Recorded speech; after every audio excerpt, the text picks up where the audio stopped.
Hey guys, welcome to Fanfic Fanatics. So in today's video we are gonna see, what if blind Deku had superhuman senses and became Shadow? Part 2, Final. Before starting, make sure to hit that like button and subscribe if you are interested in MHA fanfictions. This story is Before My Heart Gives Out by Kira 18091. Now let's get started. Is that boy going to keep loitering around, or is he going to actually buy something? Mr. Yoshida's gruff voice sounded next to him. The man's irritated words falling short as Izuku detected the barely concealed amusement in his tone. It's been a couple of days since his reunion with Bakugo. Since then, the boy has been coming to the store every morning. Although he figures that the teen doesn't realize that Izuku knows he's there. Given that Katsuki never actually says anything or tries to interact with him directly.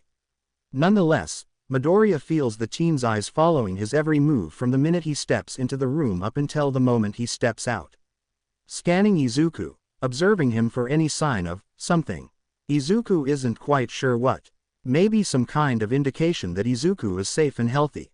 He's honestly not sure. He tries his best to ignore it though. If that's what Bakugo needs in order to move on and forget about him, then so be it. That doesn't mean he doesn't feel the slight pang in his heart every time the teen leaves without talking to him. Despite his determination to disregard the other boy's watchful gaze, an involuntary sigh of relief escapes him when the teen finally decides to leave, probably satisfied with whatever he saw today. With a soft click, the convenience store's door slides shut behind him. Almost immediately, he can feel his body losing some of its gathered tension, and he allows himself to relax, to breathe. A suppressed coughing fit finally bursts from his mouth as he frantically reaches for the box of paper tissues on the counter in front of him. Hissing as his throat already scrapped raw pangs with each wet cough that forces itself out of his abused system. The morbidly familiar taste of copper once again rising to the surface, probably visible in the white tissue that resides in his grip. A dark, noticeable red, he imagines. He can feel Mr. Yoshida's eyes on him, but he finds himself more preoccupied with the breath he's trying to force into his deprived lungs. After what feels like a lifetime, but can't be more than a few seconds. He breathes again. The episode, finally over. He stands there for a few more minutes afterward, hands gripping the counter, knuckles white as he supported his weight against the cold marble-like structure. Not fully trusting his body to obey him just yet. When he feels like his legs aren't going to betray him, he straightens out. Huffing lightly as he gets back to work, electing to ignore his boss's palpable worry. He really needed to see a doctor. He pushes through the rest of his shift with only that thought in mind. It was going to be a long day. It's barely noon when Mr. Yoshida insists that he leaves early. A rough and impatient, "Go home, boy, you're scaring off the customers." The harsh words barely serve to conceal the underlying worry in the older man's voice, making it even harder for Izuku to protest. Patrol isn't an option at this point. Therefore, with no other reason for him to stall and avoid the impending confrontation, he makes his way to the hospital, limbs stiff with tension as he climbs onto the correct bus, the one headed for his chosen destination. Dread pooled in his stomach as he got closer and closer to the one place he's been avoiding for years now. The place that lingers at the back of his thoughts, reminding him of a time that had greatly affected him. White sterile walls that had witnessed his life changing forever. His entire world spiraling out of control as a consequence. Choosing to avoid that particular train of thought, he plugs his earphones into his ears, electing to listen to any new messages he'd received from Shinso that day. The first messages he hears are what he usually gets from his friend at this time of day. A greeting, an inquiry of his whereabouts and his well-being, the usual. However, what makes him pause is the boy's final message. It goes something like this. "Look, I know you don't like the whole meeting new people and getting attached thing, but I was wondering if you wanted to come with me to my friend's study group tonight. Our final exams are coming up and they decided to meet up at Yaoyorozu's house. She's the class vice president and she's like, really smart." Shinso seems to catch himself before he can deviate from the subject. "Anyway, what I really mean to say is that it could be fun. We won't spend the entire time studying, and I don't know. I think you could use a change of pace, right? Meet some of my friends, maybe even help us with some of the subjects. I know you know most of the stuff already. I've seen the stacks of books you keep in the warehouse. The teen chuckles and Izuku can picture the grin that's definitely etched on the boy's features. I won't make you, but just give it some thought, okay? See you. The voice message ends with a click and his phone declares their end. Humming in thought, he lets out a breath he didn't realize he'd been holding. He'd heard the intent in his friend's voice. And although Shinso would never say it outright, Izuku knows that the teen has wanted to introduce him to his other friends for quite some time. Izuku's heart warms at the thought of his friend. Shinso has come a long way from the closed-off boy he'd bumped into that day. It felt like a lifetime ago. At a time where things didn't seem so complicated. He's glad that Hitoshi managed to find some real friends. People who care about him and take care of him. Maybe it's not that bad of an idea to meet them. Observe their interactions himself. Making up his mind, he quickly sends the teen a confirmation. Stowing his phone away and back into his pocket as the bus driver announces their arrival. His hand grips at his walking stick as he makes his way onto the pavement. Extending his senses towards his destination until he's facing the desired building. He feels some curious glances shot his way as he makes his way through the lobby, but no one actively tries to stop him. Stepping in front of the secretary's desk, he clears his throat to gain the attention of whoever is sitting on the other side. Can't you see I'm Bus? The woman starts, irritation evident in her tone, but stops abruptly as she finally lifts her head to look at him. She stumbles slightly with the rest of her sentence. What can I help you with? She asks politely and Izuku wants to laugh at the obvious discomfort he's causing her. Rubbing the back of his neck bashfully he tries to get the interaction over with. He doesn't want to keep her any longer from whatever she was doing before his arrival. I was wondering if I could meet with Dr. Hiro. I'm an old patient of his and the woman, however, interrupts him before he can even finish his sentence. Look, kid, the doctor doesn't meet with anyone who walks in here and wants to. He's a very busy man. So, you need an appointment. She states sternly, no trace of the previous stammering in her voice. I can probably fit you in for the 13th 2 months from now. Otherwise, I can't. It was his turn to interrupt her now. I mean, I need to see him now. He says, trying to convey the urgency behind his words. She doesn't seem to be affected in the least. However, whatever protest she was about to voice out is cut off by a third voice coming from a few paces behind him. It's okay. The kind and slightly familiar voice ensue. Vaguely, Izuku realizes that he hadn't perceived the person's approach. Too focused on the women in front of him. It seems the secretary hadn't noticed the new arrival either if the way her breath hitches slightly is anything to go by. I have time to see Midoriya-san now Karen. The man Dr. Hiro he concludes with a start, steers Izuku towards the elevator with an arm lightly rested on his shoulder. It takes him a moment to replay the man's words in his mind. Head immediately turning to inspect the doctor's form. Trying to piece the man's presence with the vague one from his memories. You remember me. The phrase comes out of his mouth as more of a statement than an actual question. The doctor had referred to him by name. Contrary to general beliefs, I never forget my patients. The doctor answers simply, voice as firm and calm as he recalled it to be. Especially not one such as yourself. Before he can even think of the meaning behind the man's words, the elevator dings and Dr. Hiro is already walking out of it. Izuku scrambling to follow the man. Walking stick swiping across the ground to keep up pretenses. They walk down an empty hallway until they reach a room on the very end. The telling clicks and scrapes of a key reach his ears and they both step into what he presumes is the doctor's office. The man quickly ushers him towards a patient's bed on the far side of the room. Sit, he urges. The man himself, taking a seat on the stool opposite of Izuku. Now, first and foremost, I'm glad to see you Midoriya-san. It's been 3 years? F4 actually. His throat feels really dry as he says so. The looming time limit rearing its ugly head over him once more. Dr. Hiro answers simply, clearly remembering the unspoken implication behind the number. Yes, time is a peculiar thing, isn't it? One can never get enough. The words hang heavily in the silence. The only sound being the soft whirring of a couple of machines cluttered in the corners of the room. I think you of all people know this to be true. He continues not unkindly, His response catches in his throat. The words, refusing to slip through his clenched teeth. Finally, he manages to mutter a few words. I'm not sure 4 years still stand. He tries slowly, hoping the doctor wouldn't ask him to repeat himself. He feels the man's stance change as he takes in the words. His voice is grave when he responds. And why would you think that? Images rise before his eyes. Flashes of memories, fresh and sharp as photographs. Dizzy spells, coughing fits, random nosebleed, and bone-deep tiredness. Just a feeling, he says instead, glad he's chosen to wear his tinted glasses today. The accessory serving to hide whatever emotion must have flitted through his eyes as he recalled the instances. The doctor seems to notice anyway, though. His stance straightening once again. Hands drumming against his pant leg as he seems to mull something over. I'll run some tests and see what we can find, then.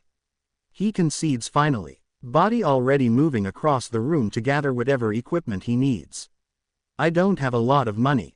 Izuku blurts out suddenly, knowing how expensive these kinds of tests could be sometimes. F for the tests I mean. He stammers when he feels the questioning glance the doctor shoots him. I'll implore you not to worry about that, Midoriya-san. Nodding his head hesitantly, not really understanding the doctor's motives. However, electing not to look a gift horse in the mouth. He lets the man proceed. After a few minutes of work, the doctor steps back in front of Izuku. Trailing a small cart next to him. A series of equipment stacked on top of the moving structure. Please remove your shirt and lay down, Midoriya. Cursing himself internally for forgetting this part of the checkup. He hesitantly lifts his hoodie up and off his frame. A shiver involuntarily racking his body as the cool air hits his skin. His scars tingling slightly under the doctor's watchful gaze. Izuku doesn't want to imagine what his body must look like now. He's accumulated somewhat of a list of battle wounds. Injuries he's racked up over the years. However, instead of the anticipated interrogation he expected to receive, the doctor only seems to nod once resolutely and proceeds to begin the examination. A blood sample was taken for speedy testing, his lungs and heart examined along with multiple other tests, and a few hours later, Izuku gets to put his hood back on, happy with the familiar comfort it brings him now that he waits for the doctor's verdict. A ding resounds through the room as the computer alerts them of the incoming results. He can feel the man's frown from here. Sense the unease spreading wearily throughout the room. Midoriya-san. The man starts slowly, voice deliberately even as he speaks. Have you been subjected to any kind of quirk recently? Any kind of treatment or medication? It takes a moment for him to register the question and another to think about it. However, when he does, he can't help but suck in a sharp breath. Healing quirk, he says breathlessly. Our recovery girl. I thought so, Hiro states grimly. Izuku can sense his fist clench and unclench from his place on the patient's chair. A heavy, almost loaded silence falls over them as the doctor seems to gather his thoughts enough to speak. However, probably sensing Izuku's growing anxiousness, Hiro explains, am I right to assume that you already know the general aspects of recovery girl's quirk, heal? He asks tentatively, waiting for Izuku's nod before continuing. I'm afraid that instead of healing you like any other person, recovery girl's quirk reacted differently to the chemicals already in your system. For the first time since the start of their interaction, the doctor looks hesitant. Tired. By accelerating the healing rate of the injuries you had at the time, the quirk unintentionally kick-started the acceleration of another aspect of your condition.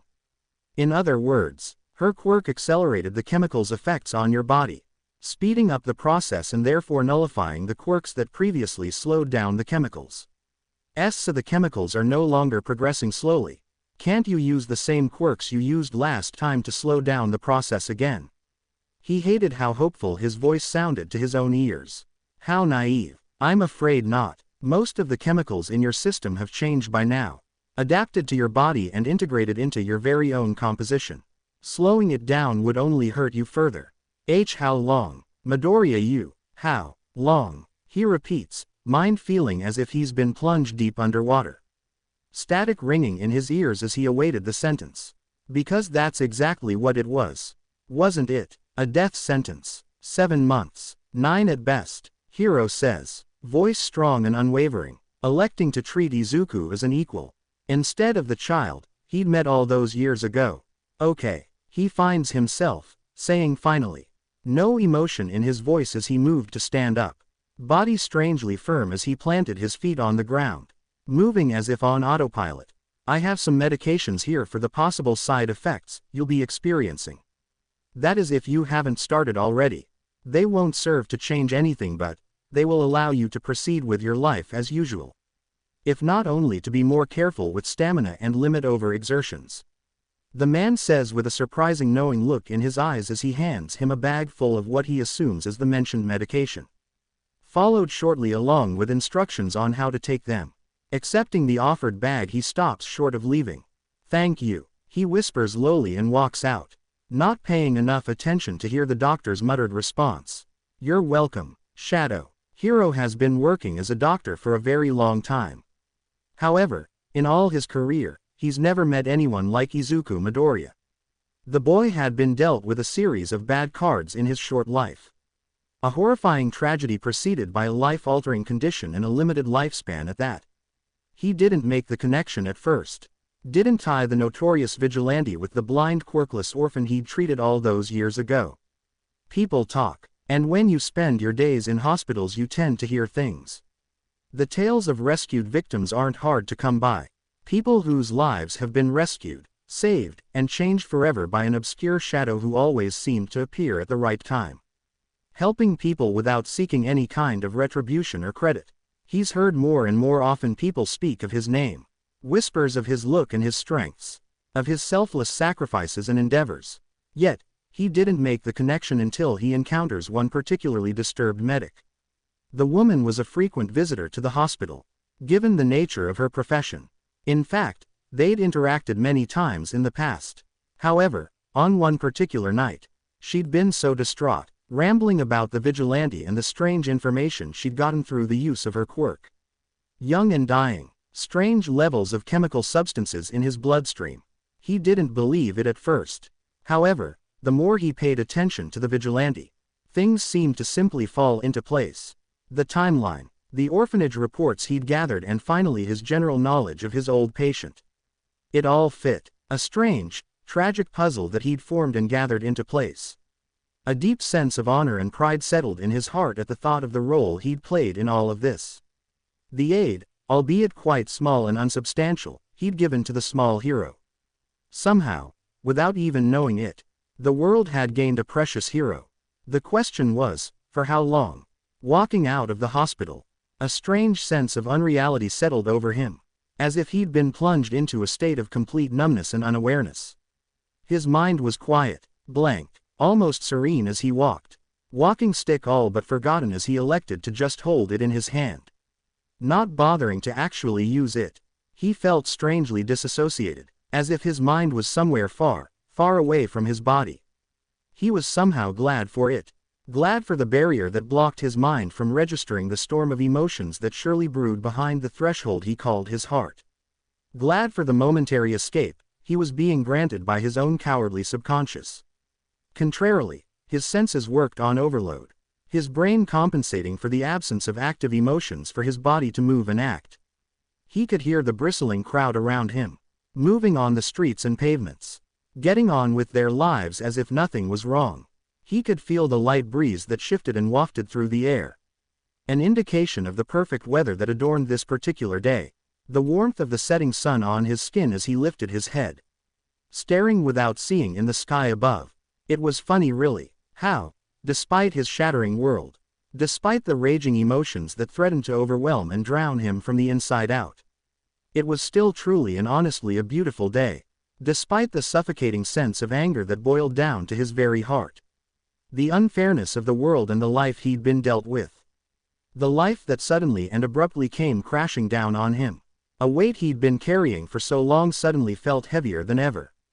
His legs trembling as if he'd been thrust onto the edge of a cliff. A mountain where all he could possibly do is look down and brace himself for the impending, unavoidable fall. An involuntary laugh erupted from his throat without his consent. The sound was strange and so very wrong to his ears. Cold and humorless. He was borderline hysterical now. his outburst gaining more than a few glares and lingering glances by onlookers as he let himself go for once in his life. He laughed and soon enough his laughs turned to choked sobs. Tears uncontrollably leaking from his unseeing eyes as he noted once again the particular beauty of the day. The beauty he'd only get to see for a limited time. Because that was the truth, wasn't it? Despite his shattering universe, the wind still whistled, the sun still shone on the horizon, gleaming brightly and perfectly. And the world kept spinning. The beautiful world that would, in time, go on without him. Izuku doesn't know how long it took him to get back up. In fact, he doesn't remember sitting in the first place. Backsliding down the rough surface of the wall, facing the bustling streets in front of him. Knees drawn up, and arms hugging his limbs close to his chest, seeking any kind of contact. Hoping for something to ground him back to reality.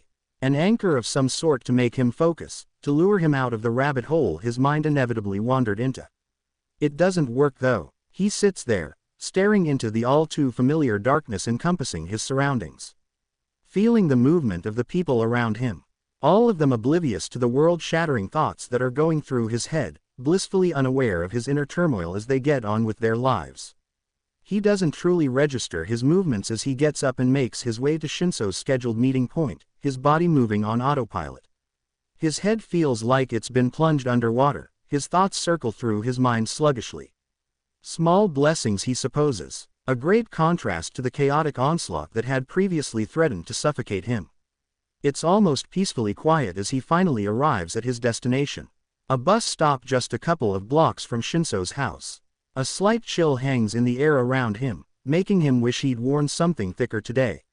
Shinso is waiting for him when he gets there. The familiar aura should be comforting, it should bring him the safety and hope he's always associated with his taller friend's presence. Yet, even though his entire being is yearning for it, it doesn't. Instead, he feels the reality of the situation crash down on him once again. It's so overwhelming that tears unwillingly spring in his eyes, despite his best efforts to keep his emotions in check. Whatever greeting he had practiced on the way here gets caught in his throat. Words failing him as his mind screeches to a halt, suddenly painfully aware of the life-changing secret he's harboring within him. He doesn't let the tears fall though, doesn't let himself let go, if not for his friend's sake then for his own wavering sanity. Nonetheless, he's glad for the glasses he's wearing at the moment. Taking in a shuddering breath, he straightens his back and forces his features to relax into passive neutrality. Giving his best friend a reassuring smile as he greets him and they set out toward Yaoyorozu's house. Shinso's classmate, if he recalls correctly. Shinso tells him about his day and he tries his best to reply accordingly. He speaks when he has to and he reacts when he needs to. He smiles and it feels forced and oh, so fake. A metaphorical mask covering his features. It's heavy and feels so wrong. It makes the bile rise in his throat as the lies trickle effortlessly from his throat. Creating what feels like an impregnable wall between him and his friend. It must be working though since the teen doesn't seem to notice that anything's wrong. They get there faster than he expected. He finds himself internally hoping that he hadn't spaced out or disassociated on the way here. A tall, imposing metal gate blocks their way to the girl's house. Mansion. He's not sure but doesn't really care either way. He hears the telltale buzz of an electric door latch and they walk into what seems like a clearing or a garden. They stride up to the main entrance and the nerves he's been feeling seem to amplify tenfold. For the first time since he stepped outside the hospital, he remembers why he was here in the first place. He was going to meet Shinso's friends. The people that would stay by his side even when Izuku himself wouldn't be able to anymore. The door opens and they are greeted by a tall feminine shape. Her voice is soft when she speaks and Izuku has to stomp down the growing desire to hide behind his friend's back. Hello, Shinso. I'm glad you made it. Everyone is already here, she says first, opening the door a little bit more now that she knows who is behind it. And you must be Midoriya, right? Shinso told us all about you. She continues kindly, her voice holding a tinge of excitement in it. All right. He wills his voice to work as he follows them both inside. And you're, he trails off, waiting for her to confirm his suspicions on her identity. Oh sorry, how rude of me, I'm Yaoyorozu Momo, but you can call me Momo, it's easier. She answers without missing a beat, stopping abruptly as they reach some sort of great hall. The open space makes him falter as he steps in. The sheer width of the room is overwhelming. Guys, Shinso and his friend are here. She calls out as she makes her way to a large table placed in the middle of the room.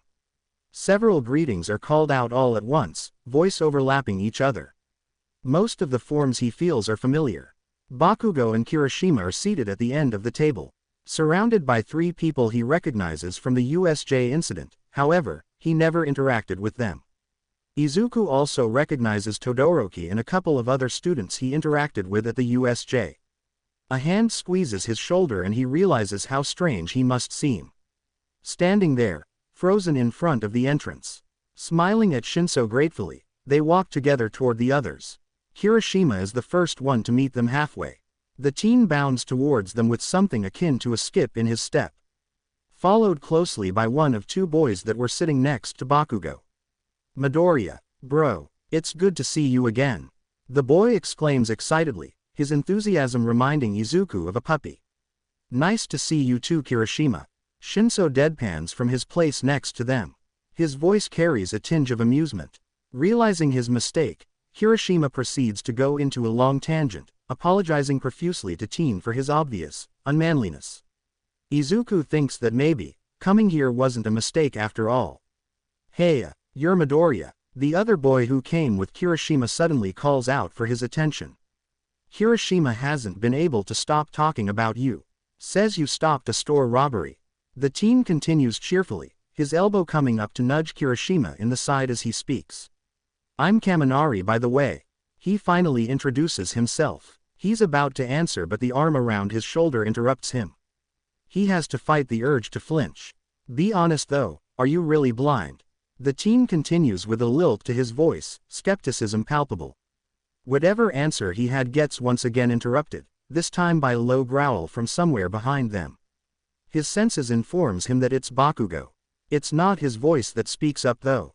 A deeper, unfamiliar voice sounds from somewhere next to him.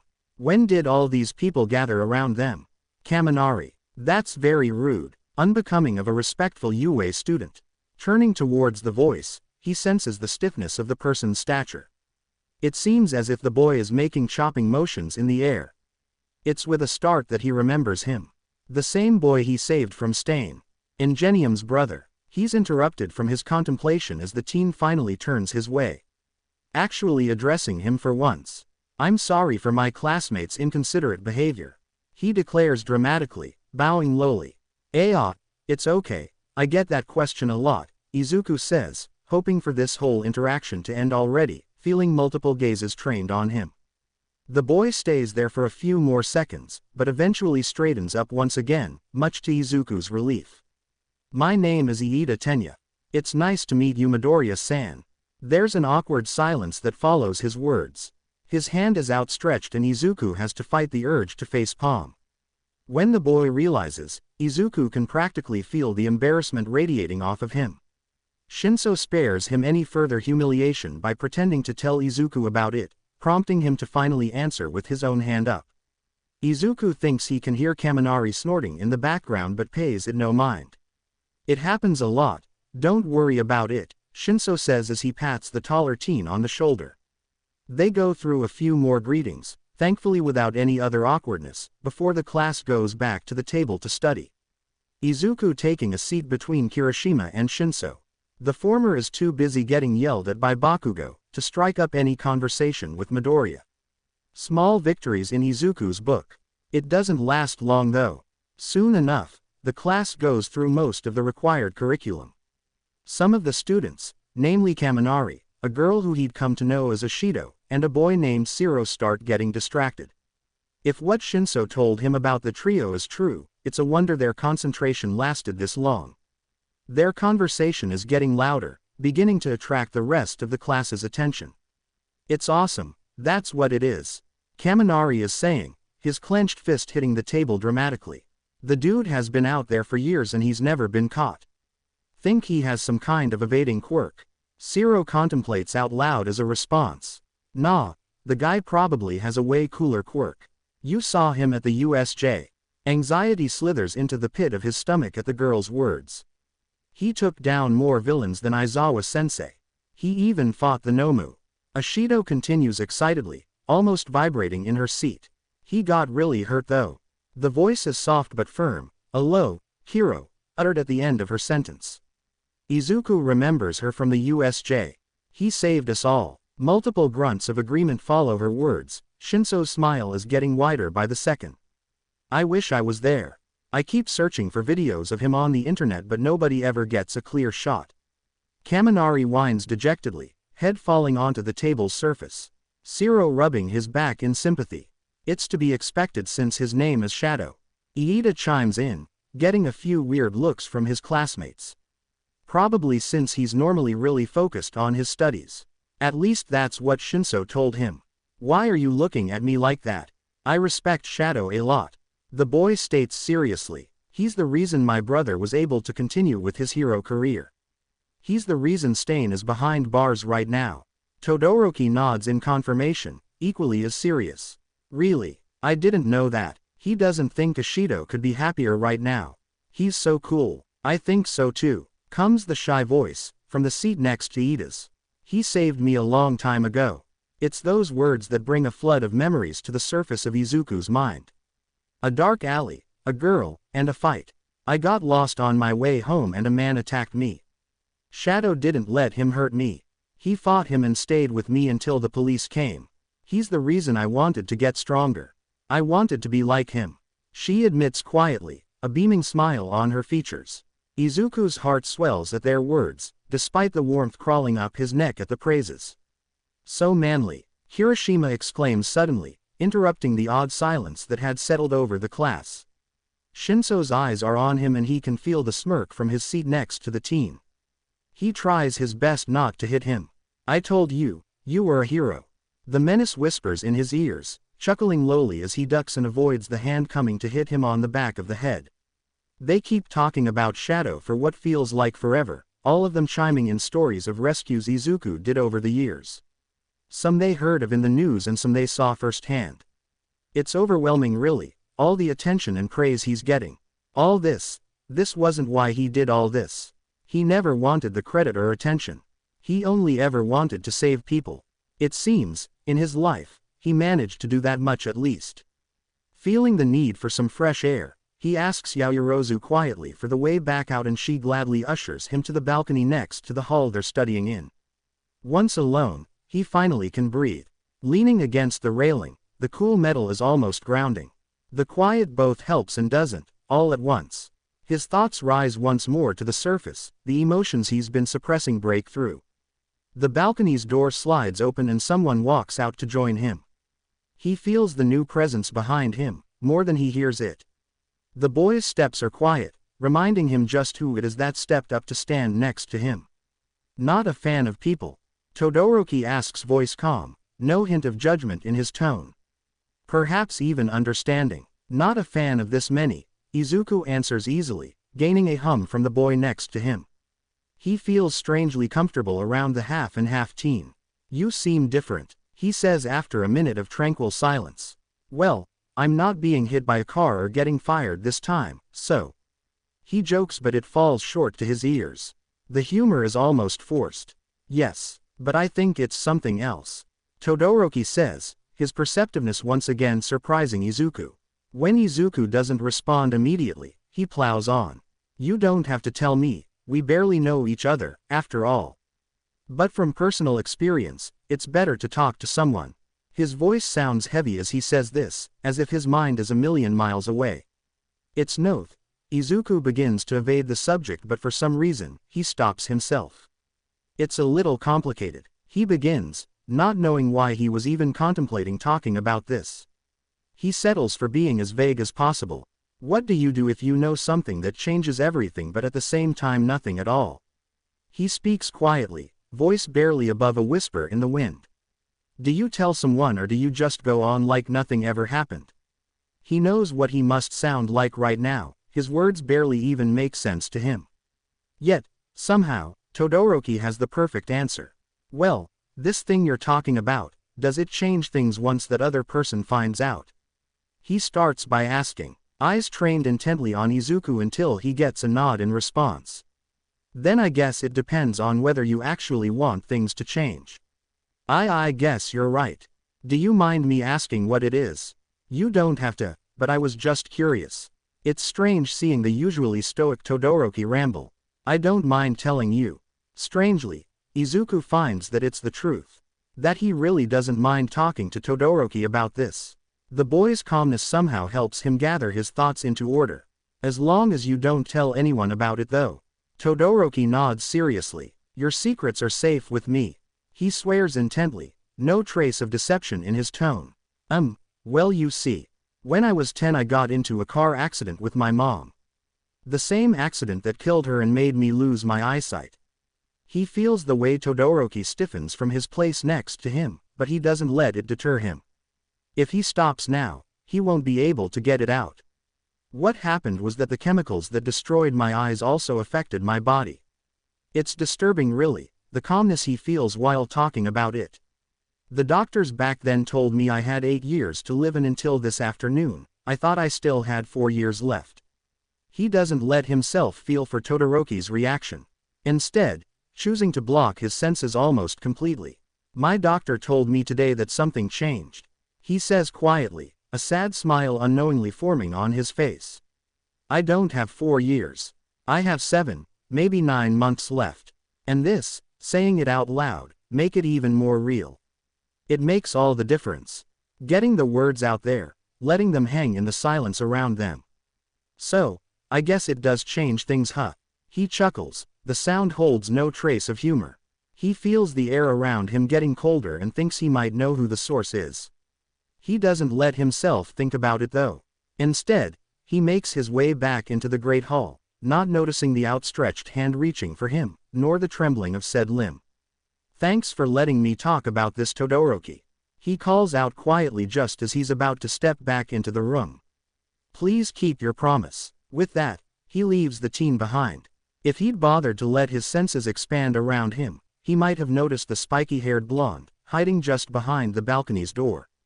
Having listened in on the conversation between the two boys. Thanks for letting me talk about this, Todoroki. Bakugo hears Izuku say, voice too neutral, too emotionless for the conversation he just heard. Please keep your promise. The teen says as if it's as simple as that.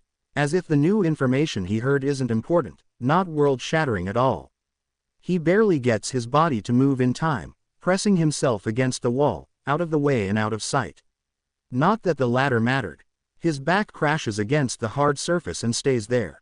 Frozen in what feels like a pocket dimension. Lonely and utterly silent, it feels like a weight he's been trying to get rid of is crashing right back onto his shoulders. A bone-deep feeling of something crawls out from the depth of his heart. An emotion he worked so hard to bury deep within him a long time ago. Feelings he usually hides with anger and random outburst. But now it's back and it's there, threatening to suffocate him with its sheer force. Sadness, his mind whispers. Grief almost. Grief for the friend he just barely got back, but is bound to lose all over again. This time for good, his mind screams at him to shut up. To stop thinking about this, because surely it's not true, right? Izuku wasn't, he couldn't be. He just couldn't. Bakugo wouldn't let him. He wouldn't, he'd do something. Anything. He feels his eyes start to burn. He's not going to cry. He isn't, damn it. Izuku Midoriya couldn't be dying. The world wasn't that cruel. It couldn't be. Hasn't the nerd been through enough? Bakugo barely knows a part of what the teen has been through, and he already knows it was more than enough. It had to be. Life wasn't that unfair, right? Sweat gathers in the palm of his hands, his quirk flaring, threatening to burst out into the open. Much like the hammering heart that's beating painfully against his ribcage, making it hard for him to breathe. He tries to suck in a deep breath. His dad taught him some calming exercises when he was younger. When the sudden disappearing of his friend affected him more than he liked to admit. When the guilt was stronger than he could handle. When he used to want the world to swallow him up whole. When he wanted to hide away until he calmed down. Until the feelings disappeared. This was one of those moments. He feels the panic attack coming. He's barely holding on to the reality around him. The voices of his classmates blur together, a background noise lost in the fog of his mind. Hiroshima walks towards him, His mouth moves, but Bakugo doesn't catch what the redhead is saying.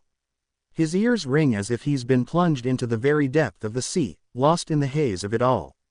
A hand is on his shoulder, squeezing slightly, the weight serves to ground him a little. Long enough for some of the boy's words to break through the barrier his panicked mind raised between them. Kugo. Yo. Okay bro. Bakugo. The words are muffled to his addled mind, but he manages to make out a couple of words. Hey, maybe you need to chi down, man. The redhead takes him by the shoulders and ushers him out of the hall. Thankfully not gaining the attention of their classmates. The teen even has the foresight to get the two of them alone. Effectively dragging the blonde into a secluded room near the hall. It's the kitchen, Bakugo realizes after a moment. His eyes finally rising from their staring contest with the floor. You need to breathe, man. What's wrong? Kirishima asks. The worry in his voice makes him want to simultaneously punch him and hug him. It takes him a minute to realize that his breathing is settling, the redhead's presence was helping. It didn't stop his racing heart though, nor did it get rid of the crushing sadness he was feeling. He shuts his eyes, wanting nothing more than to hide away. Hide the rapidly gathering tears that were sure to leak from his eyes soon. So weak, his mind snarled. What was Kirishima going to think about you now? Something touches his chin, startling him into opening his eyes and looking up. His gaze meets with intense red, staring right into his very soul. At least it feels like it. It's okay, the redhead says, voice calm, no trace of judgment in his tone. Let go, you're okay, he says plainly, and just like that, the dam breaks. He feels his legs crumble under his weight, knees hitting the floor with a thud, tears flowing freely from his eyes. I just got him back, he whispers, his voice barely reaching his own ears. What was that? Kirishima asks tentatively, falling into place just in front of the explosion wielder. I just got him back, he says again, this time louder. However, the boy's eyes only furrow in confusion. And why wouldn't they? He didn't know. He couldn't know how messed up the word was. How unfair it all is. He doesn't know about Katsuki's childhood friend. Katsuki's dying childhood friend. His mind corrects. He can see Kirishima's response forming on his lips. Feels the inevitable question of who. But the words slip once again from his own mouth without his consent. He repeats it again and again, begging his friend to get it. To understand without making Bakugo say it. Without making him admit it out loud. Because saying it made it real. I just got him back. He stutters out hysterically. He's sobbing now, crying so hard his vision is nothing but a blurry mess and he can't bring himself to care.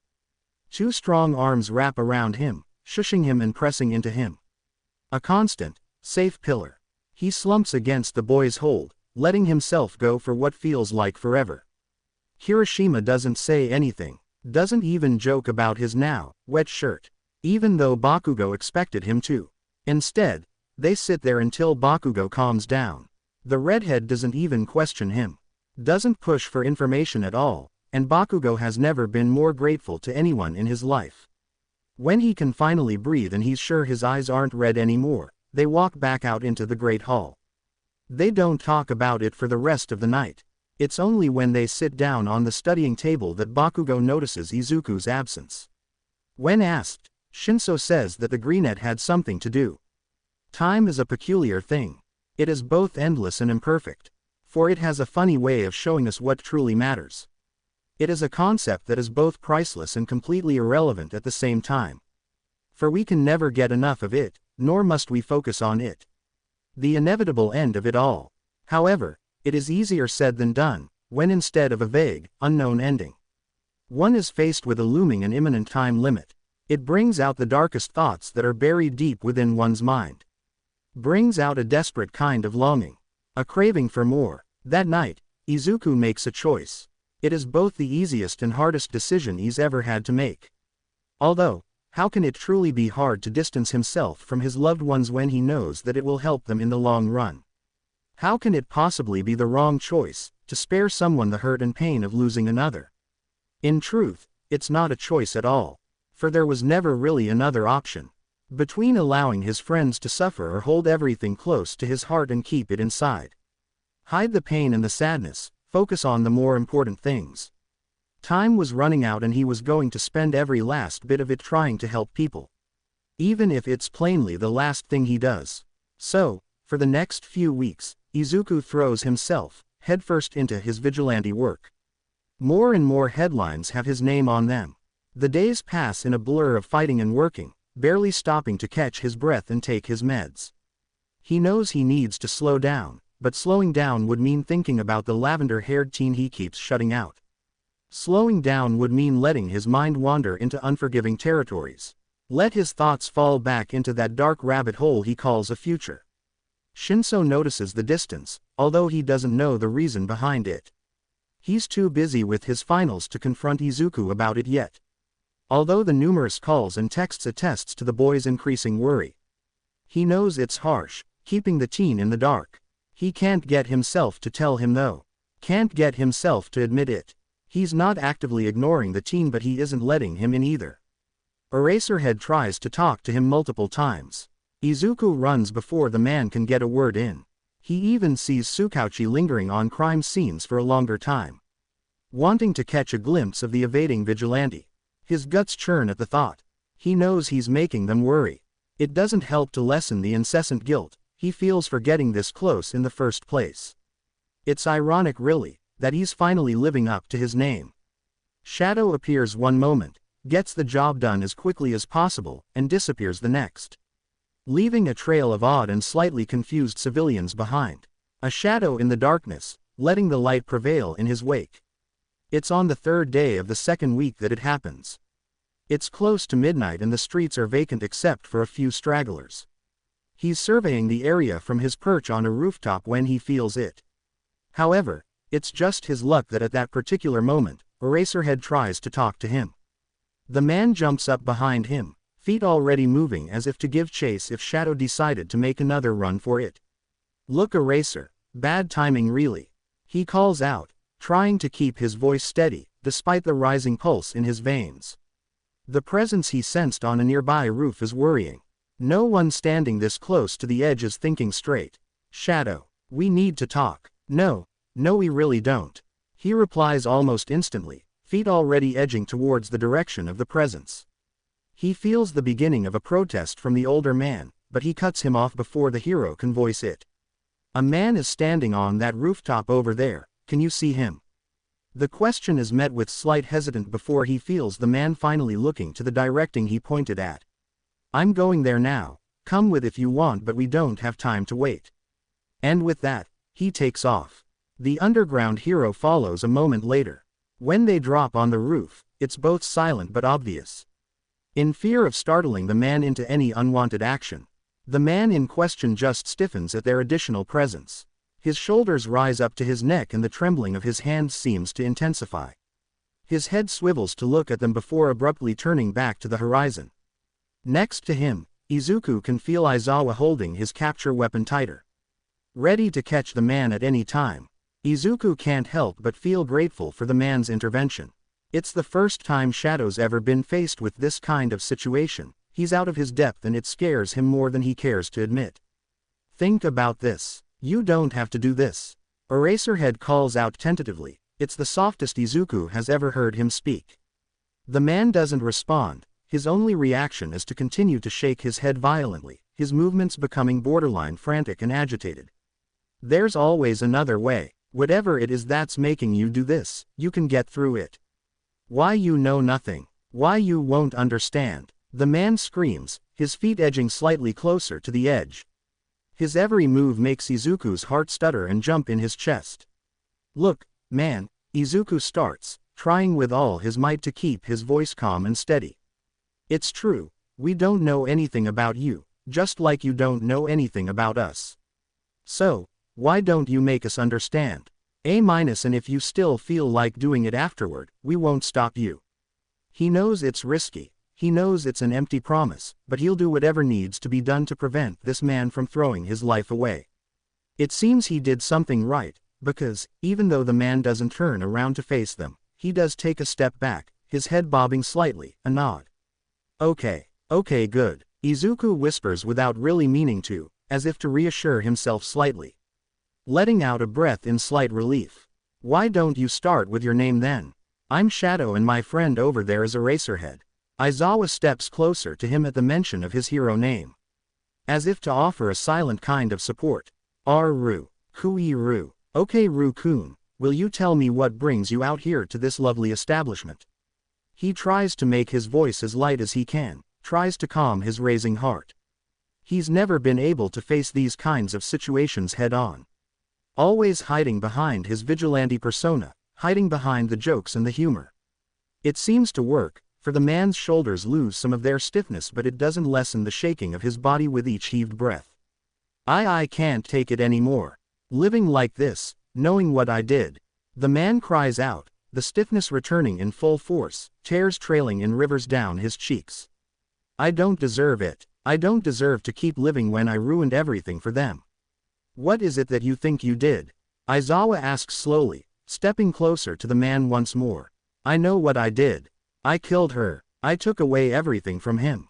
This wasn't what he'd been expecting. He's almost afraid to ask the man to explain. What happened, Ru? Aizawa once again takes the lead, much to Izuku's relief. It happened 4 years ago. I was making a delivery for my company. We were late on a demand and I wanted to get it over with, so I was going faster than I was supposed to and I lost control. I didn't mean it. The man's voice breaks with every word, a deep-seated sense of pain and regret practically radiating from his form. My truck's brakes gave out and the next thing I knew I was crashing right into a car. The story is painfully familiar and it takes Izuku's entire being not to crumble then and there. Because surely this wasn't who he thought it was. That car you crashed into, was there a woman and a kid in it? Aizawa's question is like a bucket of ice down Izuku's spine. A stark reminder of who was standing next to him. A reminder of just who saved him all those years ago. The man's full-on sobbing now, nodding his head in confirmation to Aizawa's suspicion. 10-year-old b-boy. His voice cracks and shudders, dripping with remorse. Do you see now, why I have to do this? I don't deserve to live. Silence follows the man's statement, the quiet making it hard for Izuku to calm his thoughts. To distract his mind from falling into old, unwanted memories. From taking him back to that fateful night, the night that changed everything for him. It wasn't your fault. The words spill from his mouths before he can even think about it. Izuku finds that he believes them wholeheartedly. The man turns towards him so fast that Izuku is afraid he'll trip. The disbelief radiates from him in spades. It wasn't your fault, he repeats slowly, making sure to spill his conviction and sincerity into every word he utters. Trying to convince the man standing in front of him to forgive himself. He's right. Aizawa speaks up. You didn't make the brakes of your truck give out, nor did you crash into them on purpose. The hero's voice turns to a darker tone as he continues. I was the hero on the scene that night. I was in charge of getting both the mother and the child out of the car. Izuku's heart thunders in his ears, making it hard to focus on anything but Aizawa's next words. That mother chose to die that night. She chose to save her son, to give up her life for him. She told me to get him out first, knowing that the car was going to catch fire. Ru looks ready to collapse at any second, his shoulders shake with every breath he takes. Izuku hasn't been gladder for his mask in his life. So, don't you dare say that you killed her. You may have caused the accident but you take away her sacrifice by saying that it was all your fault. You take away her last request in this world. The words hit Izuku hard. It's almost enough for his legs to give out from under him. The overwhelming emotion surging through his heart, enough to make it give out on him there and there. He misses her so much. He misses her voice, misses her smile. Tears fall onto his cheeks unbidden. He wills the faded image of his mother to surge to the forefront of his mind, wills himself to remember it. Time hasn't been kind to his perception of the world. To the few memories he has of his previous life, a life full of color and light. How can I live with myself? Tell me, how can I live when I know I ruined that boy's life? He's blind. Did you know that? He's blind and he's sick because of me. You live for her. The words hang in the air, and it takes Izuku a moment to realize that he's the one who said it. You try to be the best person you can be because she can't anymore. You live because you have the chance to. You're the one that gets to live, so don't you dare let it go to waste. He feels Aizawa's eyes boring into his back but ignores it. You live because life is too precious to throw it all away. Dying now won't help anyone. It won't make amends for what you did. But living and trying to be better, to be kinder, and to help people. That's how you keep her legacy going. That's how you make sure she didn't die for nothing. It feels like a small part of him breaks when he speaks. The part of him that always wondered why them. Why did it have to be them on that road that night? Why did it have to be her? He stares, without seeing, at the broken man in front of him, and he thinks he finally understands. As if a dam breaks, the man crumbles to the floor, away from the edge luckily. As if his strings have been cut. I'm sorry, I'm so sorry. He repeats over and over again, like a mantra. A police officer comes to escort the man home after a few minutes. The man thanks them with each step he takes away from the roof, promising to try his best to live up to what they talked about. Izuku crumbles the moment he disappears down the stairs and off the rooftop. His body practically shutting down as the weight of everything descends upon him all at once. Aizawa slumps not long after him, and they stay there for what feels like a long time. Just basking in the newfound relief and trying to calm their collective hearts. He feels Aizawa's gaze trained on him the whole time, senses the questions that are on the tip of the man's tongue.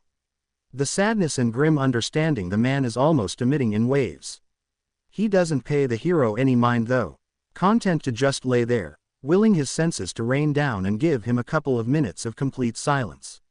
By the time Izuku got back to the warehouse, the sunlight had filled the sky, illuminating the dark blue with a cacophony of red, orange, and magenta. In contrast, the warehouse was cold and vacant. A chill runs down his back as enters, his senses instantly alerting him of another presence in the room.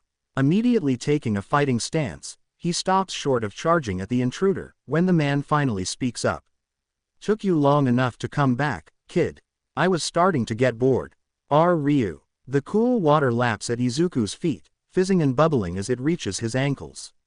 Even though the sun beats on his back, the heat sears into his unprotected skin, promising a prominent sunburn. He can't help the small, sad smile that forms on his features as the wind caresses his face. The sounds of the ocean are almost rhythmic, enveloping him in what feels like a soft blanket. He wills his mind to focus on it, zone in on the familiar roar of the waves as they roll down, crashing onto the shore with a soft hiss, so loud to his sensitive ears, peeling away at the sand beneath his feet. Alas, his mind strays, thoughts flickering to the morning's events. His heart clenching at the memory. He never wanted this, never wanted to lie to the closest person he's ever had to, a father. He recalls the shock that overtook him as he realized who it was that was waiting for him at the warehouse. It's been years since he's last felt the man's presence. He hadn't realized the toll his absence had taken on him until he was right there, filling a hole Izuku never knew even existed in his heart. After the shock came the happiness. Albeit momentary, it was the happiest he's felt in a very long time. The feeling had honestly shocked him, foreign and rare to his wary heart. It didn't last for very long though, because after the happiness came the dread, the guilt. The sinking realization hits him right in the chest, almost knocking the breath out of his lungs. Heart stuttering, air catching in his throat as he's faced with his new time limit and the news he'd have to break to this man. This man, who gave him so much in the time they'd known each other. This man, who'd given him the hope and strength he needed to go on. To keep fighting, to keep living. He'd made a choice, right then and there. This time, he didn't doubt that it was the right one. He also remembers the breaking of his voice as he uttered the man's name. The weight of Ryu's arms around him, the contact, a breath of fresh air after drowning for so long. It made his decision that much harder. Ryu wasn't staying for long. He'd barely gotten a few hours with the man. The ex-hero was on a trip with his family and managed to get an intermediate flight in Japan. Izuku recalls the pang in his heart at the mention of the man's family, remembers the selfish jealousy that had momentarily washed over him. Instantly crushed by his happiness for the hero. He deserved it, after all. Deserved to be happy. I saw a certain vigilante's name on the news. You're making quite a name for yourself there, kid. Are you trying to run yourself into the ground? And of course the man would notice that something was amiss. You need to give yourself a break. I am. You don't have to worry about me. I'm just trying to help as much as I can, you know. Yeah, I know kid, I know. And that Izuku could believe wholeheartedly. They sit in silence, appreciating each other's presence more than words could actually describe. I've missed you, I wish that. He cuts himself off before he can say something stupid. The man understands nonetheless. A hand squeezes his shoulder reassuringly. A familiar yet foreign contact that makes his heart ache. I've missed you too, kid. The man's heart beats faster for a moment, as if he's holding himself back, his breath hitching, words on the tip of his tongue. I actually have some good news. And what amazing news it would have been, if only things had been different. My daughter, she's getting married in a few months, and with everything that's changing, my wife and I figured we could move back here. Hopefully by this time, next year. He remembers the hope rising to the surface, flaring under his skin in a warm, welcome, embrace, only to crash down as the man's words washed over him, mind finally catching up to the man's last couple of words. Next year. Well, he remembers the smile he forced his face to contort into, its uselessness irrelevant to his muddled mind. He remembers the fake enthusiasm in his voice as he exclaimed his excitement to his mentor. The sheer effort he put into his movements and his words to convince the man of his sincerity. He remembers the pure joy that radiated off the man at his reaction. The guilt gnawing at his insides throughout the whole interaction. But above all, he recollects their final words to each other before Ryu had to get back to the airport. He remembers standing there, clutching at the man longer than needed, longer than he should have, as they hugged goodbye. He remembers trying to hold on to him, keep him from leaving. The confession resting on the very tip of his tongue, words just faltering as they threatened to spill from his mouth.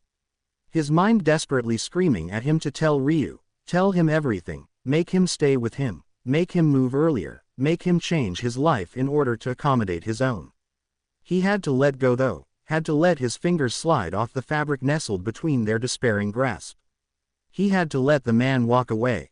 Move on. See you kid, I'm glad I got to talk to you. Ryu called as he stepped away. Take care of yourself. Izuku hadn't been able to answer then. Hadn't been able to utter a single word until the man's figure had disappeared from his radar.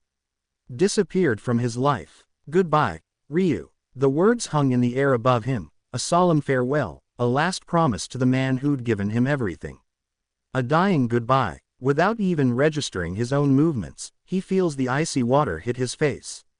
Head plunged into the fray. The outside noise subsided as he immersed himself into the sea, hands pressing down, fingers digging into the deep bronze sand bellow. He figures it's the tension he's felt building up inside him for a while now, the intensity of the emotions that have been plaguing him in both heart and mind, finally spilling to the surface. Manifesting in the form of a soundless scream, fizzes bubbling to the surface, all his pain, all his torment, reduced to a few bubbles, popping harmlessly on the surface as he poured his very heart into it.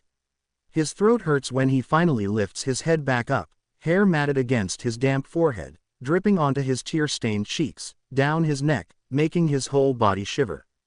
A humorless laugh erupts from his abused throat as he senses the sea ahead. Too calm, too serene for his racing thoughts, too perfect for his shattering heart.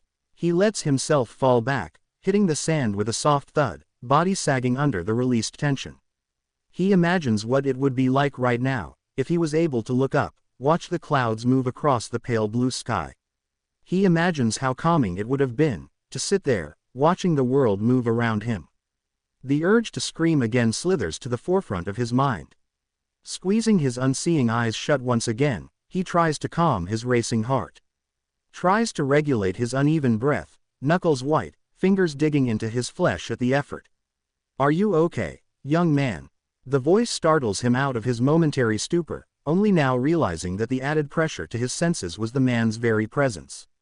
It's disturbingly familiar, a presence he's felt only a handful of times and in one very prominent occasion.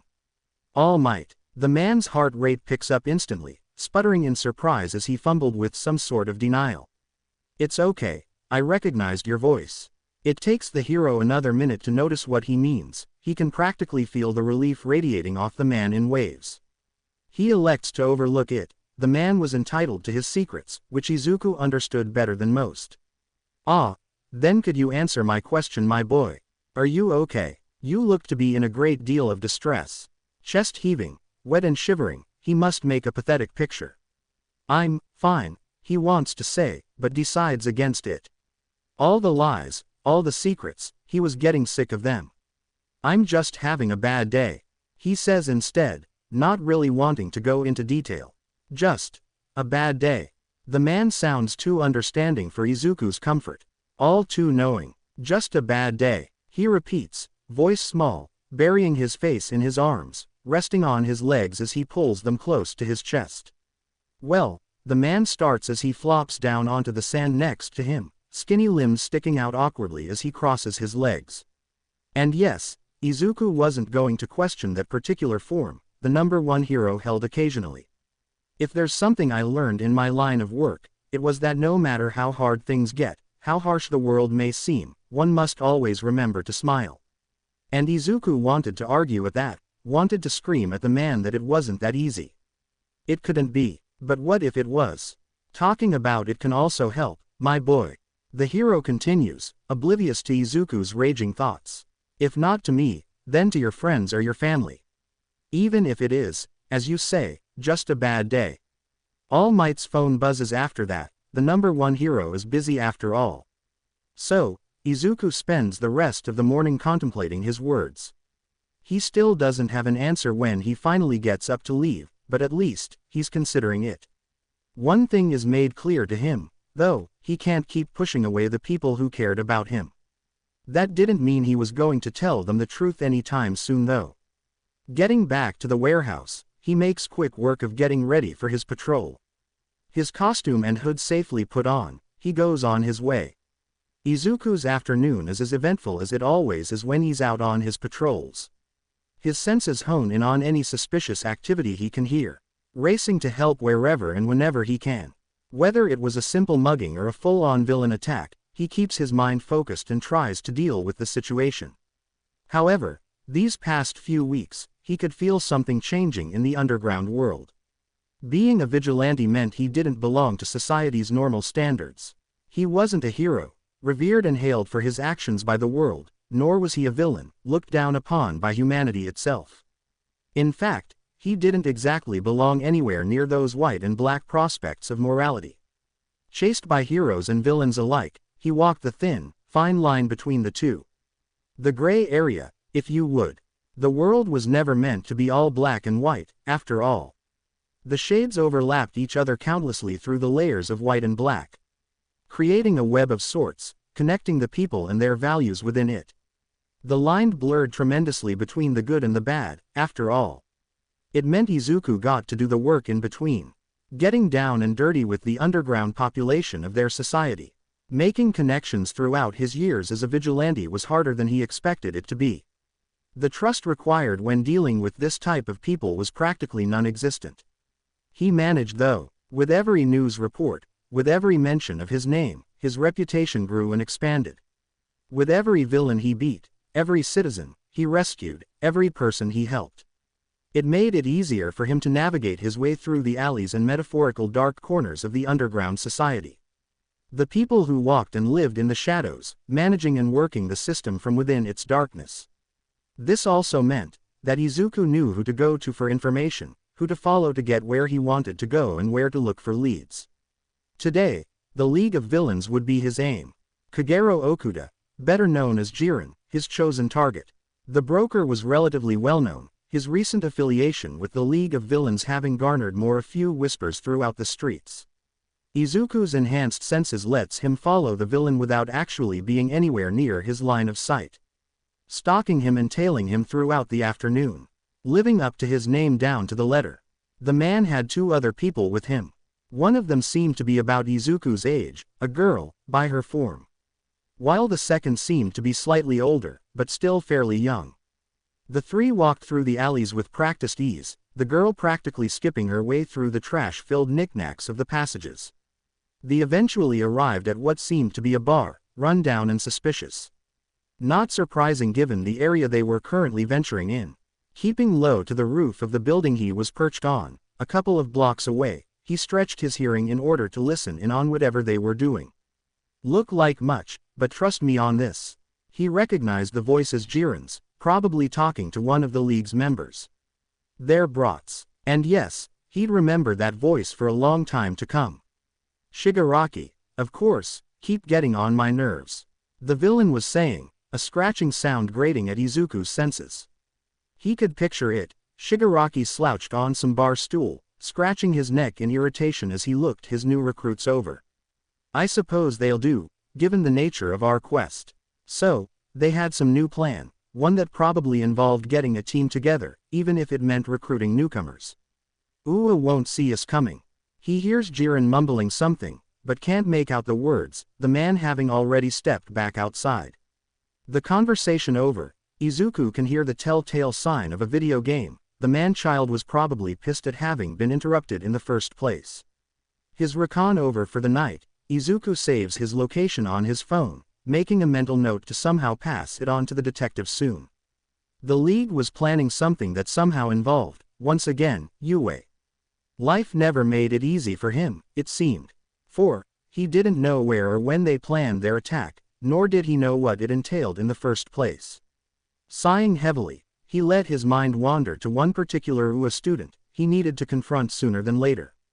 His fingers move before he can second-guess his decision, swiping across his screen in search for the boy's number. If the League were planning something, Izuku would make sure to be near Shinso when it happens. No matter what, he wasn't going to let anything happen to the team. It barely rings twice before the call is answered, as if the boy was waiting for it, despite the incredulity of that prospect. Hello, Izu, are you okay?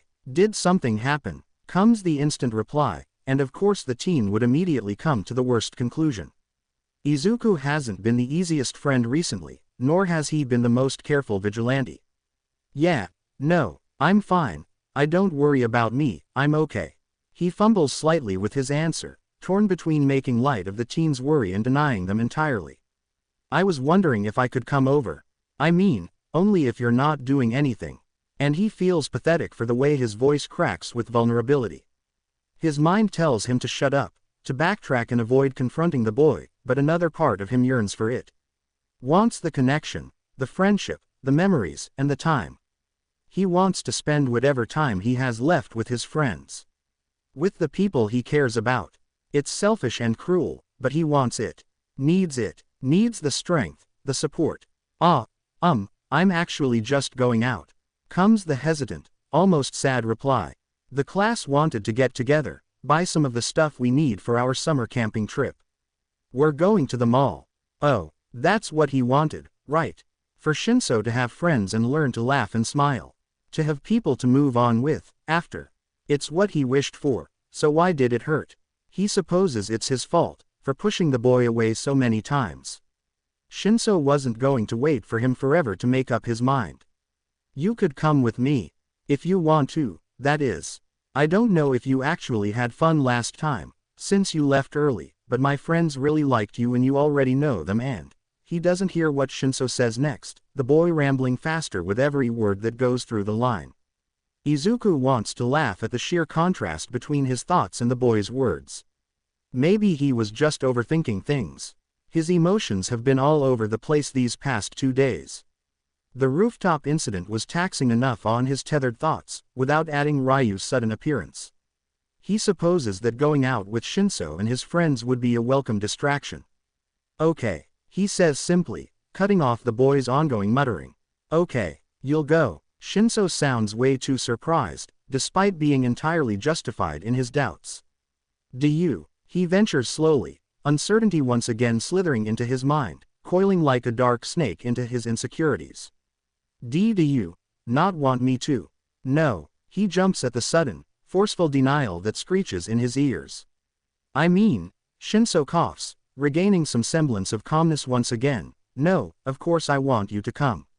I've been wanting to see you for weeks, Izuku. I'm sorry, and he knows it's not enough, not after ghosting the teen for weeks. He means it wholeheartedly though. I've been really caught up in shadowing. It sounds like a question, but he guesses Shinso gets what he means anyway. Don't worry about it, I just hope you're taking care of yourself. The boy sounds worried again, and that's the last thing Izuku wants him to be. You definitely need a break though. So, Meet me at Kayashi Ward's shopping mall at 8. Shinso sounds hopeful at that, and Izuku can picture the boy shuffling of his feet in anticipation. I'll be there. Izuku knows when he's getting closer to his destination almost instinctively. The sheer amount of life packed into the place makes it shine almost like a beacon on his radar. The structure in itself buzzes with life, whether it was from the numerous electrical currents surging through its wall, or the countless people moving within its boundaries. The flickering heat signatures form a web, slithering and winding through the structure like a protective shield, blocking the rest of the world from its confines. Albeit beautiful, it is also one of the main reasons why Izuku tends to avoid public places like this one. His brain can only take so much information before his senses are driven to their brink. The resulting sensory overload makes it hard for him to discern any of the information he receives, rendering him, once again, absolutely blind. However, over the years, Izuku has built enough control over his powers to avoid this particular outcome. So, the moment he walks into the mall's building, he turns his radar down, closing his view to a small space around his body and successfully blocking out the excess information. This, on the other hand, also means that he'll be oblivious to any suspicious activity going on around him. He supposes the whole point of this outing was to take a break from his nighttime job anyway. His cane swipes at the floor in front of him, the low scrapping sound is almost a relief. His senses instinctively zone in on it, blocking out the roar of the bristling crowd around him. He feels for Shinso's familiar presence next to him, a presence he's come to miss more than he'd care to admit in the last few weeks. Their meeting had been bittersweet. Shinso's hesitation throughout their interaction was blatantly obvious. The boy didn't know how to interact with him anymore, probably expecting to be shut out at any moment. Izuku has solely himself to blame for that. However, the teen's happiness at seeing him stung even more. The sheer amount of affection that swelled in Izuku's heart felt like countless stabs piercing his heart. He reminds himself that this was what he wanted. Space and distance. A chance for Shinso to forget him before it was too late. He lowers his head, eyes trained on the ground, trying to will his mind into believing his own desperate lies. Midoriya. The call startles him despite his efforts to keep his senses open around him. His thoughts having drifted, Izuku had subconsciously blocked out the rest of the world. Glad you made it, man. He recognizes the voice's owner as Kirishima. The alleged redhead bounds excitedly his way, posture practically radiating energy. In step with the redhead is a heat signature he recognizes almost instantly. He feels Bakugo's eyes on him the moment he steps closer.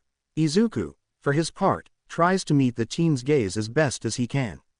His unseeing eyes trail to the general vicinity of Bakugo's head, hoping he's catching the boy's gaze head-on. Hey Kirishima, are the rest of the class already here? The question probably takes the teen off guard, if the way his steps falter is of any indication.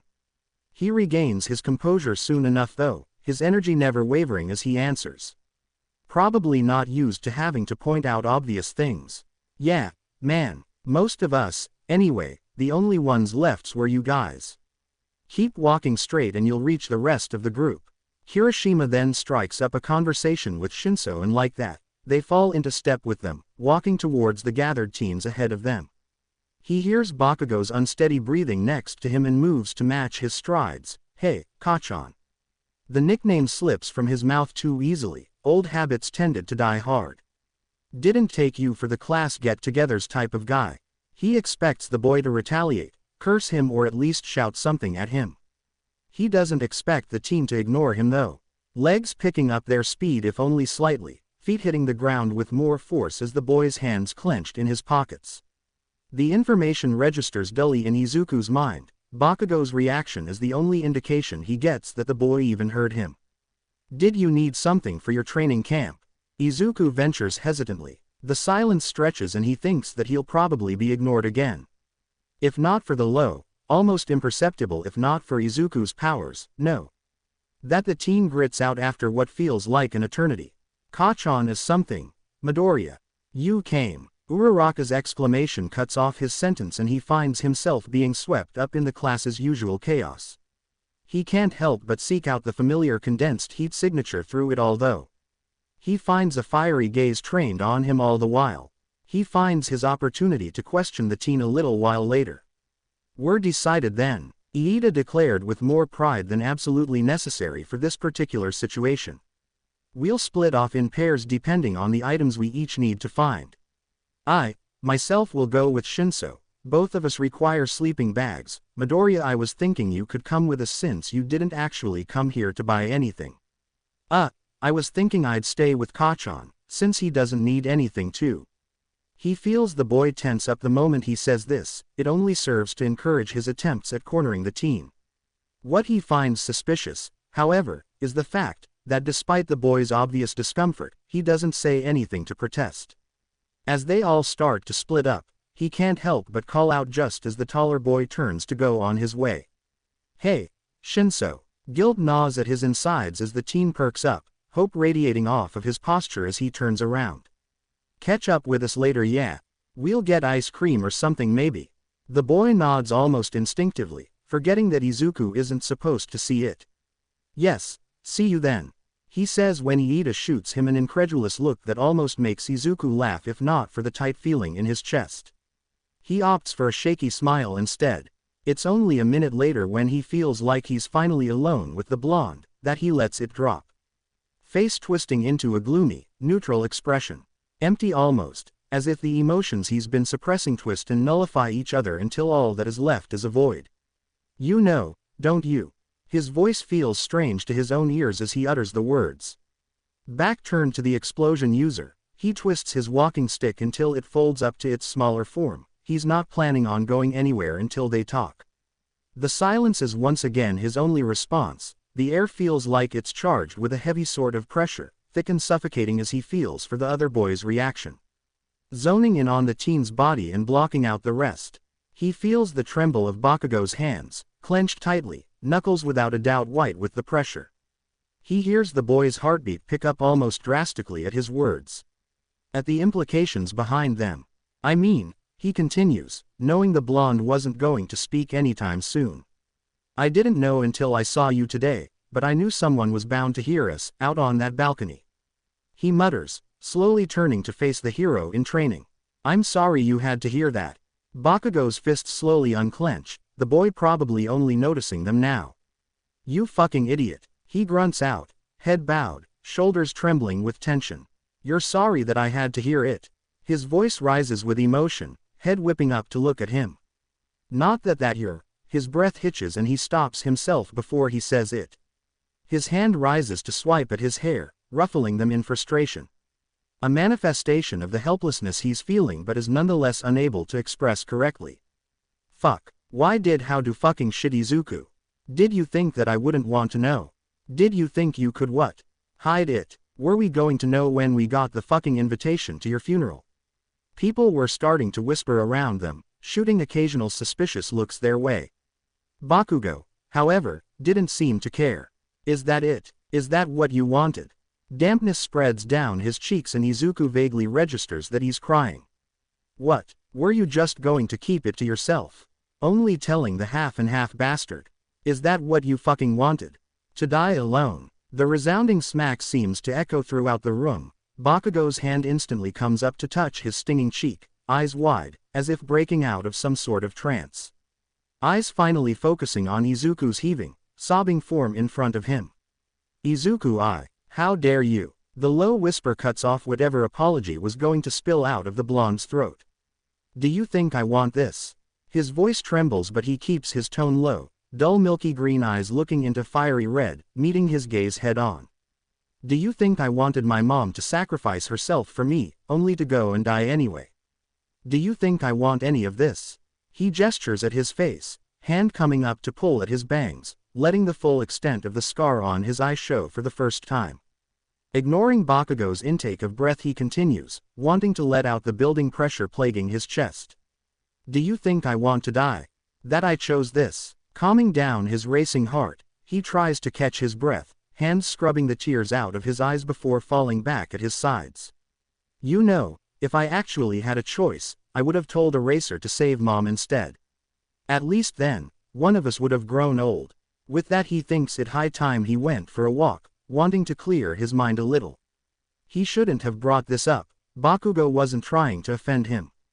The boy was probably hurt and confused. Turning to walk away, He feels a hand grab his wrist. The next thing he knows, he's being pulled into a crushing hug. Two warm arms encase him and he can't help but lean into the hold. Not realizing how much he needed it until now. "I'm sorry," I yelled. He whispers into the taller boy's shoulder, fully aware of how weird they must look from a stranger's point of view.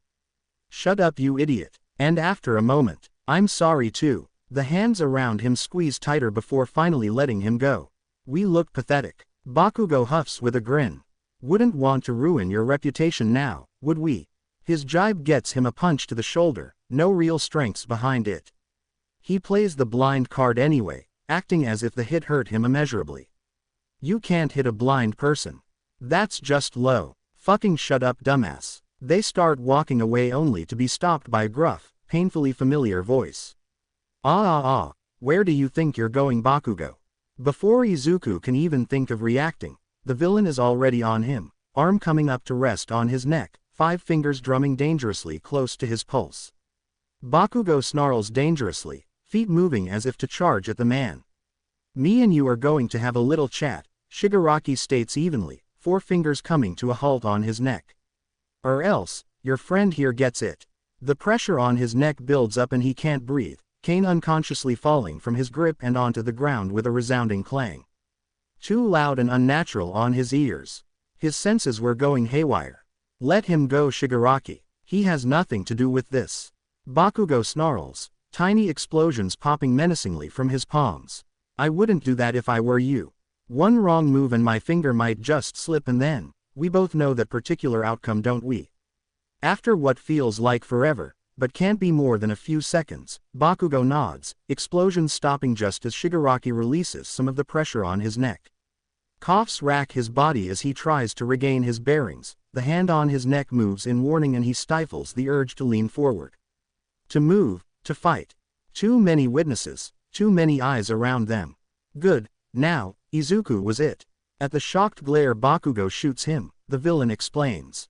"I couldn't help but hear your little couple's quarrel back there. You were being quite loud, you know."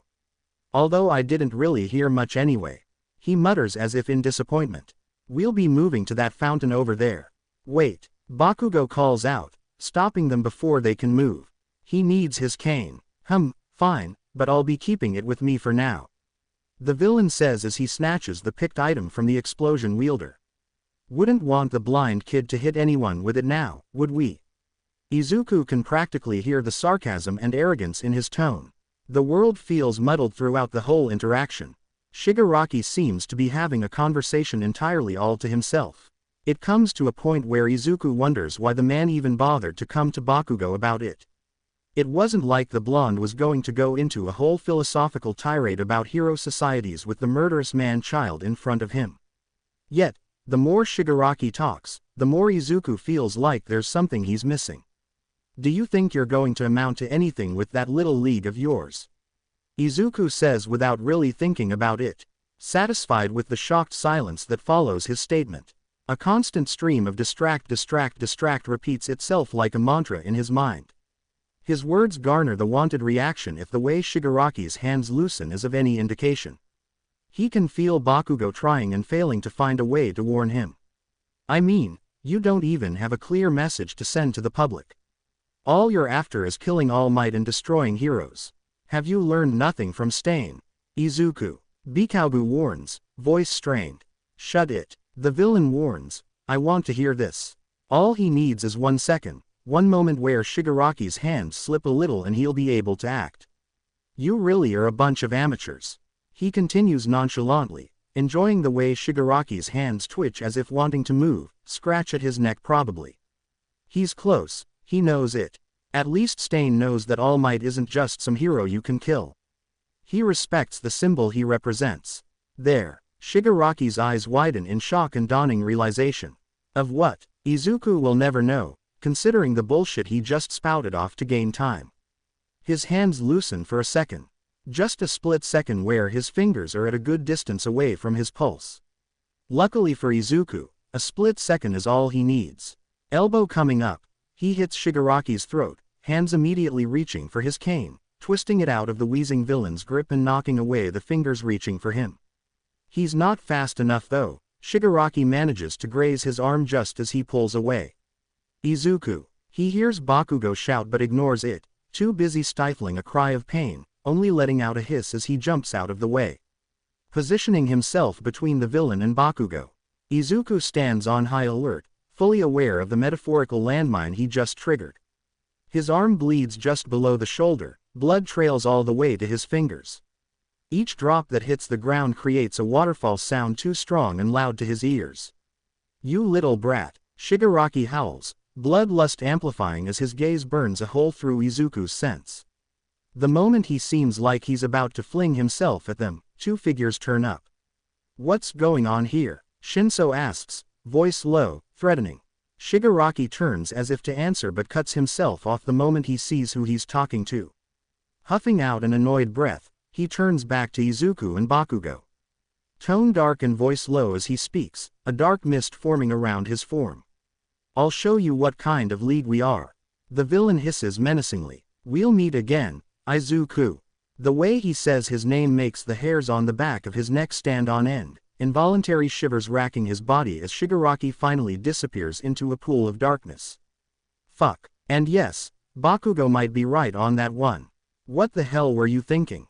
Bakugo screams the moment Iida goes off to call the police, immediately tearing a piece of his shirt and tying it around the hand-shaped wound on Izuku's arm.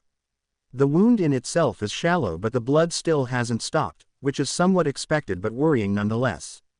The teen's body language is closed off, shoulders tense, movements stiff as he works on taking care of Izuku.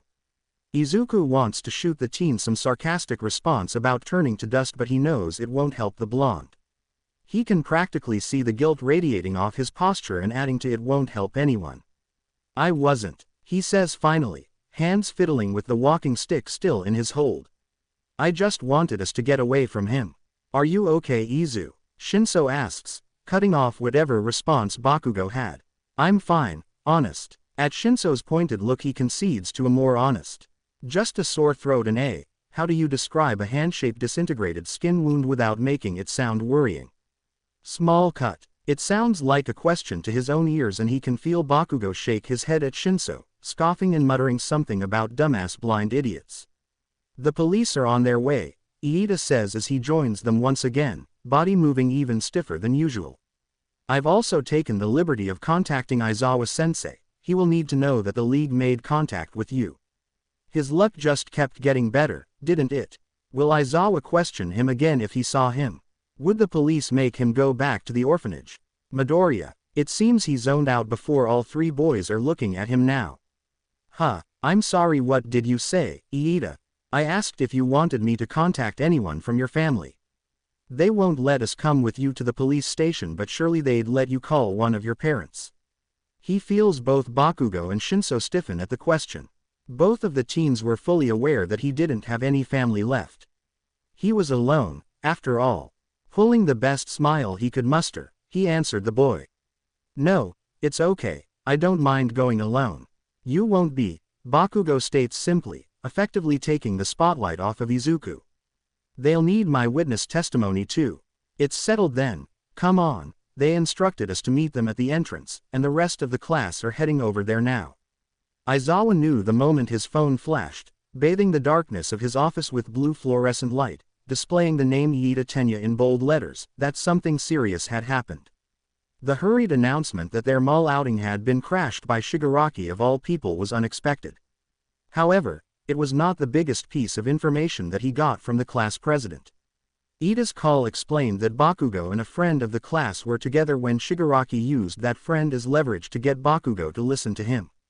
Upon further inquiry, Iida finally revealed the boy's name.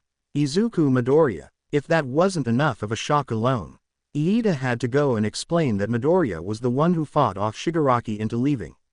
Or at least until they were both out of danger. So, that how Aizawa found himself waiting in Tsukauchi's office, hands drumming the table, his nerves subconsciously manifesting. "You know what this means, right?" Tsukauchi says without turning to face the underground hero, hands folded against his chest as he waited for the two teens to arrive. And yes, Aizawa did know. It complicated things but at the same time, it gave him the opportunity he's been desperately looking for months now. A second chance. An opportunity to make things right. At his silence, Tsukauchi turns around to meet his eyes, gaze intense as they traded an unspoken agreement. We'll do it this time. We'll save him. Izuku thinks he'll never get used to cars, never grow to like riding them. Memories flutter through his mind, like remnants of lost tapes from old movies. Flashing and rising to the surface, too chaotic for the calm, almost serene atmosphere that danced around him.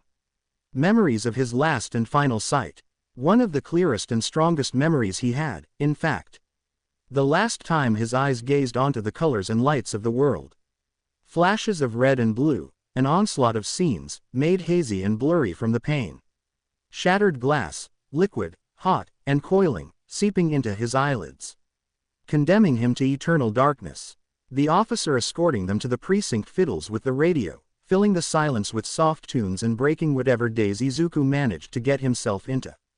He feels Bakugo's gaze, intense and worried, trained on him. Probably sensing Izuku's discomfort, as if the world was responding to his unspoken wish, the car finally pulls up to what Izuku can only assume is the police station. He's moving before the car is even in a full park, scrambling to get out of the metallic death trap society calls a vehicle. However, just as his fingers reach the door's handle, a hand on his shoulder pulls him back. Deku. Bakugo's voice is low as he utters the old nickname, his tone alone is enough to gain Izuku's full attention. When we're done here, you need to talk to Shinso, you hear me, nerd? You need to tell him everything. The teen's hand disappears from his shoulder after that, the absence of its warmth makes Izuku's whole body shiver as his hand shakily pulls the handle and he finally gets out of the car. Only managing to nod in response to the blonde's demand. The officer leads them inside after that, waiting patiently for Izuku to get his bearings and scan his surroundings. As if the unmute button on the world has been pushed, sounds immediately accost his senses the moment his feet cross the door's threshold. The sheer amount of people flittering through the building rivals the ones at the mall. Every one of them moves with urgency and purpose, creating a scene akin to the inside of a beehive. Izuku follows Bakugo's shadow, hand clutching at the boy's sleeve like a lifeline, trying his best to shuffle through the crowd without stumbling or knocking into anyone. Luckily, the walk isn't long, soon enough they stop in front of a small room. The officer politely asks them to wait for the detective to call them in and walks away after knocking twice on the room's door. Izuku supposes that making a break for it now would seem too suspicious. He would have gotten away sooner if Iida hadn't taken it upon himself to inform the police of his name. He needed to get this over with quickly. He just hoped that they hadn't read his file yet. Too much information on there could be incriminating. Specifically his medical records. His musing is cut short as the door finally opens. Izuku does his best to school his expression as he comes face to face with none other than Tsukauchi and Eraserhead. The two people he did not want to see right now. Especially not in these circumstances. Bakugo, Midoriya, please come in, Tsukauchi says as he moves out of the way, ushering them both to a table with 4 chairs, set right in the middle of the room. The fuck are you doing here? Bakugo exclaims as he notices the underground hero's presence. Did you expect me to just ignore that you guys ran into the leader of the League of Villains at the mall? Comes Aizawa's bored response. Izuku finds himself stifling a snort, the sound that escapes his throat catches the attention of the room's occupants though. Ah, sorry, but he covers his amusement with a cough, as if he was clearing his throat. I didn't expect Eraserhead to be so calm about it. The silence that follows his statement is unnerving, making him regret ever speaking up. Reevaluating his words, he can't find anything weird about what he said. That is until Eraserhead speaks up. How did you know who I was? Cursing himself for his carelessness, Izuku fumbles to find a believable response. I recognized your voice. We've met before and Shinso told me you were his and Bakugo's teacher. Not to mention that time when you called me out near the H hospital and I heard Iida calling you on the phone and telling you about the M-Mall incident so. Quote. His voice gets lower as his words get faster and before he knows it he's pulled himself into an all-out mumbling fit. However, when he finally stops himself, the adults seem to believe his answer. He can hear Aizawa's heart stutter the moment he mentions their first meeting, however, he doesn't let the man say anything before trying to redirect the conversation. See, can we just get the witness testimony over with, please? It's been a long day. Yes, of course, please take a seat. Sukauchi amends after a moment, clearly disgruntled by the word vomit Izuku just spilled from his mouth. They follow through the usual protocols pretty easily, answering any and every question they get asked with as much detail as they can, as they tell the two men in front of them what happened at the mall. Wait, so you decided to antagonize a villain that could have disintegrated you within a couple of seconds? Sukauchi asks as soon as Bakugo tells them about his conversation with Shigaraki. I needed to distract him and I just told him the first thing that came to my mind, I guess. He tries to sound sheepish, but the scoff he hears Bakugo lets out, along with the soft murmur of, "Problem child," from Aizawa tell him he didn't quite succeed. Next, they tell them about the rest of their interaction with Shigaraki, and despite Izuku's clear reluctance, Bakugo tells them about Shigaraki's parting words. This is even worse than we expected, Sukauchi says with a nod to Aizawa. Bakugo, we've contacted your parents, they should be waiting for you outside by now. Bakugo recognizes the dismissal but doesn't seem inclined to take his leave anytime soon. Instead, he turns to Izuku. Who's waiting for him then? Aizawa, who's been mostly quiet until now, chooses that moment to speak up. The League, knowing who he is, changes things greatly. Turning towards Izuku, his voice is grave, as if he wants to convey the seriousness of the situation. It makes you a target, Midoriya. I alive at the orphanage in the Musudafu district. I can get there on my own. He knows he's walking on a thin line. He doesn't know how much the two men in front of him know about his situation. Midoriya, you don't have to lie to us. You haven't lived there for a long time now, Aizawa adds, almost as if to prove their point. The words hit him hard, making it clear just how much he's slipped up. The detective had a truth-detecting quirk, for God's sake. How could he have forgotten such a crucial detail? He feels Bakugo's head swivel to glare at him. The teen is probably realizing the reason behind Izuku's reluctance to talk about himself now. Letting the nervous act drop for a second, Izuku lets his back slump against the chair, crossing his arms almost automatically, a habit manifesting itself by the need to put up his shields. He won't be slipping up anymore. So, you've read my file. It's more like a statement than a question. They couldn't have known about the orphanage otherwise. We have. You've been declared missing for almost 3 years now. However, our plans to find you a proper home to live in aren't real options anymore. Before Izuku can voice his surprise or even his objection, the hero goes on. The threat the League poses is too great to ignore. We can't leave you unprotected.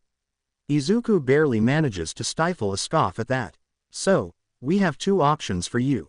Before they get to explain, a knock sounds from the door. The same officer who drove them sticks his head in hesitantly. I'm sorry for the interruption, but the Bakugos are getting restless and they're asking if they can take the kid home now. As if to prove his point, shouting could be heard from just outside the room. A woman, who Izuku assumes is Mitsuki Bakugo, is shouting at someone to hurry up. Fond memories flood through Izuku's head, and he can't help but smile. Grumbling under his breath, Bakugo hurriedly follows the officer outside. However, he does threaten Izuku before he leaves, telling him he better update him once this is over. The door clicks shut once again, and the smile slips just as easily from his features. Taking his glasses off, Izuku tries to level his gaze with the men in front of him. He knows he must be unnerving to look at. He can't bring himself to care right now though. What are the options then?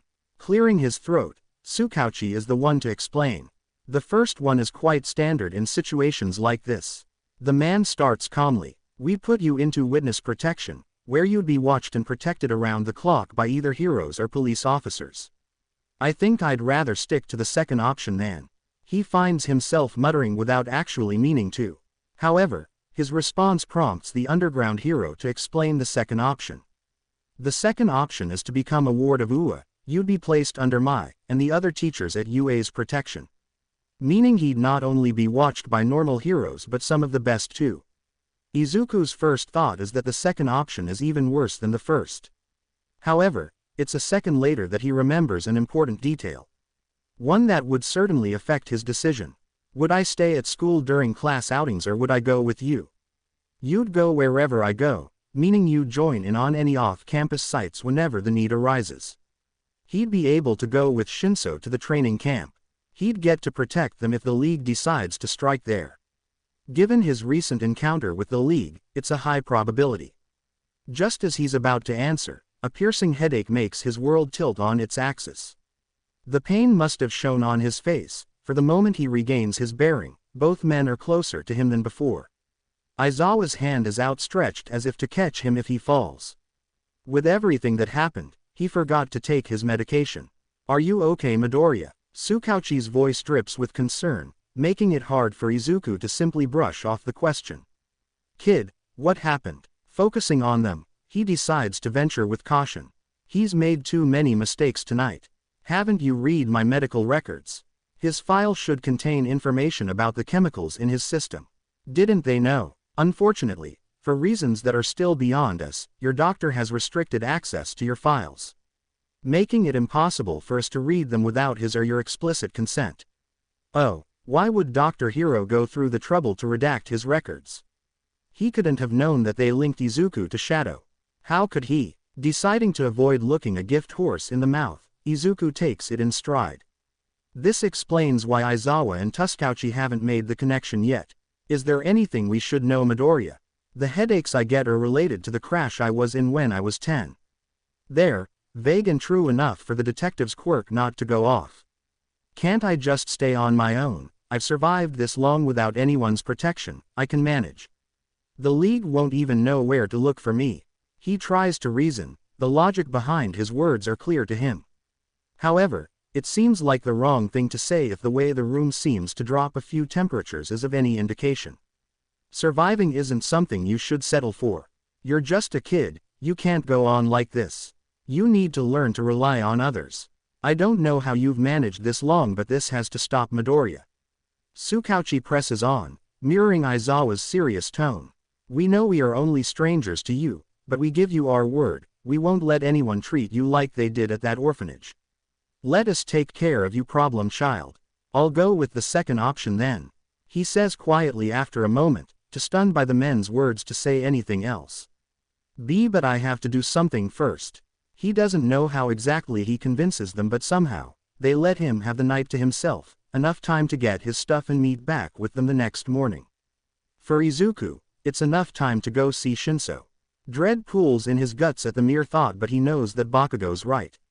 He needed to talk to Shinso. He needed to tell him everything. So given his deadline, he finds himself perched on Shinso's windowsill at 11 o'clock. The street is quiet, the darkness of night is only illuminated by the streetlight, glowing dimly under the moonlight. His insides twist in anticipation and he nearly decides to double back. Running from his problems, however, won't make them disappear. So, with that in mind, he knocks twice on the windows. The glass vibrating beneath the force, the only barrier between him and his best friend finding out the truth. 1 minute pass and then another, and Izuku thinks that maybe, however unlikely, that the boy isn't home. The brief relief he feels is outlived the moment the window slides up. The boy's posture is the definition of tired, his shoulders are slumped, hands coming up to rub at his eyes as if he doesn't believe that Izuku is really there. "Did I wake you?" "Why yeah, but that's okay, my parents are out of town so you can come in." The teen's voice is rough from sleep, tone soft as he moves to let Izuku in.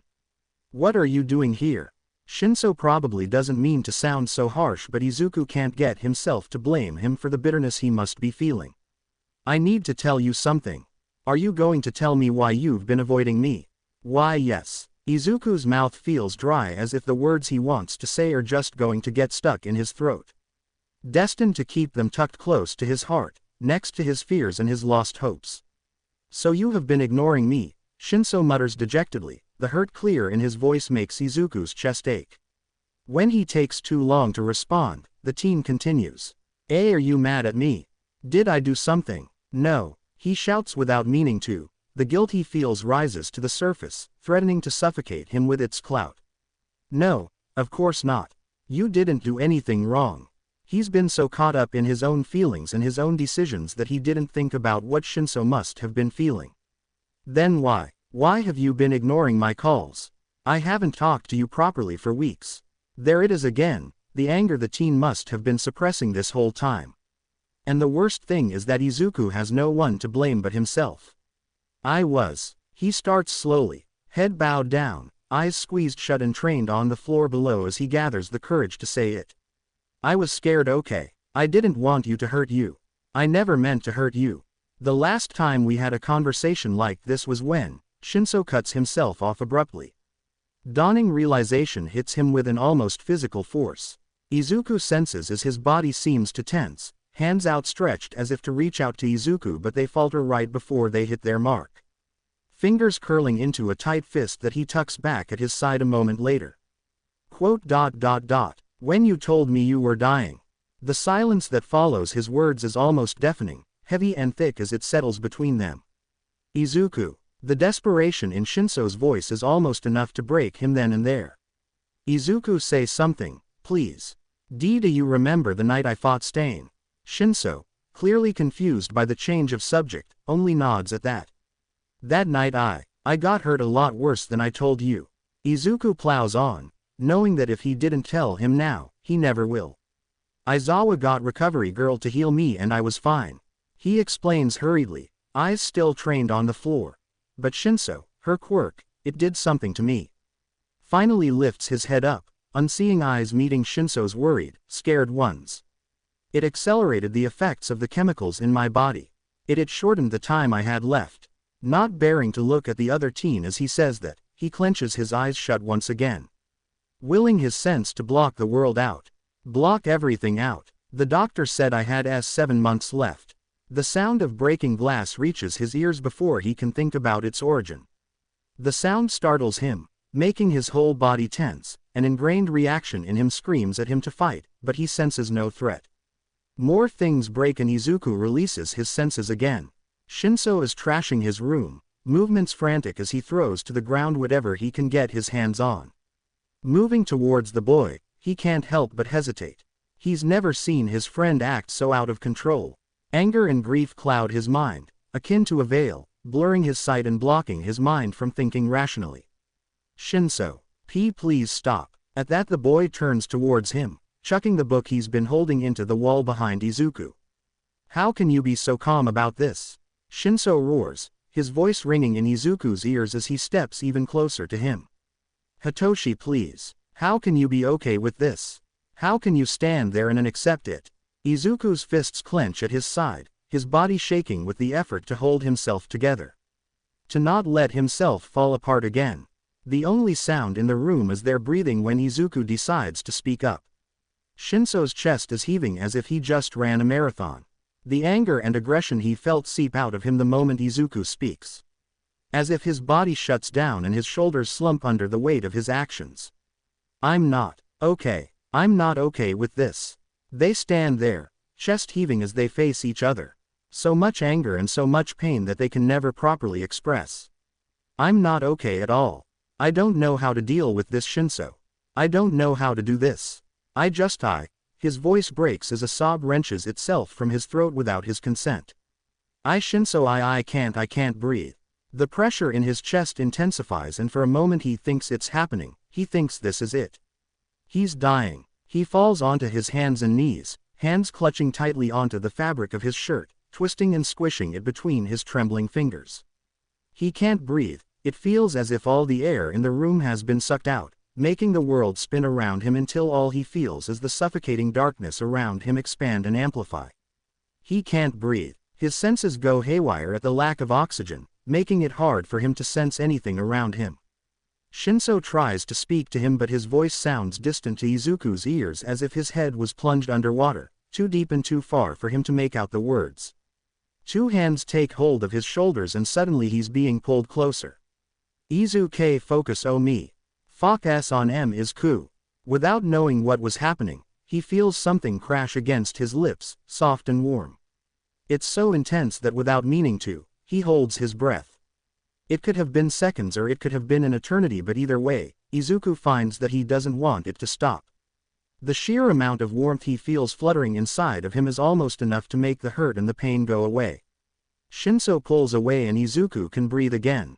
The pressure constricting his chest finally loosens up enough for his senses to work again. His chest heaves with the effort to regain his breathing, but he finds himself calmer than he's even been. He feels Shinso's trembling form crouched in front of him. How did you do that? Izuku can't help but ask, his eyes wide in shock. Voice breathy as he brings 2 fingers to his lips, nails hovering but never touching. I saw it in a TVS show once. Shinso, we can't. Izuku begins but falters, not having the strength to say it. I don't want to hurt you more than I already have and more than I already will. I know. Just let us have this, please. I love you, Izuku. I have for a long time now. Izuku doesn't dare to utter a single word, his heart hangs on to every word that comes out of the boy's mouth. I just want you to be selfish for once. Just let me be selfish, okay? If not for you, then do it for me. The ache in Izuku's heart comes back at full force and he can't help the tears that stream down his cheeks uncontrollably. I want to be with you for as long as I can. Till the end, okay. Warmth. That's the first thing his body registers as the first threads of consciousness wrap around his mind, tugging and pulling. He senses it, seeping down to his very core as he wakes up from what feels like the most restful sleep he's had in a while. It takes a few moments for Izuku's senses to stretch out and take in his surroundings, and even longer for him to remember exactly where he was at the moment. The warmth underneath him moves and it takes all of his well-honed instincts for him not to lose his composure. He does let out what can only be interpreted as a squeak when he realizes where he fell asleep last night. Shinso, still blissfully asleep and unaware of the human being he's currently clutching in his grasp like a glorified teddy bear, only hums and pulls him closer until Izuku's head ends up on his chest, face burrowed into the teen's shirt. To his mortification, the noise he unwillingly lets out actually wakes up the subject of his panic this time. He listens with an enthralled kind of fascination to Shinso's lungs as they slowly lose their slow and even pace, breaking the rhythm that's been reaching his ears. He can even pinpoint the exact moment Shinso seemed to realize the awkward position they were currently in. The echo of the teen's heart almost stuttering as it changed and sped up. Good morning, comes the uncharacteristic greeting. The stuttering only serves to emphasize Shinso's nervousness. Morning, Izuku mumbles tentatively. When the teen doesn't make any immediate move to let go of him, he ventures even further. Are you going to let me go? He doesn't mind, not really. The warmth and sheer safety he feels at the moment would be a testament to that. However, he can't help but feel a little overwhelmed. It's been a long time since he's had this much contact with, really anyone at all. Oh, as if just noticing his arm was still wrapped around Izuku's back, Shinso lets go immediately. Sorry, and it takes all of his resolve not to pull the teen back into the impromptu hug, then and there. The sudden loss of warmth makes his body shiver involuntarily, but he ignores it. He straightens up until his back rests against the table behind them. They must have fallen asleep on the floor last night. It's okay. It seems the nerves were getting to him too. What time is it? Idly he wonders where he left his phone. The room was a total mess, considering the way Shinso took the news last night. It's 9 a.m., I can't believe we slept that much. Shinso huffs, moving to sit next to Izuku. Well, Mr. Insomniac, with your sleeping schedule it was bound to happen. Speak for yourself, your destructive sleeping habits were bound to rub off on me eventually. Shadow. Shinso sings songs, his features stretching into what Izuku can only assume is a smirk. Izuku can't stop the grin that grows and mirrors the teen's expression, almost subconsciously. Glad to see that no matter what happens, their relationship wasn't going to change. It was probably selfish of him to want this. Selfish and cruel. Familiar chains of doubt seemed to grow like vines, threatening to suffocate him from the inside out. Guilt and dread growing and expanding in the pit of his stomach. However, before his mind can fall into the all-too-familiar spiral of overwhelming dark thoughts, he feels a hand clutch his own. You okay there, Green? Just as fast as he went in, he feels himself break free. The reminder of just what he had gained last night, making the storm brewing in his mind settle. Why yeah, I was just thinking I should probably get going. He stands up as he says this. Aizawa and Tsukauchi wanted me to come to the station first thing in the morning. They gather his stuff, Shinso insisting that he'd clean his room after Izuku left. Not accepting the help offered by the green-haired boy. However, just as he's about to walk back out of the window and onto the fire escape, Shinso speaks up. Wait, Izuku. Tilting his head to the side in confusion, he waits for the boy to gather his thoughts. I want you to promise me something. Breathing in deeply, as if to brace himself for something, the teen soldiers on. Promise that you won't disappear again. That you won't go back to relentlessly working day and night. I don't want to see you waste away like this, okay? I want to spend time with you and we can. I don't know. Shinso's distress seems to only grow as he continues. We can make a list. Things you want to do, anything at all. Whatever you want, I promise we can do it. But I need to do this with you, okay? There's nothing I want more. The tear that slips unbidden down his cheek is a great contrast to the bright smile that stretches across his features. I already have one actually. He finds himself confessing, the sadness in his voice almost palpable. A long time ago, back when I was still at the orphanage. I had this list. A sad smile replacing the one he wore as he continued. The memory of his younger self, curled up on his small bed at night, writing into his notebook. Bruises from both training and unwanted encounters visible on his skin as he imagined the things he wanted to do in the 8 years he had left. 8 years didn't sound so bad now. What was on it? Silly things, really. Small things. I can show you if you want. It's still somewhere with my old stuff. I'd like that, yeah. With a nod, he hops onto the metallic structure, making his way towards the warehouse to gather his stuff. He does, however, send Shinso one text he knows will reassure the teen. To Insomniac, I promise. You're late, problem child. This is the first thing Aizawa grumbles as he sees Izuku walk into the police station. I'm sorry, it took more time than I thought to pack everything I wanted to take. More like more time to figure out whether he wanted to bring his suit with him or not. In the end, he opted for his suit without the weapons.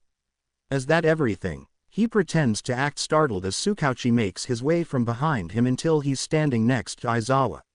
He feels his hand subconsciously tighten around the strap of his bag. The black, barely holding by a thread, duffel bag holds within it the only possessions he has in this world. His expression must have given away something, for the two adults don't make any further comment.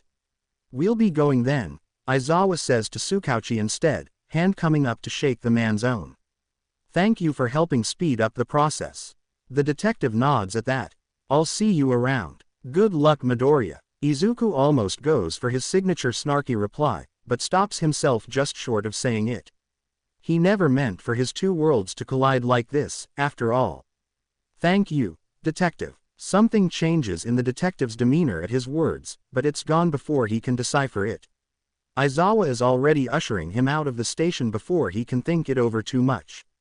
Are we taking a car? He hopes the anxiety that rushes through him at the sheer thought isn't showing on his face. Yes, a cab, Aizawa answers absent-mindedly but stops short a moment later. His sudden halt almost knocking Izuku off his feet as he barely manages not to stumble right into the man. Here, the man says not unkindly. Izuku tilts his head to the side, waiting for the hero to explain. As to not give himself away. You can take my arm if you want, it will be easier that way. The man elaborates finally. What about it's not too far. Walking there would only be logical. It seems his anxiety must have shown after all. Not knowing how to react to the man's thoughtfulness, Izuku opts to take the man's arm instead. Hoping then nod, he sends his way as enough to convey his gratefulness. The walk is silent but comfortable as they make their way to the teacher's apartments near Yue. At least that's where Aizawa says they're going. Officially he'll be the school's ward, but he'll be staying with Aizawa for the foreseeable future. When they get there, the apartment building stands tall. Izuku figures from its size alone that it's one of the expansive-style buildings. The lobby is quiet as they walk in. A lady at the desk greets Aizawa warmly as they both make their way to the elevator. Izuku doesn't quite catch the floor they stop at. Elevators were always disorienting to him. The motion and constant wiring sound making it harder for him to focus his senses. So, when the door slides open with a resounding ding, he just moves in step with Aizawa, making a mental note to ask him for the floor number later. They walk through a short hallway. Having been holding onto Aizawa's arm until now, Izuku's cane remains folded up neatly in his bag, so, he settles for running his hand over the wall as they walk, mentally taking note of the turns they take and the steps they make. New spaces were always complicated to discover, especially if he was to spend a lot of time here. I'm going to give you a tour of the apartment, but don't hesitate to ask if you need help finding anything or if you need assistance in getting used to it all. Sure. He tries not to let his surprise show. They walk into the second room down the hall, just 2 turns from the elevator lift. The place is spacious. It's the first thing he notices upon entering. Instead of taking note of what is there, his mind immediately goes to what isn't. The empty spaces he sees through his sense serve to form a simplistic mental image. Somehow, he's not surprised at that. Aizawa walks him through the apartment, starting with the kitchen that's not too far from the entrance. Through there, they make their way through the different rooms. This is the living room. There are 2 couches near the middle, a big one and small armchair next to it. In front of both are 2 coffee tables and a TV set just ahead. Aizawa even lets him guide his hand through the different structures at his own pace. Not that Izuku needs it all that much. The noise coming from the windows lining the living room and the general white noise the building itself generates is enough to paint a good enough picture of the objects around him. However, he can't help but take his opportunity when Aizawa tells him about the glass windows that replace any kind of wall on the other side of the living room. A balcony of sorts, however, it's not meant for venturing. It's a nice view you got there. Well, Aizawa seems to remember mid-sentence just what that sentence implied. The man cuts himself off abruptly and Izuku can practically feel the glare aimed his way. Problem child. The murmur isn't meant to reach his ears. However, nothing much escapes his senses, so he does his best not to burst into laughter as he hears the man grumble under his breath about dark humor and stupid teenagers. Sorry, it's just really fun to see how long it takes someone to realize. He doesn't know if this crossed some sort of line. He's known the man for a long time now, however, to the hero, he was barely a stranger. Maybe, he should have waited before testing the waters. But you know, Mr. Aizawa, the man, who's been only half-heartedly paying attention until now, stands straighter at that. Giving Izuku his full, rapt attention. I can still go back. You don't have to do all this for me. I can take care of myself and besides I wouldn't want to be a burden. Getting to go with Shinso and the class to the training camp would help him but he can still find a way to protect them without going with Aizawa. He needed the man to know that if he wanted, Izuku would give him an out. You need to believe me when I say kid. If I didn't want you here, you wouldn't be. The man answers seriously, his heart rate steady and true to his words. The doubt must have still been showing on his expression though, for the man continues after a moment. As if to drive the point home. Besides, how else am I going to find someone to enjoy this nice view with me? The smirk Izuku can practically picture on the man's face evaporates the moment he seems to catch on to his own words. With a speed that makes him question if the underground hero was actually running away, the man walks towards the hallway. Grumbling about problem children all the way. However, just as Izuku thinks the man's going to leave him to explore the rest of the apartment on his own, the hero just short of the doorway. You coming, problem child? Hi. They go through the rest of the house in a similar fashion. His room turns out to be the one right across from Aizawa's bedroom. A bathroom is the only thing separating them. The room he's given is the biggest he's ever had. Not to mention the actual bed he gets to have. Izuku can happily say now that there'll be no more warehouse couches in his future. It almost takes his breath away, the thought of having this room to call his own. If only for a little while.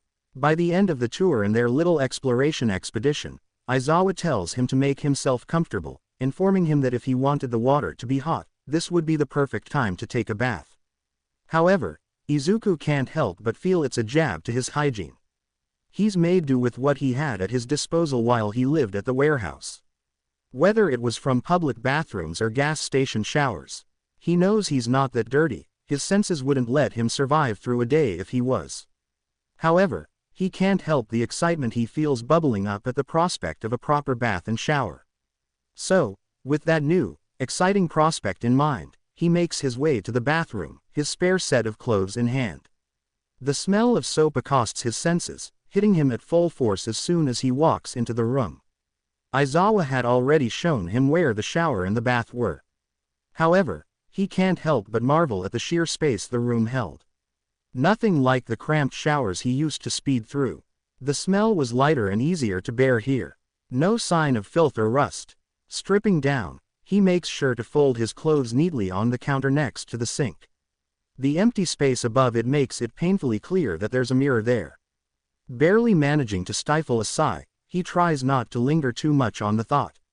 His hand absent-mindedly coming up to rake through his hair, getting tangled in his untamable curls in the process. He tries to picture what he must look like. Long green curly hair, falling like curtains around his face. Well-honed muscles tainted with the countless scars marring his skin. He concludes he wouldn't make a pretty picture. Breathing deeply through his mouth, he steps under the showerhead, hands coming up to reach for the handles. He retracts his fingers just as soon as he makes contact with the metal though. Mind immediately conjuring any feasible excuse for what he thinks he just felt on the designated surface. Because there was no way right, tentative fingers reach back towards the metal surface, almost as if afraid to find out whether he was right or not. To his shock and slight awe, he finds that this was indeed what he thought it was. Braille, printed onto waterproof stickers, labeling the different degrees of temperature and pressure. An unidentifiable emotion surges through him at that moment. A rush of something akin to gratitude and pure awe. No one has ever gone through this much trouble for him. It's overwhelming really. For the second time that day, he feels tears spill unwittingly down his cheeks. No one has ever cared enough to do this for him before. Even back at the orphanage, he's always had to rely on his senses, which was at times more exhausting than he could possibly explain. He showers slowly, selfishly wanting to take advantage of warm water and the sheer amount of cleanness that seeps into his body with every minute he spends scrubbing and washing. The bath he immerses himself in afterward is nothing short of a blessing to his worn muscles and joints. So much that he finds himself fully submerging himself until the outside sounds are nothing but background noise to his ears. Water has always served well to either amplify his senses during the rain or suppress them. It's peaceful, really. The calmness of the water lulls him into a sense of security, when he finds himself reluctant to leave. The inevitable need to come up for air, however, wins over his will to stay hidden in this newly found haven. He makes quick work of drying himself off afterward, putting on his other set of street clothes. One of the only three he owns. A black hoodie, torn at the sleeves, and some worn-out gray sweatpants. Aizawa, having just stepped out of his room, stops short just as Izuku exits the bathroom. "You need a haircut, kid," the man says, voice sounding almost bored. Izuku finds himself self-consciously reaching for his hair. His curls, still wet and dripping, are even longer than usual.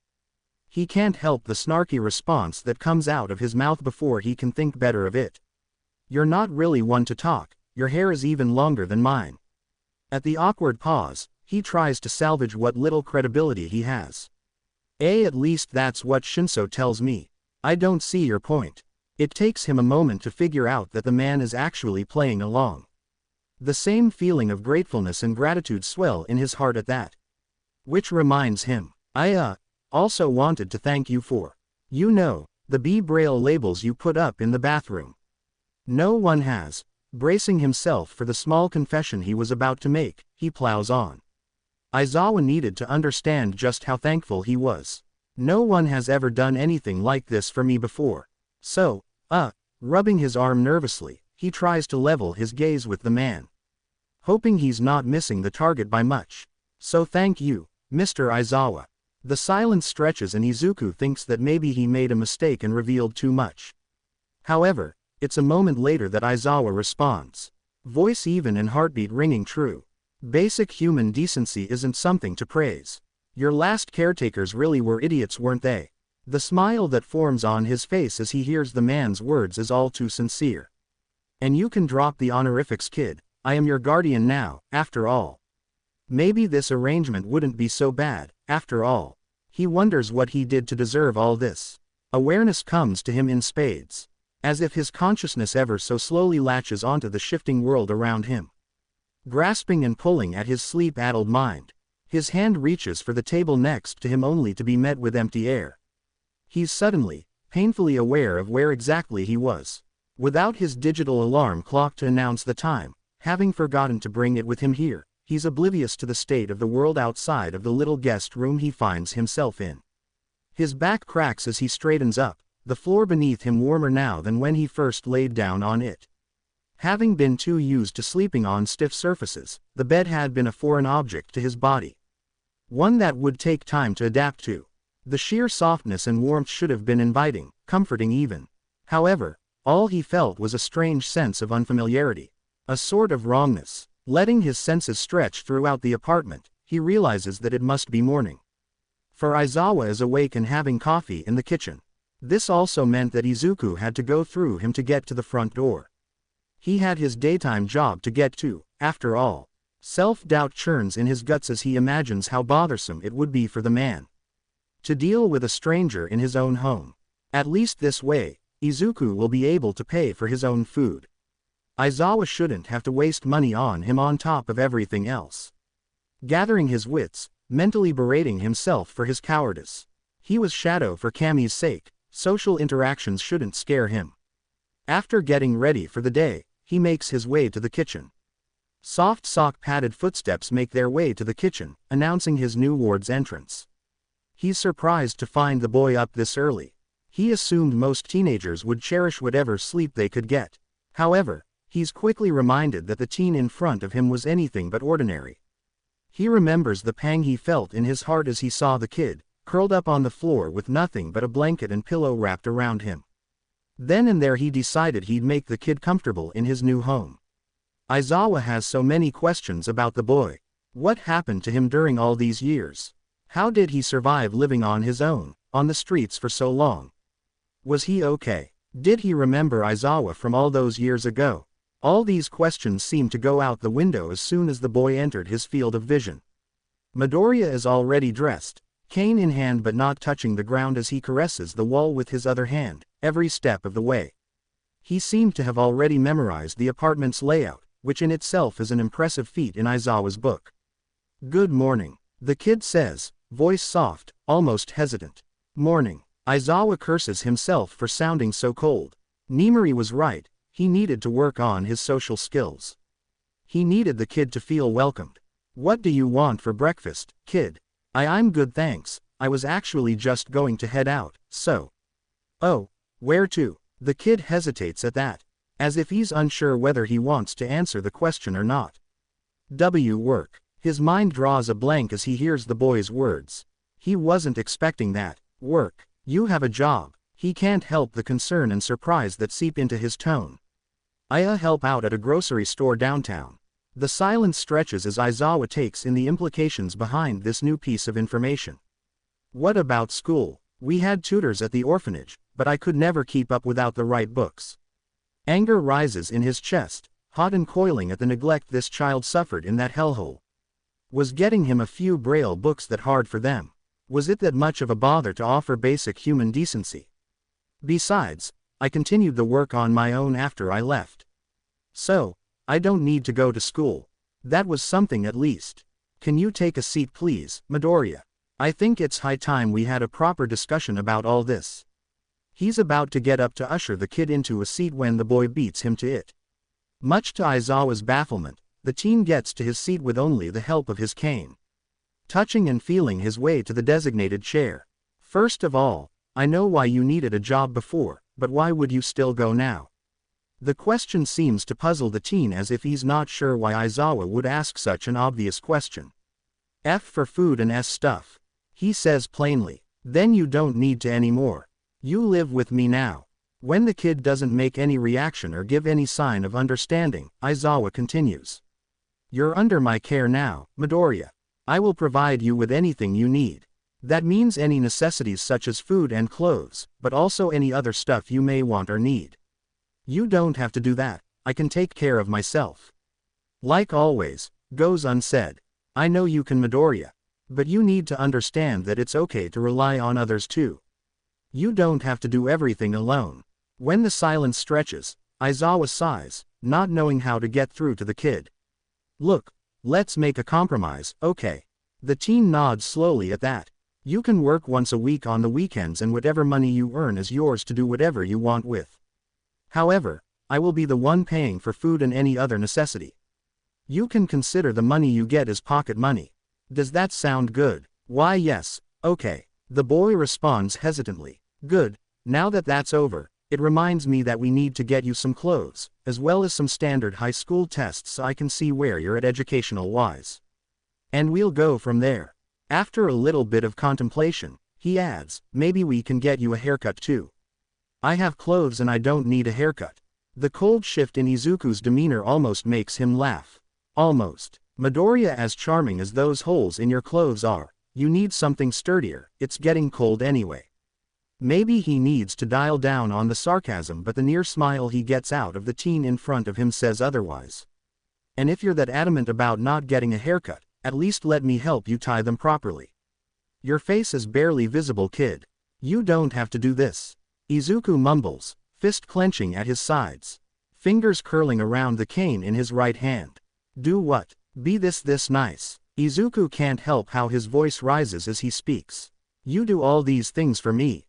Why are you even bothering? I mean, who cares if my hair is a mess? It's not like I can actually see how I look. It's not like anybody ever cared enough to say anything, so why do you? The confusion and desperation in his voice alone rattle Aizawa to the core. Is it that strange for someone to want to care for you? To want you to take care of yourself? I've been taking care of myself for most of my life. No, you haven't, Midoriya. You've been surviving by yourself. Doing whatever it takes to make it in this world, but you haven't been taking care of yourself. Because you know what? Taking care of yourself sometimes means letting others take care of you. It means letting go of the pressure, of the burden you keep holding on to all by yourself and choosing to share the weight with someone. What if by sharing the weight you'd be hurting the person? What if the only thing I can give back is pain?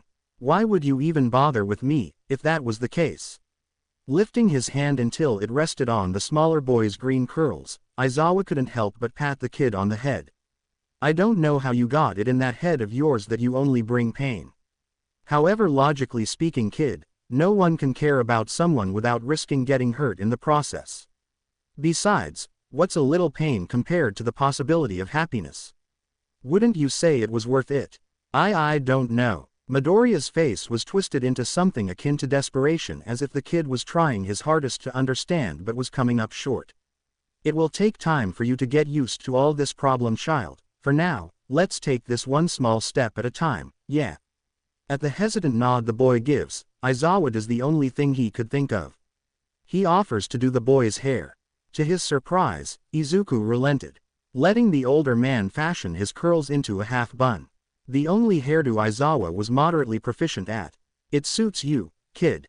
Hey Aizawa-san. At the man's grunt, Izuku continued, I've been meaning to bring it up, but I didn't know how. After a moment of hesitation that made Aizawa worry more than he should have, the kid blurted out the rest. I think you may have a problem. A what? Now, that wasn't what he expected at all.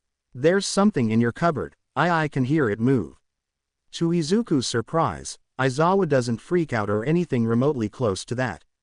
The man just seemed to come to a sudden realization, getting up and walking to the mentioned cupboard. His demeanor was too calm. It didn't express the expected shock at having a rodent infestation at all. I knew I forgot something. The man grumbles as he rummages through the small space. To Izuku's shock, the man takes hold of the creature with the tiny heat signature and brings it to Izuku, almost gingerly. Meet Claw, short for Claudia, my cat. That afternoon, after Izuku's initial freak out about the unknown creature in the apartment and the newfound bond he'd somehow developed with the hero, they ended up watching a movie. Aizawa seemed to be full of surprises, for he had pre-ordered a bunch of films with audio descriptions. Something that Izuku never had the chance to try before. The possibilities it opened up honestly astounded him. However, he still had patrol, so he told Aizawa he was going out to see a friend. The only condition Aizawa gives him is a strict curfew and a promise to be careful. So, after going to the warehouse to collect his weapons, Izuku was back roaming the city's rooftops. Word on the street was that one of the League of Villains hideouts was nearby. A science facility, to be more precise. Shuddering at the mere possibility of the mass production of Nomus, Izuku decides to check it out. It takes half the day to just get around and ask the right people the right questions. Whether they were some of the underground contacts and informants he's racked up over the years, or through some victims he's helped in the past, Izuku ends up at a seemingly abandoned warehouse near Kamino. The warehouse hums from miles away, a beacon of sorts. The walls buzz like a beehive, making the ground come to life from within. As if the whole place is encased with an astonishing level of energy, thrumming and pulsing.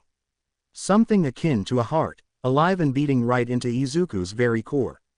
It's both mesmerizing and terrifying at the same time. Warning bells seem to ring throughout his mind as if an invisible force is urging him to turn back and be on his way. As if an unknown entity is calling for him to run fast and hide from whatever it is that's inside. A quirk, Izuku concludes, a quirk meant to deter any unwanted curiosity or passerby. It can't be anything else, for he's never felt this kind of pull before in his life.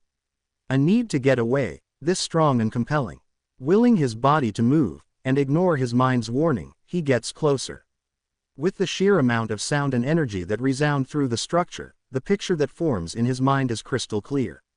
So is the dread that forms in the deepest pit of his stomach.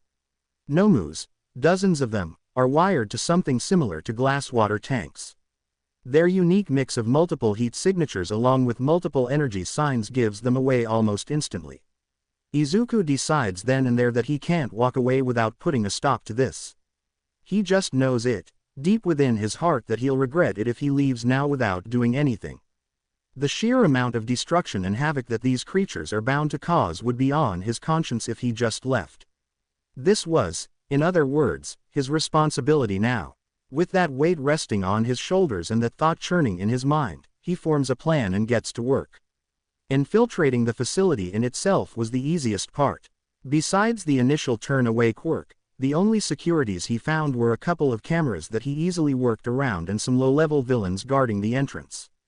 Making quick work of knocking them out and tying them up somewhere outside the facility itself, he gets to work. However, the hard part came next.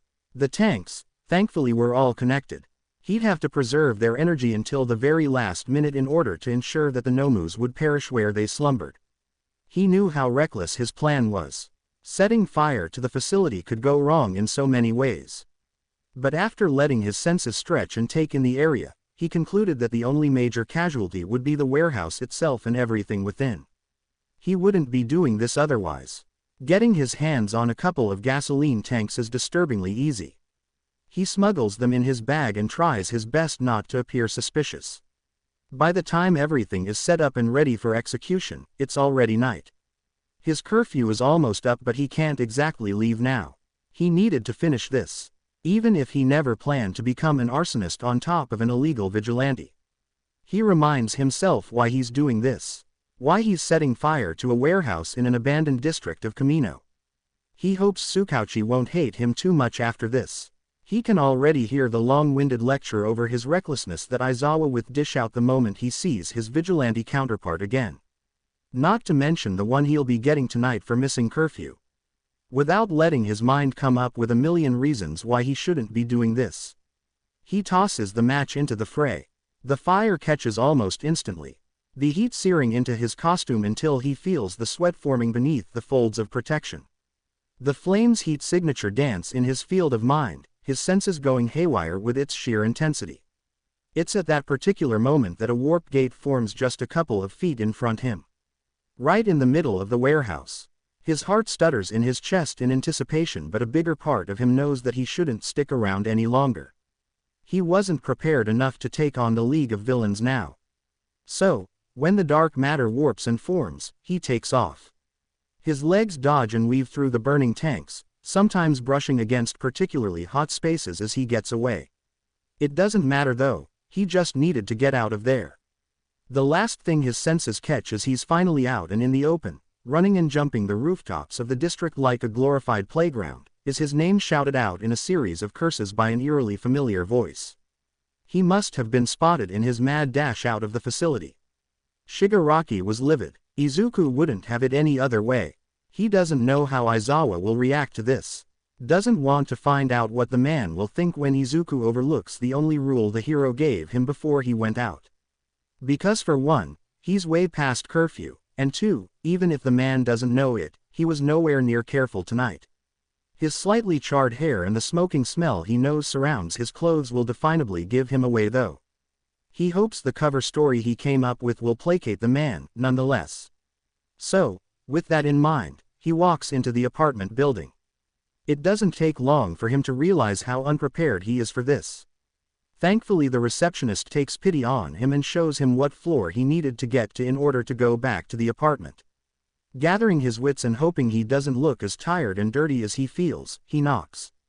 The door is yanked open almost instantly as if Aizawa was waiting just on the other side. Wondering just when Izuku was going to get home, pacing back and forth in worry. No, he couldn't have been that worried, right? Why would he be? Where were you? Aizawa doesn't shout or scream. In fact, his voice is as quiet and measured as ever. His tone low as he faces Izuku. He kinds of wishes the man would shout. At least Izuku has experience with adults being angry at him. This, however, this low, disappointed, and worried tone, he doesn't know what to do with it. I thought we had an understanding, Midoriya. Your curfew was. The man stops short as if something physically interrupts his train of thought. And Izuku just stepped into some kind of light, didn't he? He wonders what kind of picture he must make. Are you okay? What the hell happened to you? Did you see the news yet? The news? You were at Kamino Ward. I was there with a friend and got caught up in a villain thing, or at least I think it was a villain thing. It was really chaotic and I didn't really catch everything that was happening around me in all the chaos. He knows he's rambling, but in order to play the blind and helpless card for all it's worth, he needed to make it believable. I think I may have wandered into the fray without meaning to. At Aizawa's sudden alarmed cough, Izuku hastens to reassure the man. But don't worry, that vigilante helped me. I think his name was Shadow. He got me out of there and even made sure I wasn't hurt. Are you sure you're not hurt? I'm fine, really. Barring the slight burns, he got on his arms that were thankfully covered by his hoodie. Okay, good, but I'm going to say this again and I need you to listen very carefully, Midoriya. At the nod he gets in response, the man continues. The next time anything remotely close to this happens, you call me, no matter what time it is, no matter where you are, you call and I'll come to get you. Can you do this for me, problem child? Yes, I'm sorry for making you worry, Aizawa-san. Well, as long as you're safe, it doesn't matter. However, I expect you to follow the curfew I set for you next time. The man chides lightly as a hand comes up to ruffle Izuku's curls. Now, go get cleaned up and get some rest, I need to make a few work calls. So, was the news accurate?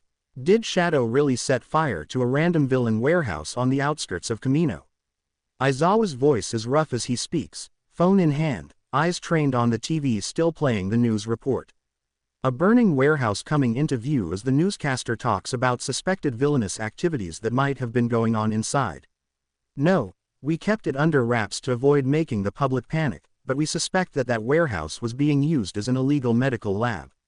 From the residues we collected, it seems Shadow did us a huge favor by burning the place down. Tsukauchi admits, the reluctance in his tone is palpable as he struggles not to make light of the kid's actions. Why? What did you find? They were creating Nomu's eraser. Dozens of them, albeit they were still in their primal stages of the experiments. They were a threat nonetheless. Shit, that's a nightmare I wouldn't want to even think about. Another thought makes Aizawa's gut churn. The League of Villains will want to retaliate. Shadow is going a target, now more than ever. Sighing heavily, he rakes a hand through his dark strands. He's as too reckless for his own good. Let's hope the kid lays low for a while. You've got your annual training camp soon, right? You won't be here to help if he gets in trouble. Yeah, we leave on Monday. I'm taking Midoriya with me. I swear, sometimes I feel like that kid is just as much of a trouble magnet as our friendly vigilante. Well, let's hope this summer of yours gives him a break too. Down the hallway, Izuku can't help but feel relieved as Aizawa finally confirms that he'll be able to go to the training camp with Shinso. He'll be able to protect them better that way. Or at least he hopes so. Walking into UA's main campus should have made him happy. should have made him feel something, anything, and everything really. However, as his feet led him towards the gates and through the metaphorical threshold his mind had conjured up, he felt nothing at all. UAs used to dominate his dreams. His 8-year-old self would stay up hours upon hours gathering whatever information he could about the school, wanting to find some kind of way for him to make it there without a quirk. That dream was shattered a long time ago, along with all his other hopes for the future. Aizawa squeezes his hand as they walk. Izuku's arm is safely nestled in the crook of the man's elbow as he leads him through the campus and toward the bus that was waiting for them. He didn't need the help, he was grateful for it nonetheless. 1A was gathered near the vehicle, chatting and mingling like the teenagers people tended to forget they were. He expected to be bombarded with questions the moment any of them laid eyes on him. However, they all seemed satisfied with greeting him without the awaited flurry of questions. Shinso immediately makes his way towards him, standing as if on guard next to him. A shield against the rest of the world. He feels his face pull itself into a small smile at the thought. They must have been informed of his situation beforehand, or at least they were told he was coming with them. Aizawa didn't allow their mingling to last long though, the man immediately calling for them to get on the bus so that they could leave for the training camp. He wants to move, his mind screams as his body to comply, but with the already present dread he feels for what probably awaited them at the training camp. His feet remain stuck in place, legs unwilling to step onto the van. His hands tremble, squeezing the walking stick in his hand with an ironclad grip. He pushes forward nonetheless. He couldn't freeze up every time. He needed to get over his fears. Taking one step after another, he soon finds himself safely settled beside Shinso near the back of the bus. The teen, probably sensing his anxiety from a mile away, takes his hand into his own the moment his back hits the seat. It makes his heart stutter in his chest, but he elects to ignore it for the moment, focusing instead his attention on the conversations happening around them. It was going to be a long ride. A weight settles on his shoulder and it takes everything in him not to flinch violently as he's pulled abruptly into awareness. Murmurs and low chuckles reach his sensitive ears as he focuses on his surroundings once more. Izuku. Shinso's voice is gentle as he addresses him, hand hovering in the air between them as if wanting to touch him but afraid to so again. The bus stopped. We're at a resting spot. You fell asleep. More giggles sound around them and Izuku's face flushes as he realizes the position he's in. He's curled in on himself, his head resting on Shinso's lap. Hurriedly straightening up, he barely avoids knocking his head into Shinso's. Sorry. No worries, you looked like you needed it. He wants to say something, thank the boy in front of him, but just as he opens his mouth to speak, a voice pipes in. Guys, you can be cute later. Aizawa wants us all off the bus. He can practically feel Ishido's smirk as she says that. It doesn't help the warmth he feels spreading down his neck. Without needing to be told twice, they make it outside. Izuku's senses immediately taking in the empty space ahead of them, signaling some sort of end to the road. A cliff maybe. He feels for a familiar heat signature and tugs Shinso until they're both standing next to the blonde-haired teen. Backs to what Izuku can only describe as emptiness. The Pussycats, a relatively popular hero team, shows up shortly after, introducing themselves with their signature flamboyant catchphrases, emphasizing their cat-like features and penchant for rescue missions. Izuku can practically feel Shinso buzzing with renewed excitement as he spots them. He hears Aizawa calling for him to come and stand by his side. Almost at the same time, he feels the ground ever so slightly start to vibrate under the soles of his feet. It's minimal, almost entirely imperceptible to anyone else but him. However, like pieces of an incomplete puzzle, everything falls into place. His mind immediately forming the connections between their sudden stop and the motif behind the Pussycats' sudden appearance. It makes him want to get some kind of payback for what Shinso's classmates were about to go through at the hands of their teachers. Aizawa was probably going to regret bringing him here after this. He knows he shouldn't, knows it was probably the worst possible idea he could come up with. But as the grin slowly forms on his features, he can't help but want to live on the edge. Releasing his hold on Shinso's hand, effectively garnering the other boy's attention, he makes sure his voice is low as he speaks. Hands slowly making contact with the railing behind them. fingers slowly curling around the metal as his feet inches ever so slowly, closer to the edge. Do you know what one of the things on my list was? He knows he's got Bakugo's attention too now. Not to mention the fact that Aizawa was still calling for him to come stand by his side. Shinso hums curiously, still blissfully unaware of Izuku's plans. Unaware of just what was in store for the class. Bungee jumping. And with that he vaults over the railing. Heart leaping in his throat at the all-too-familiar sensation. The thrill of the fall forcing out an excited laugh out of him even as he hears several panicked shouts behind him. A variation of Midoriya, Izuku, and Deku, reaching his ears. 1, 2, and there they were. Explosion sounds quickly catching up to him, strong arms catching him before he's even halfway to the ground. What the hell? Kachan shouts in his ear, heartbeat raging in his chest as he brings them both safely to the ground. Are you crazy? He tries to answer seriously but his body betrays him as he bursts into a new round of laughter. The adrenaline and the sheer freedom he felt still lingering in his system. He's done this before, of course, jumping from high places. His patrol consisted of constant parkour routes across the city, after all. However, this felt different somehow. Knowing that the number of times he'd be feeling this again were dwindling with the hourglass that loomed over him, constant and relentless in its descent. He tunes back into reality only to find that Bakugo is still shouting at him. Maybe. He finds himself saying as his laughter dies down. Sobering thoughts halting the fleeting insanity and happiness that overwhelmed him just a few moments ago. But I'm alive, right? And that gets Bakugo to stop his rant mid-sentence. Posture shifting into something almost unreadable to Izuku's senses. Before he gets to question his sudden silence, the cliff crumbles behind them. The entirety of the 1A student body falling with it. Aizawa was so going to kill him after this. The class doesn't give him any space this time, immediately accosting him with several exclamations of worry and amazement as soon as they reach the ground. However, as the soil monsters begin to form around them, they don't have a lot of time to dwell on Izuku's recklessness. For appearance's sake, he grips the end of Shinso's capture weapon as they run through the woods, as if following the teen's lead. However, if one would just look a little closer to their movements, they'd notice the slight difference in their interaction. After all, it was thanks to Izuku's senses that they knew where to go and where not to. So they run, following Izuku's lead without even realizing it as they make it through the woods. Dodging and attacking whenever needed to get through the hurdles in their way. They make it to their destination just as the sun starts to set, or at least that's what Shinso tells him as they finally reach the clearing. Izuku can feel the anger practically oozing out of Aizawa as he walks closer. He braces himself for the inevitable punishment and lecture he knows is in store for him. Ignoring the way Shinso seems almost reluctant to let go of him.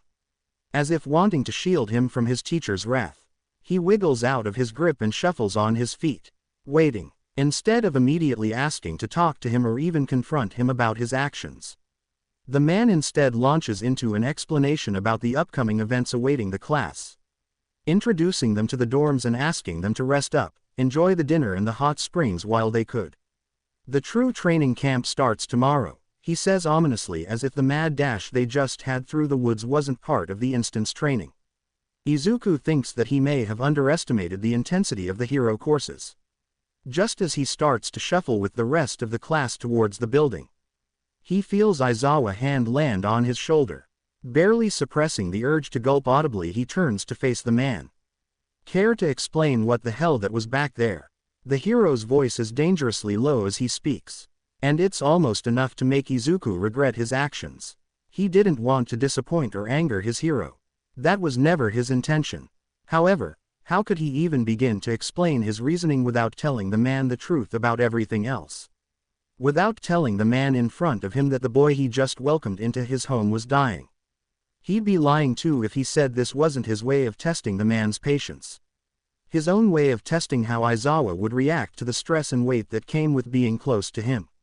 When the silence stretches between them and it doesn't seem like Izuku was going to answer anytime soon, the man continues. If you ever do anything this reckless and thoughtless again, and here it is, Aizawa surely would send him back to the orphanage after the stunt he just pulled. I won't hesitate to call Nezu. You'll be on the first trip back home. Home. Did Aizawa still want him? After all the stress he surely just put him through. His surprise and relief must have been palpable because Aizawa's next words are dangerously close to his train of thought. What did you think I would do, problem child? I thought you wouldn't. He can't get himself to say it out loud. But the hero seems to understand anyway. You thought I'd send you back to the orphanage. And it's not even a question. As if the man is stating a fact, resignation, and a tinge of something unidentifiable in his voice as he speaks. Izuku barely has it in him to nod. He expects the man to speak again, maybe scold him some more. So, that's why he's caught off guard when two arms pull him until he's safely nestled in the man's hold. He doesn't react, body rigid as he feels the man's arm tighten around him. Is that what this is about? Is that why you almost gave me a heart attack? The man says, and if that doesn't make his heart constrict in his chest, it's the hero's next words that finish the job. I'm sorry if I ever gave you the impression that there was anything you could do that would ever make me want to send you back. It's then that he finds his body moving again.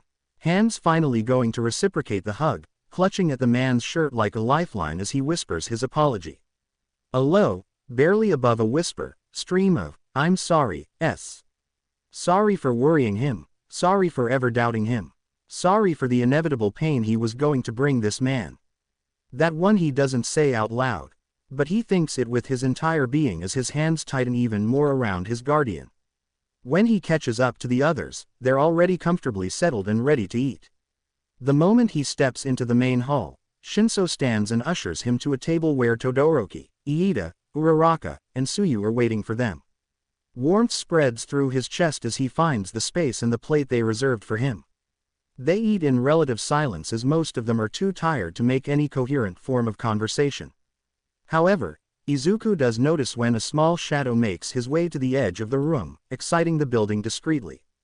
When he asks Shinso about them, the teen explains that the boy is actually Ragdoll's nephew Kota. Apparently, the boy wasn't too keen on talking to any of them, immediately getting mad at any of their attempts to talk to him. Izuku makes a mental note to talk to the boy later, to try and get him to open up. Soon enough, the class separates into their designated dorms. The notion of the hot springs and their effect on their sore muscles and tired bodies, too good for them to pass up while they had the chance. Izuku hesitates to follow their lead though. He's already been too brazen today with his alternate identity, having pulled a reckless move that no other blind person would have if not for his years of experience. He couldn't risk them seeing the scars that surely marred his body. What's up? Shinso asks casually as he stands next to him, probably sensing his hesitance. I'm not sure about this. When Shinso doesn't seem to understand, he elaborates. Going into the hot springs with everyone, I mean. You shouldn't be ashamed of your scars, Izu. The nickname almost makes him pause as heat gathers at the back of his neck, but he chooses to ignore it for now. It's proof of just how strong you are. It's not just that. I mean, they'll get suspicious, right? They'll be curious for sure and definitely a little worried, but I don't think any of them will look at you and immediately link you to your nightly activities. And Shinso has the gall to smirk as he says that last part. Like he wasn't the one who immediately linked him to Shadow when he saw him bleeding at work once.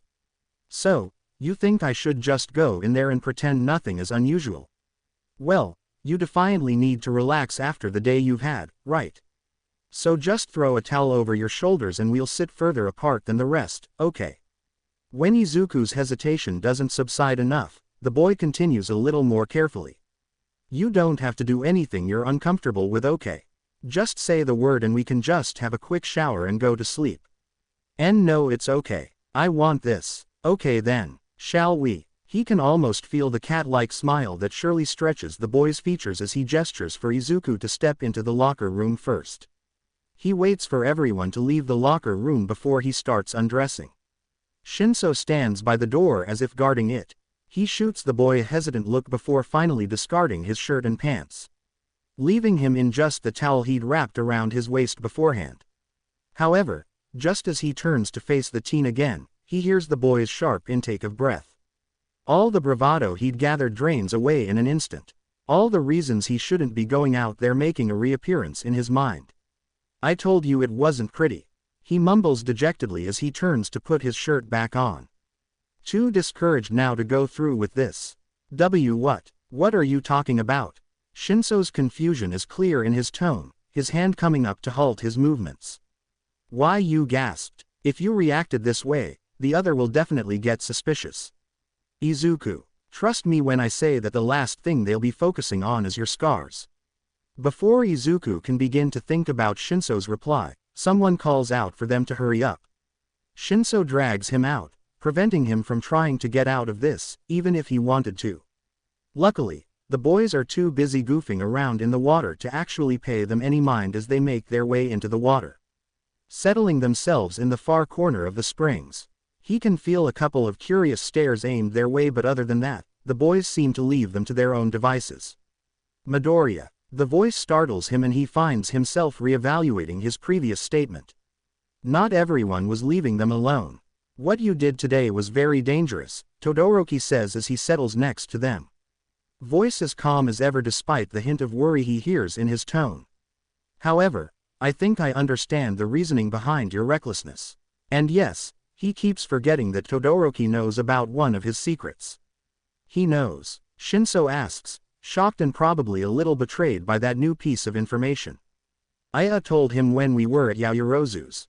I just needed to get it off my chest and he was unbiased, I guess.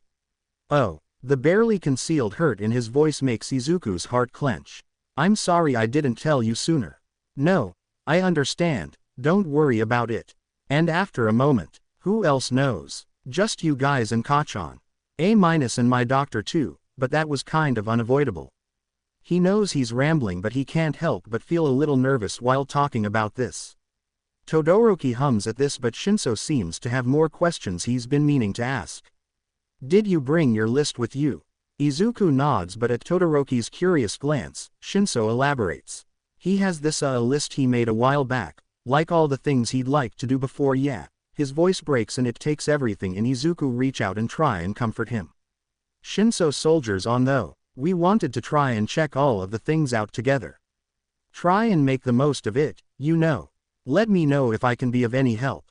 And the determination in Todoroki's voice almost gets to him. I'm curious though, was jumping off a cliff on your list? Shinso actually laughs at that, the sound breathy and precious as he tells Todoroki about the little conversation they had before Izuku literally threw himself off a cliff. As he listens to their interaction and thinks about everything that's happened today, he's happy to see all the people Shinso has in his life. He's grateful for every one of them. It later that night, as everyone is already fast asleep in their futons, that Izuku's head acts up. Having taken his medication a little later than he was supposed to and with all the exertion he put his body through that day, he's honestly surprised he wasn't feeling this sooner. Scarcely managing to make his way to the bathroom without waking the rest of the boys up, he barely makes it to the toilet. Bile rising to his throat, hands clutching at the cold surface as he dry heaves, chest constricting with the effort. It's almost like he's standing on the edge but never crosses to the other side. The pressure in his skull builds up and he thinks the hot springs were a bad idea after all. His whole body feels too hot, his clothes too constricting. Sweat gathers at the base of his neck, his curls still slightly damp cling to his forehead even more. His senses go from being too much to too little every few seconds. The constant change is overwhelming as his world shifts to opposites, too fast for him to adapt. Another bout of dizziness overtakes him and he feels his balance give out, making him fall back until his back hits the tub behind him. He knows he should move, should probably get his backup meds from his bag, maybe put some sort of cold cloth on his forehead for some kind of relief. However, his body feels heavier than ever, and it's almost too tempting to just let himself stay there, slumped against the cold unforgiving surface. A small intake of breath alerts him of another presence, a figure standing just a few steps away from him. His senses don't settle enough for him to know who though. It doesn't help the panic slowly rising in his core with every second he remains in his current state. Who's there? He asks, hating the way his voice breaks, vulnerability and weakness obvious for anyone to hear. The figure doesn't speak, instead electing to step closer until they're crouched right in front of him. Something cool makes contact with his forehead and he barely stifles the urge to cry out in relief. Instead, A sigh unwillingly escapes his lips as he leans into the cold touch. Chi Todoroki, what do you need? Is there anything else I can do to help? Just as he's about to ask for his meds, another voice joins in. Luckily he recognizes it instantly. Oi, what the? When he winces at the volume of the explosive teen's voice, fuck is going on here? Bakugo finishes in a whisper. I just. Taking a moment to breathe and regain some coherence to his thoughts, he continues. I just need my meds, if you can just help me up I can go get them. Fuck that, tell me where they are and I'll bring them for you. They're in a small pouch in my duffel bag. I don't know what color it is. Huffing loudly, the blonde makes his way back out of the bathroom. Sorry if I woke you up. He barely manages to get out the words, another dizzy spell hitting him. His body hunches in on itself as he tries to ride it out once again. He can hear Todoroki say something but he can't concentrate enough to make out the words. A hand rubs at his back, the rhythm helps to ground him until he regains enough composure to straighten up once more and slump against the tub. However, instead of the cold harsh surface, he finds his back connecting with something warm. Startled enough to try and move, a hand on his shoulder stops him before he can go through with it. Settle down, nerd, it's just me. It seems his episode lasted longer than he thought. When did Bakugo get back? Just now, but here, damn, he said that out loud. He hands Izuku the pouch and a small part of Izuku is glad he thought to put his costume at the bottom of his bag. He goes through the process of touching the small packets to try and difference them from each other. Finally, the third one, luckily, is the one he was looking for. Do you want me to get you some water? Todoroki asks softly, already getting up to the sink and filling up a small cup. The loss of the coolness on his forehead almost makes him whimper, but he manages to suppress the urge enough for the half-and-half user to make it back. Swallowing the pills is easy enough, but it takes him a moment to settle his breathing to subside the urge to throw them back up. I'm sorry you guys have to see me like this, he whispers as the medication finally kicks in. The throbbing in his head finally descending as his senses slowly settle down. Stop saying dumb shit, Deku. Bakugo says just as Todoroki replies. We wouldn't be here if we didn't want to. Thank you. Silence fills the space between them as Izuku takes the time to breathe and regain his composure. Slowly but surely starting to feel like normal again. Does this happen a lot? Todoroki asks, just as blunt as ever, if not for the slight concern that tinges his voice. And not really. Oh, only when I forget to take my medication on time. It tends to be stronger when I exert myself more than usual. He mutters that last part, but they seem to hear it nonetheless. Serves you right for being so reckless, Bakugo growls with no real bite to his tone. Sighing as the final bouts of discomfort slowly ebbs away, he can't help but slump into the boy's hold. Head falling onto his shoulder. He was just so tired. Did he fall asleep? Todoroki asks almost hesitantly, his composed demeanor a little shaken from witnessing the pain the smaller boy was in. Yeah, I think so. Bakugo answers quietly, his voice softer than Todoroki ever imagined it could be. Should we move him back to the room? Not yet, I'm going to wait for him to really be out before I move him. He needed all the rest he could get, after all. Todoroki knows the blonde is trying to give him an out, indirectly telling him he could go back if he wanted to. However, looking at the green-haired teen breathing softly in front of him, he finds himself settling back onto the ground. Midoriya was his friend too after all. Or at least he'd like to think he was. He's never met anyone stronger than this boy. He wanted to help, even if it was by just sitting there with him while he rested. He just wished he could do something more to help the teen. Anything at all. And by the faraway look that Bakugo's gaze held, it seemed the blonde teen's thoughts mirrored his own. The curtains add an orange glow to the morning light, a perfect sunrise goes unseen by the teen still curled up on his futon. In the soft golden hue of a new day, Izuku takes a moment to shed the last remnants of sleep from his body. His mind replaying hazy fragments of dreams he can't get himself to remember. The darkness persists even through his slumber, yet on rare occasions, his mind conjures up images of a time long past. A time of color and light. It's almost cruel, waking up from those dreams. He takes in the silence around him, relishing for a moment in the slow, rhythmic flow of the world surrounding him. He feels his heart beat at the same slow pace, reminding him that he was in fact, alive and breathing. He wonders what woke him up. He doesn't have to focus his senses before the answer is presented to him. It comes in the form of a loud crunching sound coming from the space behind him. Finally, you're awake. A voice drawls out, barely concealed annoyance in his tone. Dimly Izuku registers the smell of salty chips. They told me to let you sleep because you were sick, but I was getting bored so. Another crunching sound follows his words almost mockingly. His sleep-addled mind takes a moment to take in his surroundings, however, his senses stretch enough to make out the vague outline of a small body.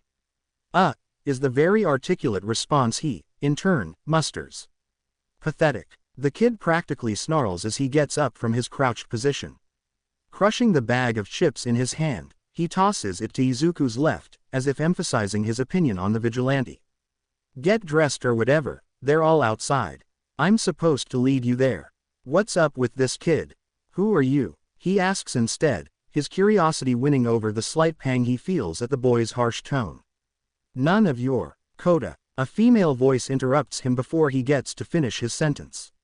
Her presence is slightly familiar. Although he can't be quite sure yet, he thinks it's Ragdoll. Why don't you go play outside while I show Midoriya around? The boy, Kota, his mind supplies, only scuffs loudly at that, running off before the cat-themed hero can admonish his behavior. He can feel the moment her gaze switches from the kid to his own. He senses the moment her whole body seems to freeze, eyes boring into him with an intensity he can't quite decipher. A sharp intake of breath makes her chest expand and rise before she seems to relax a moment later, as if willing her body to go back to its previous unconcerned state. It leaves him feeling strangely unsettled and a little bit confused. I'm sorry about him, he's always been prickly around new people, and the fact that you came with the hero course students doesn't help. She says not unkindly, her voice apologetic. No indication of the surprise and shock he felt oozing out of her just a few seconds ago. Is he your? He begins, but gets interrupted. No, she says, already knowing what he was going to ask. He's actually Mandalay's nephew. His parents were both heroes, they were killed in the line of duty and she's been looking after him ever since. Oh. And he understood now, he really did, the anger that seemed to pool out of that little boy in waves. I'm sorry to hear that. The rescue hero only hums at that, letting the silence settles between them as Izuku gathers his stuff to get dressed. A quick trip to the locker room later, he finds her waiting for him, one arm held out to lead him outside. Aizawa looks at the trees, the winds rustle the leaves with something akin to hesitation. The sun beats down on the asphalt, the hot beams make his eyes squint as he surveys the field. The students are scattered all around, each one of them already working on improving their powers. He watches with barely concealed fondness as Izuku is led to a shaded spot under some of the foliage. Shinso is already sitting there, crossed legs folded underneath him as he looks up, hair swaying with the breeze. One would think he was taking a break and relaxing, but Aizawa knew better. He could see it, even from here, the slight sheen of sweat that trickled down the boy's neck. A small indication of the strenuous mental task he was currently subjecting himself to. Mental quirks were never easy to train. Izuku settles up next to him comfortably. Their interaction speaks of a deep friendship and a hint of something more. Aizawa wonders how the two met. He hopes that the kid is happy. He's about to walk away, maybe check on some of the students' progress. However, his endeavor is waylaid by the cat-themed hero that walks up to stand beside him. Ragdoll's posture is stiff, nervous, as if she wants to say something but doesn't know what to say. I'm sorry about your kid Eraser, she says finally, her tone carrying a gloomy lilt to it. Her gaze is directed at the two teens he, himself was watching just a moment ago, her eyes shine with unspoken pity and sadness. It confuses him immensely, dread dropping in his stomach, heavy and crushing. He didn't think Ragdoll of all people would be this close-minded. I can see his weaknesses. Don't be. His blindness doesn't define him, it isn't something to be sorry for. He states this with a tone he never thought he would direct at a hero. Izuku is strong, one of the strongest kids he knew. The teen was inspiring, he didn't need anyone's pity. You misunderstand, she replies simply, her voice makes it sound as if she would rather be wrong. His weakness, it's not his eyes. At his confused stare, she continues. Her next words shake him to his very core. It's everything else. Are you all right? Shinso asks upon Izuku's arrival, voice tight with concern. Bakugo and Todoroki told me about last night. If you need to stay in bed today, I'm sure Aizawa won't mind. We can just tell him that you're coming down with something. Don't worry so much, Shinso. I'm fine, honestly. The episodes are intense but they don't last long. My meds work just fine.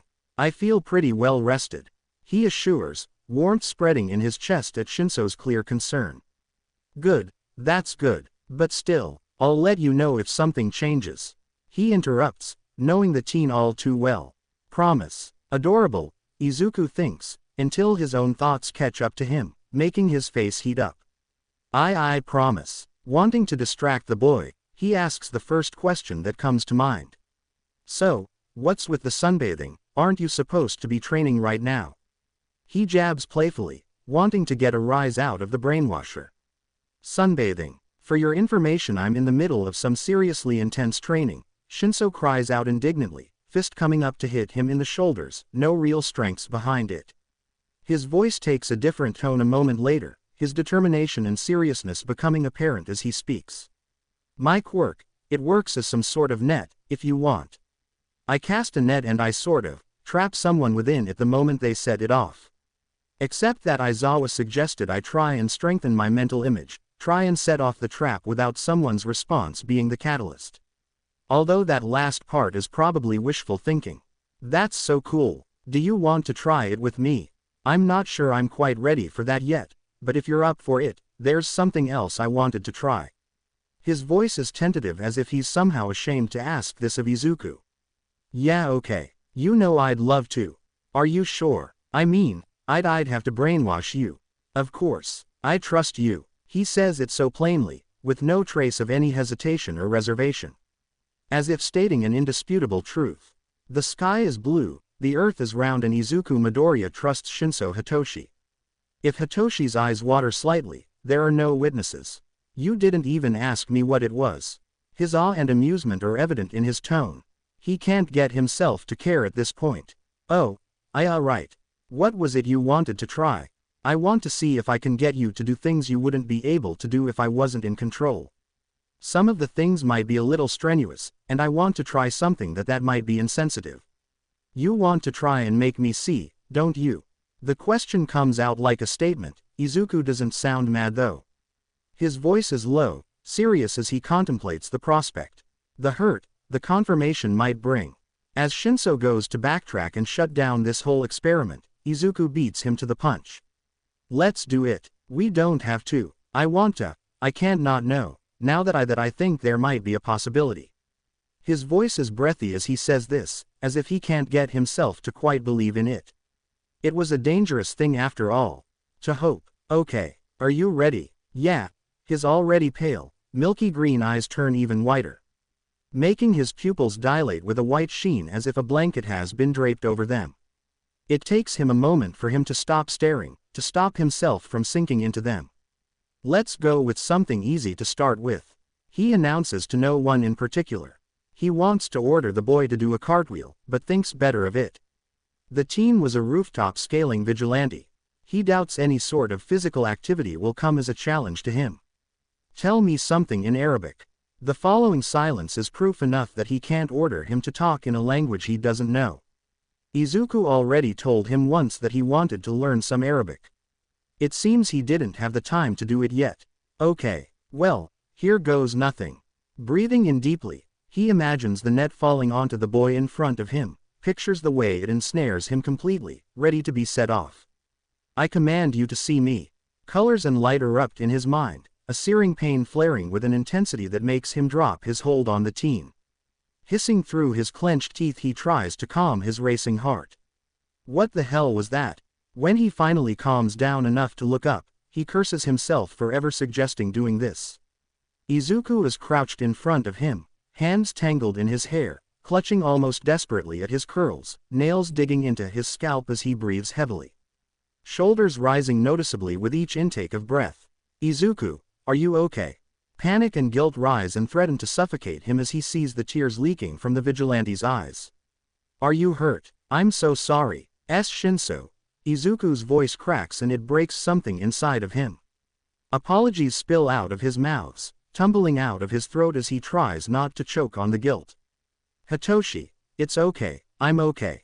Hope flares suddenly in his mind, a blooming, treacherous thing. What did it do? No, it didn't. I don't understand. What happened? I couldn't see, but you somehow got me to focus more my senses. It was so beautiful, Hitoshi. It was like I could feel everything better. It was so clear and vibrant. Tears once again spring up in his eyes, this time spilling freely as he tries to make sense of this.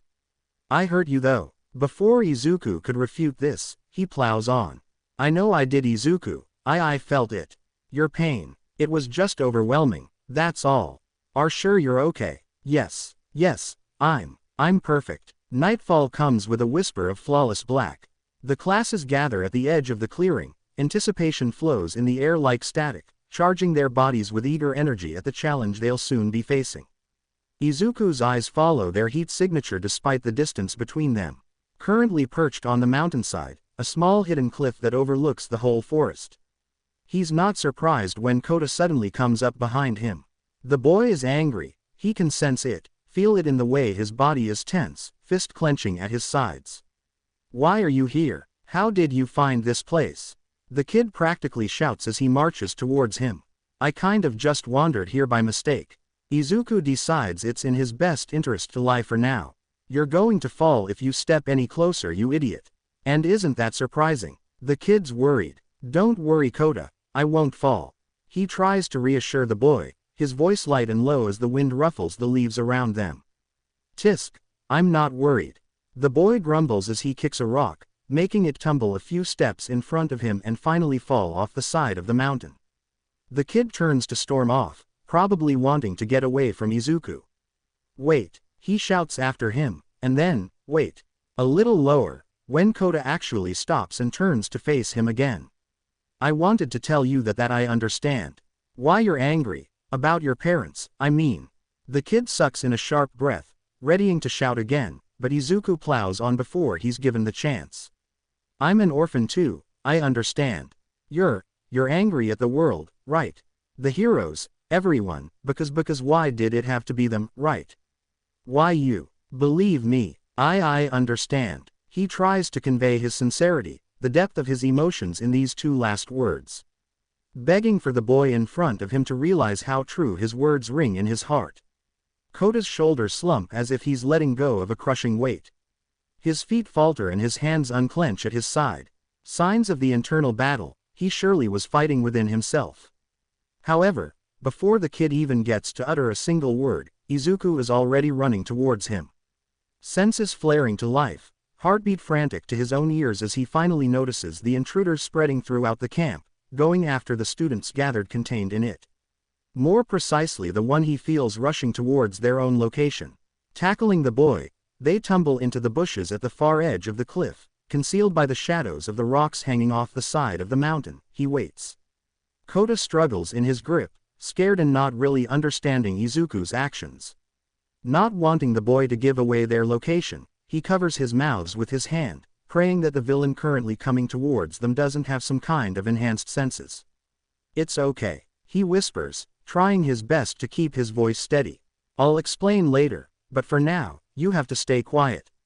Just as he finished uttering the words, heavy footsteps resounded from the place they were just standing at. A big, muscular man strides into view, his build alone suggests the power nature of his quirk. His position, however, puts him directly in the way of their escape route. The only way leading to the house. He'll have to either wait him out or use this to his advantage in order to take him down. Knowing his previous track record, the decision is relatively easy to make. He hears Kota's breath hitch beside him, feels the way his heart rate practically skyrockets the moment the villain removes the mask adorning his face. He can't let Kota get hurt, no matter what. Rising from his crouched position, he readies himself for a surprise attack. However, the hand that catches his sleeve as he moves makes him pause.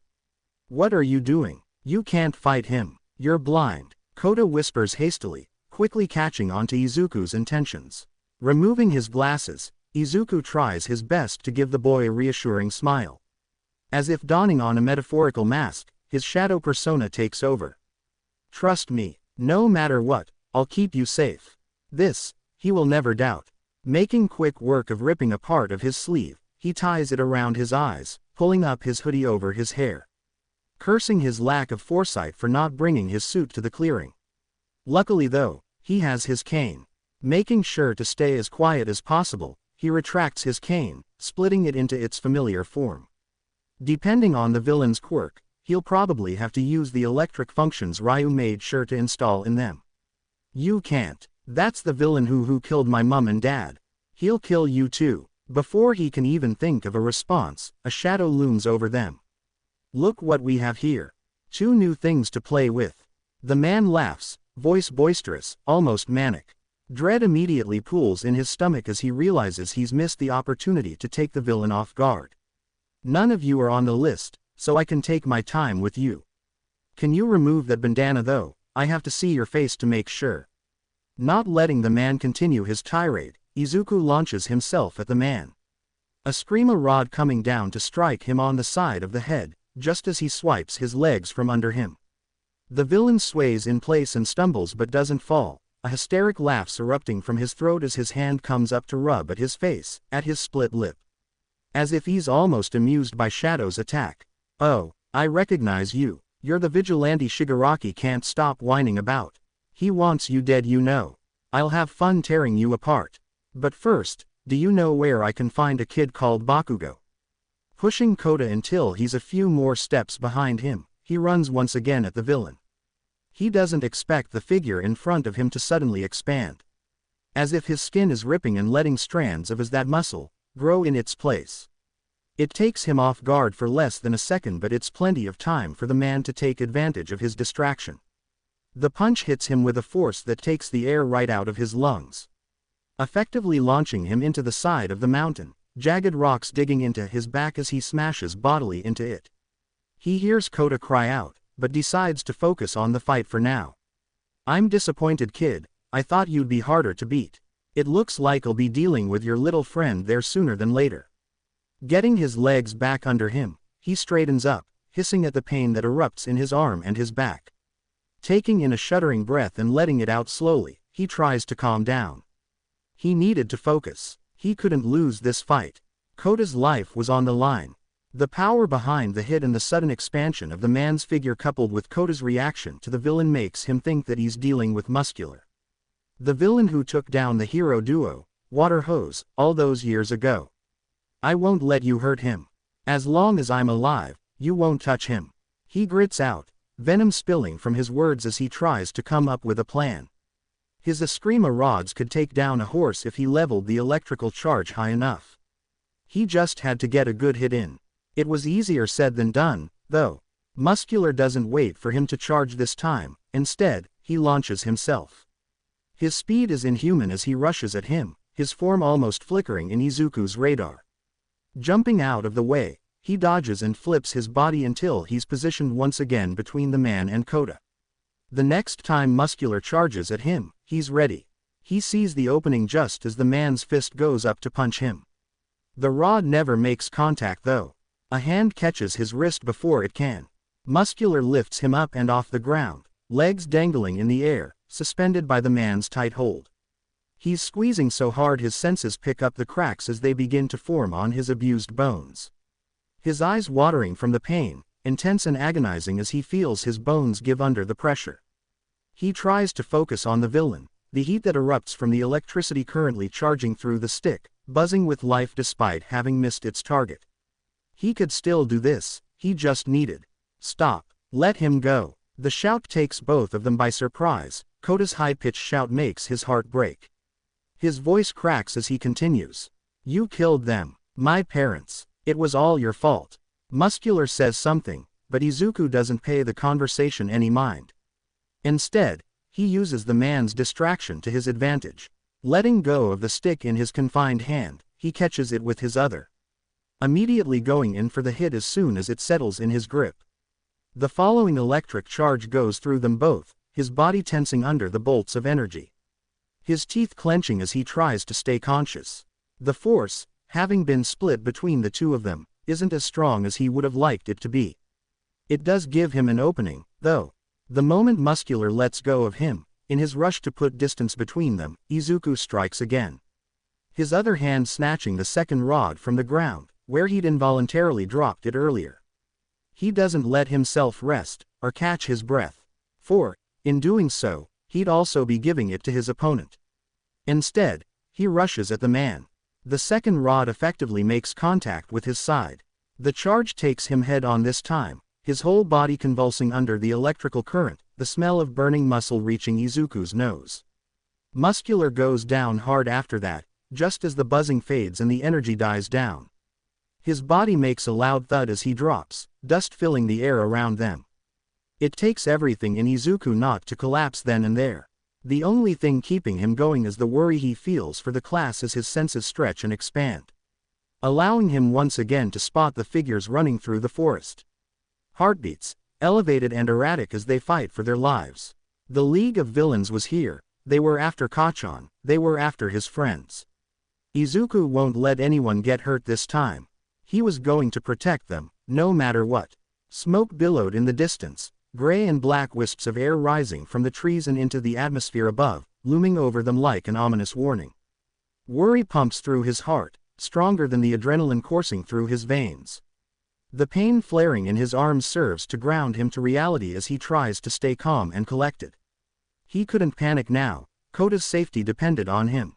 Not to mention the rest of the students. First, however, he needed to get to the dorm room and change into his costume. Doing anything without his weapons and his mask would be suicidal. Shivers, cool and sudden, rack his frame, making the hair on the back of his neck stand on end. Distinguishing the small form, shivering next to him, he makes sure to school his features into a reassuring smile.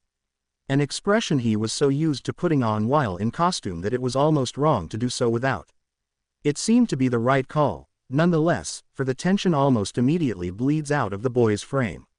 We need to get moving, Kota. I'm going to make a quick pit stop at the boys' rooms, and then I'll take you straight to the heroes, okay? You can't leave me. You heard Muscular. There are villains everywhere. The boy seemed to protest at the latter part of his statement, not wanting to be separated from the vigilante. It's all right. I'm not going to let anything happen to you, okay? You just have to trust me. His voice was soft as he spoke, wanting to convey his sincerity to the boy in front of him. Can you do that for me? The small but resolute nod he gets in response is almost enough to bring tears to his eyes. Thank you. The rooms are dark. He figures the villains cut the power in case they tried to contact outside help. The silence is eerie as he walks in, bending down next to his futon to get Kota back on his feet. With that done, he pulls out his bag, immediately rummaging inside for his gear. He figures Kota already knows his secret, he wouldn't want anyone else finding out.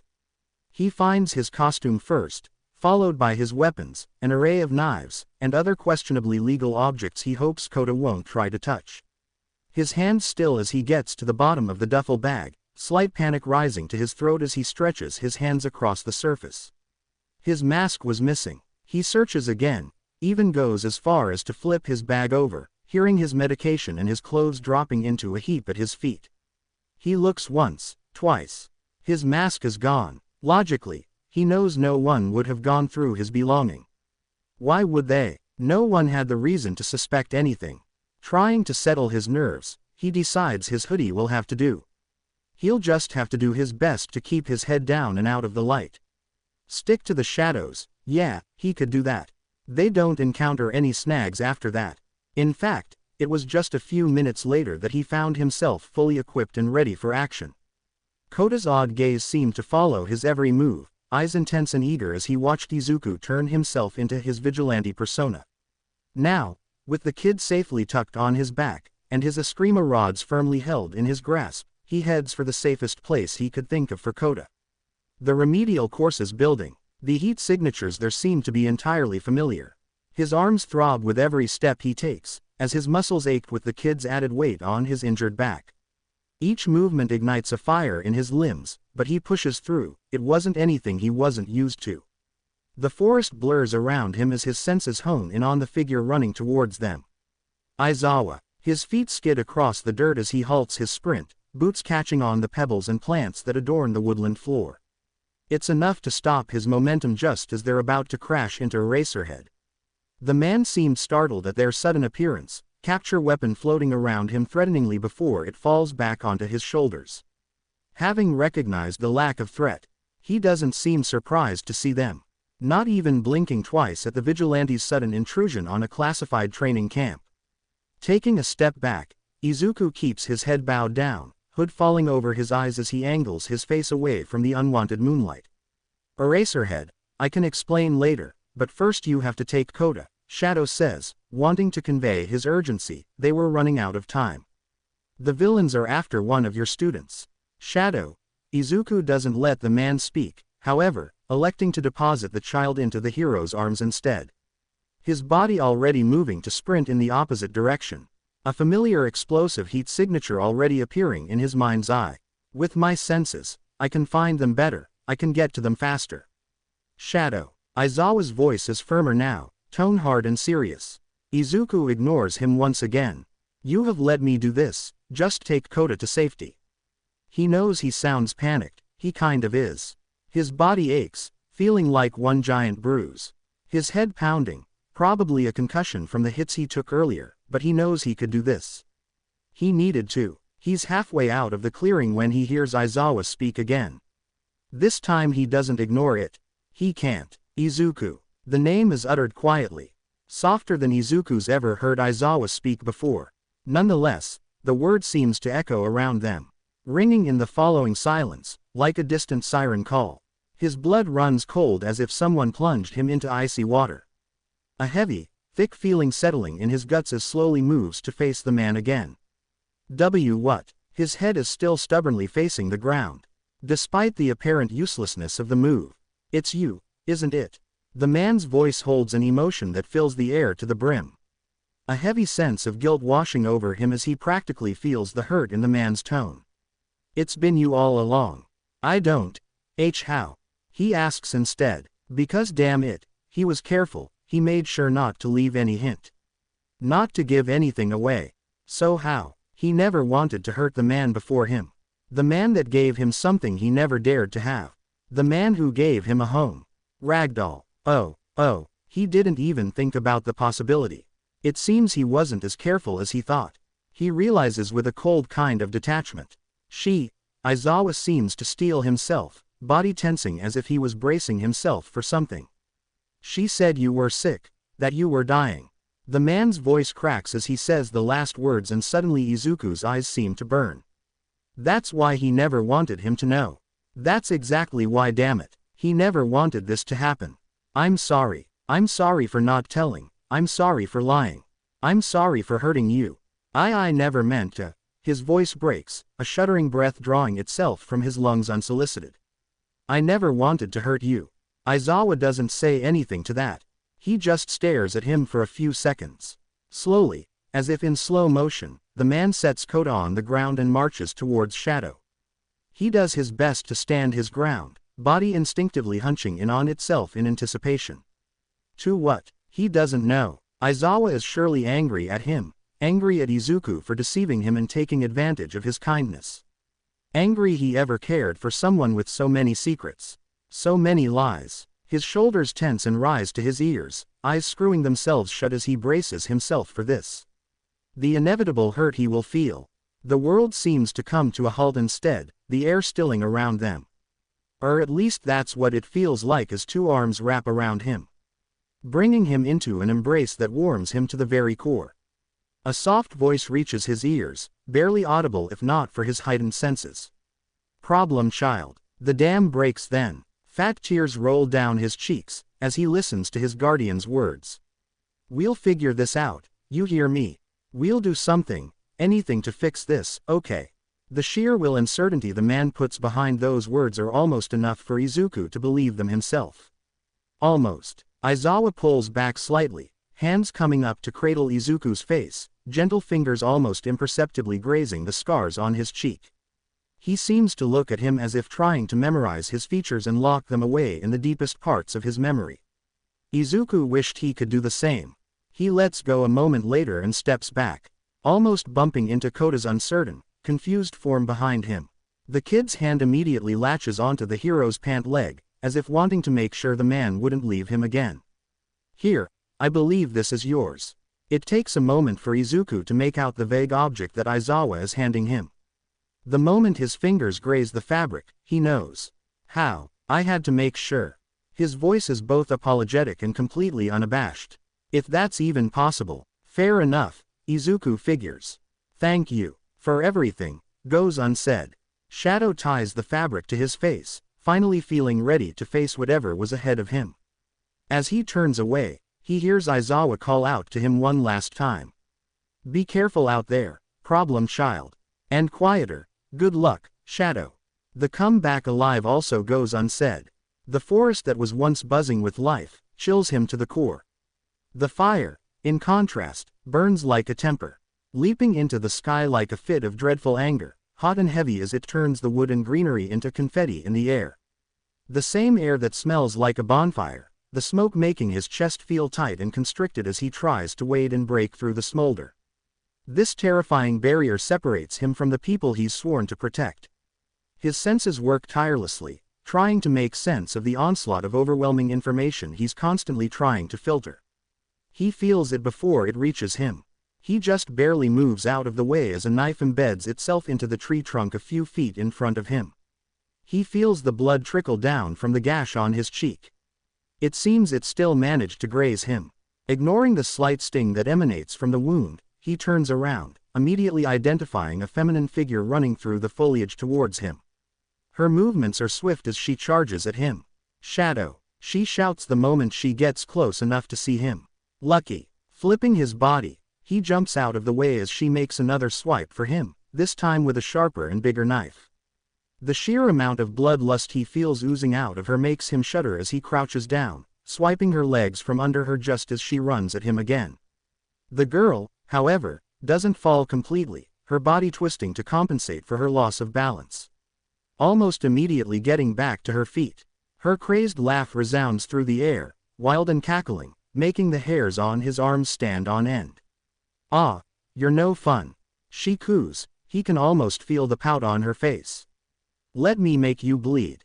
Another knife soars right by his ear as he ducks out of the way. The motion cutting through the wind, making his ears ring. You'd look so pretty in red. She giggles, a wild sound that's somewhat alarming. Think'll pass, thanks. He huffs out as he launches one of his Eskrima rods at her. The stick hits her hand right as she reaches for another knife to throw. The sound of the weapon clattering to the ground is drowned out by her scream as she shakes her hand, trying to dispel the pain. I prefer green, you know. Makes my eyes pop, he adds, rushing to retrieve his rod, gesturing to his costume exuberantly. Her energy, while insane and slightly demented, was contagious. The repeated failure doesn't seem to deter her. He has to hand it to her, she doesn't give up easily. Just as she rushes at him once more, he runs to meet her halfway. Dodging another swipe from a knife. Where did she keep getting these things? He flips his body into a high kick, barely missing her head as she ducks out of the way, rolling with the momentum with more grace he'd expect from a crazed villain. Her whole body rears back as she goes into a handstand, her foot catching him in the chest as she lashes out. The force makes him stumble, the air leaving his lungs abruptly as he heaves to regain his bearing. She was good, he'd give her that. If he wasn't so worried about the villain swarming his friends, he'd almost call this fun. Like being doused with a bucket of freezing water, he feels reality settling in once again. He couldn't afford the distraction. Face twisting into a sneer, he readies himself for her next attack. Knowing he had to finish this and fast. As he predicts, the girl immediately goes for another full-body lunge, her knife held decisively in her right hand as she rushes at him. Lowering his body enough to avoid the swipe, he reaches out a hand, swift and precise as he grabs onto her outstretches arm, twisting it until she has no choice but to twist with the movement, her body flipping until her back hits his chest, her feet giving out from under her as she hits the ground hard. The knife, previously aimed at him, now rests firmly in his grip. Positioned right over her pulse point below her chin. Blade grazing her neck, moving with every heave of breath she takes.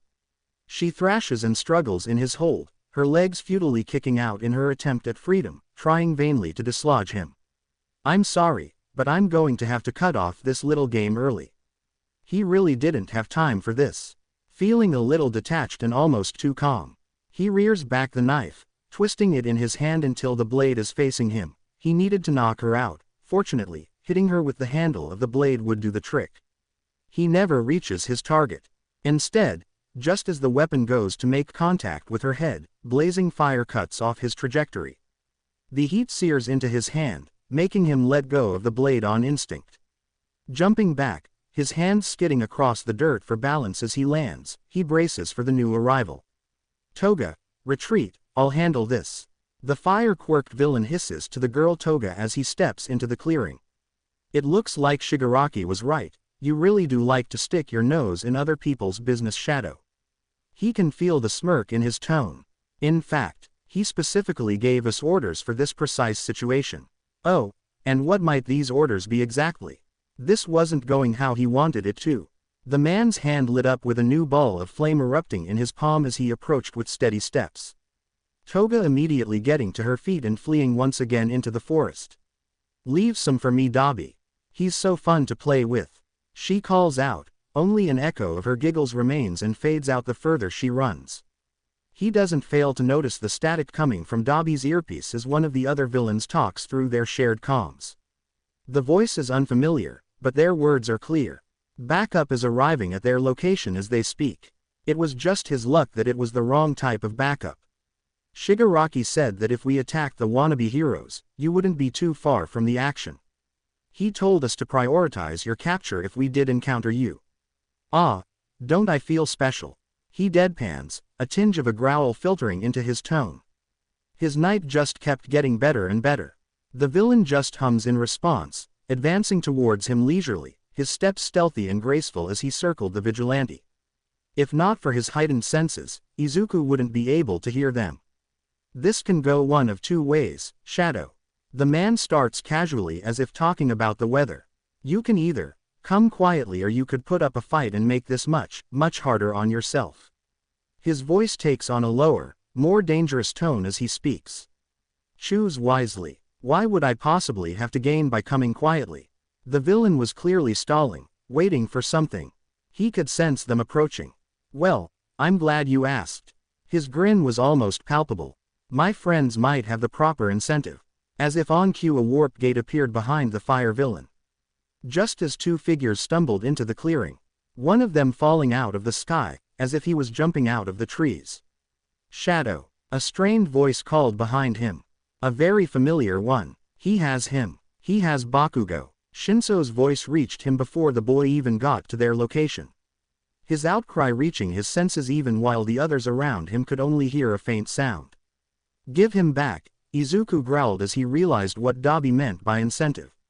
A small part of him was glad that Shinso sounded okay, that he was still far away. My, aren't you demanding?" Dabi sneered. "Bakugo isn't yours." One of the new villains, the one that dropped out of the trees, cried out indignantly. As if Izuku was the one in the wrong. "As I said, if you give yourself up, I'll let the brat go." "How do I know you're not lying? Your lack of faith breaks my heart, kid, really." Dabi retorted, his hand resting mockingly over his heart. "Fine, compress, give him to me." He only had a moment of confusion before his questions were answered. The villain compress proceeded to throw a marble from his pocket right into Dabi's outstretched hand. The marble exploding the moment it made contact. Out of the smoke emerged a harried-looking Bakugo. "You bastard, let me." The teen's snarl was cut off as Dabi's hand encircled his throat, faint licks of flames grazing his skin, the heat too weak to hurt but enough to pose a threat. A warning. "Let him go." His voice sounded off to his own ear, low and intimidating. "Does that mean you agree to the terms?" Dabi responded calmly, his fingers drumming against Bakugo's throat, making the boy swallow down the urge to lash out. Knowing the consequences wouldn't be in his favor. "Let him go and leave without hurting anyone else, and I'll do whatever you want." He could feel Shinso's form falter just as he reaches the outline behind the bushes surrounding them. His timing couldn't be worse. "I'll go with you." "No, IZ's Shadow. No, you can't do this." Shinso wasn't alone either. Todoroki, Tokiyami, and Shoji were right on his heels as he burst into the field. Ignoring the teen's outburst and the constriction he feels in his chest at the action, Izuku steps forward until he was facing the villain, his shoulder almost parallel to Bakuga's. "Do I have your word?" He knew how ridiculous this sounded. This was the word of a villain, after all. A killer. But if he could do this, if he could save Kacchan and make the rest of the League retreat, then it was worth the risk. He had nothing to lose. "Good choice, kid," Dabi whispered, his hand going up to clamp around Izuku's arm. He could feel his guts churning as he waited for the man to move. To let go of the other teen. He could feel it, the slight hesitation, the small, almost imperceptible intent that went through the villain's mind, as he considered not following up on his promise. However, Izuku didn't wait for the man to decide, moving faster than he, himself thought possible. He twisted in the man's grip, pushing Bakugo out of the death hold just as the villain's hand lit on fire. The hero student stumbled and fell under the force of the push, eyes widening as he realized what had happened. By the time he got to his feet, the vigilante was already in trouble. Standing where he was just a second ago, his throat bobbing under the force of Dabi's clutch. "Smart kid, really, I'm impressed. You bastard. Let him go, you wanted me, didn't you?" Izuku didn't know why the boy was so upset. Shadow didn't know him, and he shouldn't mean anything to him. Although knowing Bakugo, the teen was a hero through and through. He wouldn't want anyone to save him, he would want to save himself. Explosions sounded around him, louder than he ever wanted to hear. It was too late, however, for the warp gate was already closing in, almost instantly blocking out some of the stimulus reaching his senses.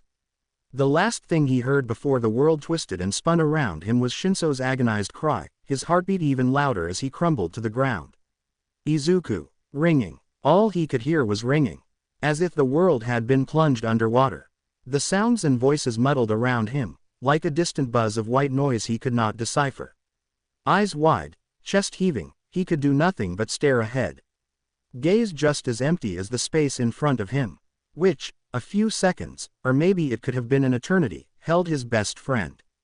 Shinso, answer me, damn it. Bakugo's voice filtered through the haze.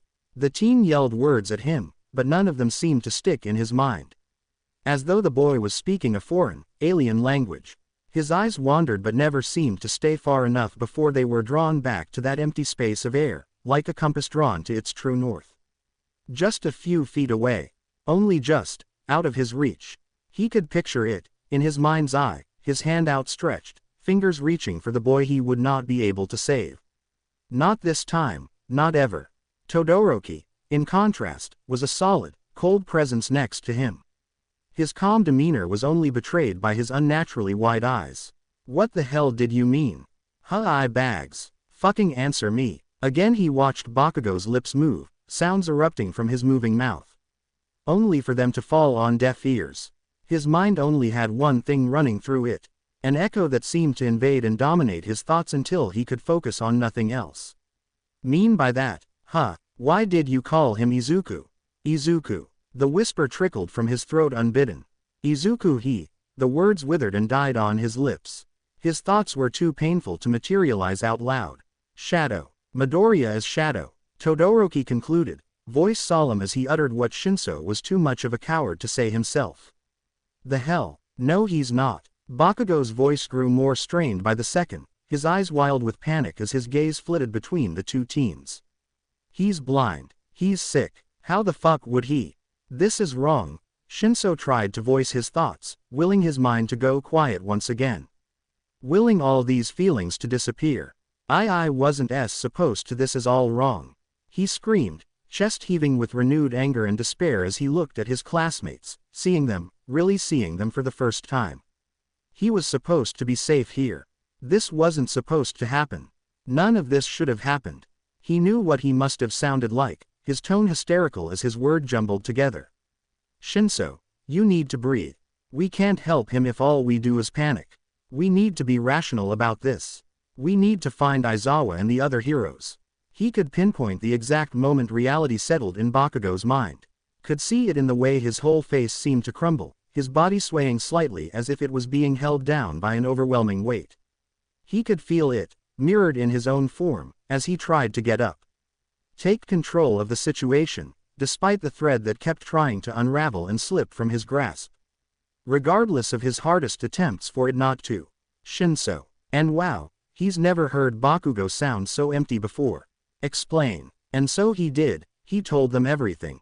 In broken, sobbing words, as they made their way back to the camp, he told them about Izuku's past, their meeting, finding out he was Shadow.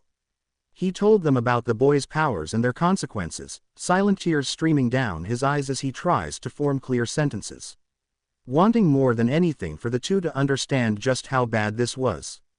By the time he was done, they had arrived, and both Todoroki and Bakugo had fallen silent. They could see Aizawa, standing a couple of feet away from them, amidst a sea of police officers, EMTs, and paramedics. Their teacher was talking to someone on the phone, words rapidly being fired between him and whoever was on the other end of the line. Shinso could see the moment he spotted them, as the man's eyes widened and his shoulders slumped in relief. The phone was still held to his ear, but now with another hand blocking the speaker, he marched towards them. "Are you guys okay? Are you injured?" he asked, his voice urgent and to the point. "Mr. Aizawa, Todoroki began calmly, however, the man wanting immediate confirmation, and with the collar still on hold in his grip he repeated the question again, an urgency in his voice they'd never heard before. "Answer me, is anyone of you injured?" "No, we're fine, but Mr. Aizawa's Shadow, Yes, I know, he's here. If you're not injured, please head to the medical tents for a checkup anyway, and then go join your classmates." The man's eyes were trained on the woods behind them as if he expected the vigilante to pop out of the foliage. "No, Aizawa-sensei, you don't understand." The man was already back to his heated conversation on the phone, which now, up close they could tell was with the police captain. "Eraserhead." Shinso's voice sounded harsh to his own ears, his tone carrying a heavy, serious tinge to it. It stopped the hero in his tracks, gray eyes immediately connecting with Shinso's as he gave them his full attention. "I'll call you back." The man spoke into the speaker, immediately hanging up the phone without bothering to wait for a response. Shadow's gone. Now that he could speak freely, he felt the words falter in his mind. Too weak to voice what he really wanted to say. "Did you see him leave already?" He could see the edge of something dark in the hero's eyes, a suspicion the man was trying to stifle down, despite his growing sense of dread. "The League has him. The League of Villains took Izuku." Bakugo blurted, uncharacteristically desperate as he spoke. The phone fell to the ground, hitting the dirt with a soft thud. Forgotten as for the first time in so long, Aizawa Shota felt real, crushing fear. The world tilted on its axis, twisting and morphing into something Izuku could not even begin to describe. His sense of distance and space vanished as the warp gate swallowed them whole. Disorientation and nausea, intense and overwhelming, hit him like a train. They couldn't have been in there for more than a second, but to Izuku's senses, it might as well have been an eternity. His feet hit solid ground, unsteady and shaking as he crashed to the floor instantly. His legs felt too weak to carry his weight. He didn't know where he was, the trip had muddled his senses, and it would take him a while to regain his bearings. Hands, rough and unforgiving, manhandled him until he was standing up, his weight resting against the villain only for a moment before he was unceremoniously dumped onto a metal chair. His arms were seized on either side of him. He could hear the click of manacles shackling him to either side of the chair. The metal bit into his skin painfully with the tightness of its hold. His head lolled to the side, his awareness slowly expanding until he could make out the area around him. They had taken him to the bar. He was in the League of Villains headquarters. Well, Shigaraki's voice, cold and dripping with smugness, reached his ears, coming from a place behind him. "It seems our plans weren't wasted. I knew you'd show up, like the cockroach you are. Looks like you walked right into our trap, Shadow. What do you want, Shigaraki?" His voice was steadier than he felt. His tone was low and serious as he addressed the man. His whole body ached, he felt tired and hurt. He just wanted to get this over with. "For one, I think we'd all agree that we'd like to finally see the face behind the mask." The villain responded. Shadow could feel him turning to the rest of the villains gathered around them.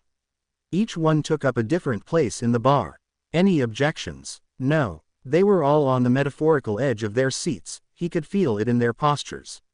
He could even sense Dabi's anticipation, as the man fidgeted with the staples buried in his burnt skin. With slow, prolonged movements, the villain stretched lean, calloused fingers towards Izuku's head. The cloth crumbled to dust the moment 5 fingers made contact with it. He could feel the weight changing and falling away, ash coating his hair as it scattered over him. He didn't know if Shigaraki recognized him yet, with the mask still tied to his eyes, covering half of his face. He remembers his green hair being strangely distinctive. The villain didn't stop there, to Izuku's rising horror. With agonizingly slow movements, as if to stretch out the moment infinitely, Shigaraki lowered one finger at a time onto his mask. His heart threatened to break right out of his ribcage as the thin fabric dissolved under the man's touch. Rough fingers ghosting across his skin for a quarter of a second, a silent threat. A show of power. Silence, complete and encompassing, settled in the space between them, hanging in the air like a cloud. "You," the villain hissed, anger dripping from his every word. "It was you, all this time." A snarl left his lips, as he reached for the closest object, a cup resting seamlessly on the counter, and smashed it against the wall behind Izuku's head. Stray shards exploded on impact, the sound rang in his ears, making him flinch involuntarily. "You're the brat that ruined my quest at Kiyoshi Ward. I know him." "Who is that?" Twice, if he remembers correctly from his research, shouted in contradiction. His tone changed in between his 2 sentences. "His scars are so pretty." Toga cooed, giggling, her face uncomfortably close. He could feel her stare, making his skin crawl. "Look at his eyes. Why does he look like that? Did he hit his head or something?"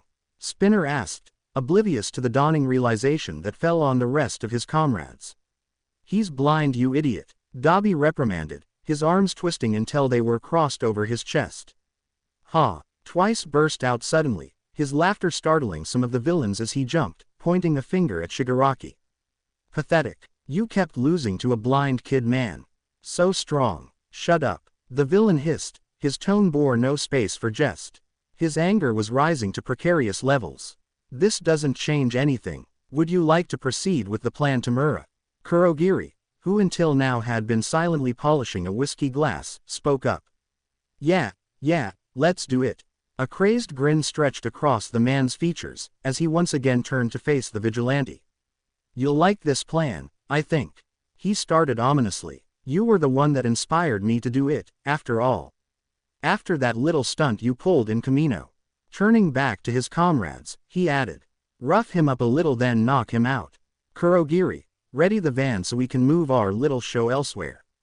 Dread pooled in waves in his guts, as he braced himself for what was in store for him. The dark aura radiating from the man didn't help to quell his worries.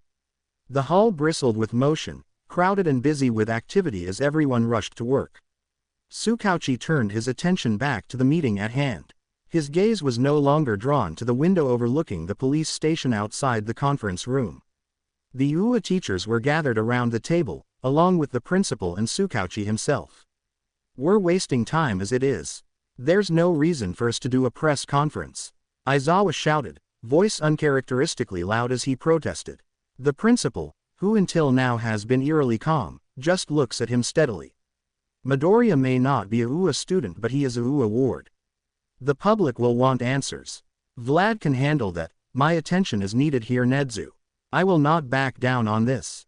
His gray eyes spoke of honesty, leaving no space for argument. "Very well, Aizawa-san, you can have it your way." The rodent relented. "I understand you care for Midoriya-kun, however, you need to calm yourself. You will be of no help to him if you're panicking." Aizawa's eyes hardened, nodding his head once. He knew his behavior was irrational. It didn't stop his mind from coming up with the worst-case scenarios. He just hoped that Izuku was okay. "Now, detective, have you got any leads on the League's location?" "Not anything conclusive. However, we've heard rumors the past few months about their suspected headquarters. A couple of officers are investigating it as we speak." "Have you assembled a task force yet?" All Might spoke, having stayed uncharacteristically silent until now. "I've contacted both Best Jeanist and Endeavor, they both confirmed. However, given that the request was made using Shadow's alias as a hostage, some heroes were hesitant to cooperate." "How many agreed?" 5 full-fledged pro-heroes and 7 sidekicks. Similar expressions of frustration and indignation flitted across the teachers' faces. What kind of heroes disregard a child's kidnapping? Present Mike exclaimed in outrage, fist banging against the wooden surface with a resounding thud. Sukauchi, who until now was doing his best not to lose his cool, only shook his head. Knowing they couldn't waste any time discussing the matter. Shadow was in trouble, he'd be damned if he didn't do everything in his power to save him. It seems we'll have to work with the numbers we have. As if on cue, the moment he finished his sentence, the door burst open. A gust of wind accosted the room, a couple of papers flying with the momentum. There, panting with a hand scratching his neck bashfully, elbows still smoking, was Ingenium. Count me in. At the surprised looks he received, he continued, voice solemn, sincere. Look, Shadow saved my life, he's a hero in my book. He deserves to be saved. Welcome to the task force. Aizawa deadpanned, voice entirely serious. Consciousness came to him slowly. As if he was fighting against a raging current, wading through layer after layer of disorientation as he tried to focus back his senses. Something was covering his head, a bag of sorts. His head throbbed, a strong smell of copper emanated from a wound on his forehead. The crusting blood dripped sluggishly, coating the entire left side of his face, forcing him to close one of his eyes. His lips were stinging, having been split during the lengthy beating he got at the hands of the League. He doesn't know who participated, having been too busy trying to breathe at the time to decipher the different forms in his mind. His shoulders burned, his arms were shackled to the ceiling, figure hanging from the chain, his toes barely touching the ground. His entire body felt like one big bruise, an ache he could not pinpoint seemed to radiate throughout his limbs. The pain in his ribs, however, coupled with the sounds of creaking he could hear every time his chest expanded, spoke of a few cracked ribs. Taking in a deep breath and letting it out, he tried to magnify his senses, focus on his surroundings instead of what was happening in his own body. The first thing he noticed was the smell. A strong, over-encompassing smell of ash and burnt chemicals accosted him all at once. The room he was in was big, there were no apparent windows, leading him to believe he was being held underground.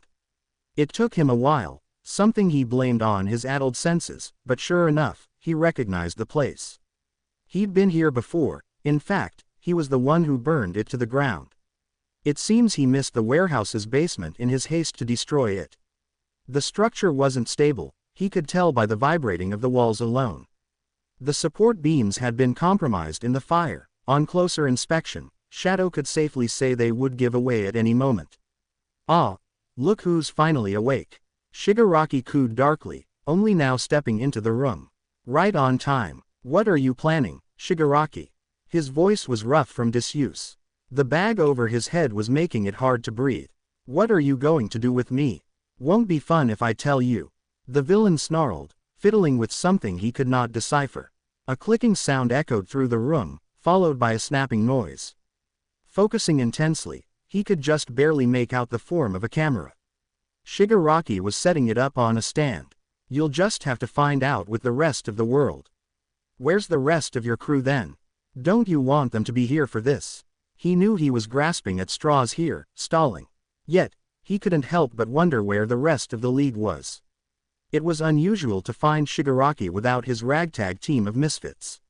Shut up, brat, I won't be needing them for this.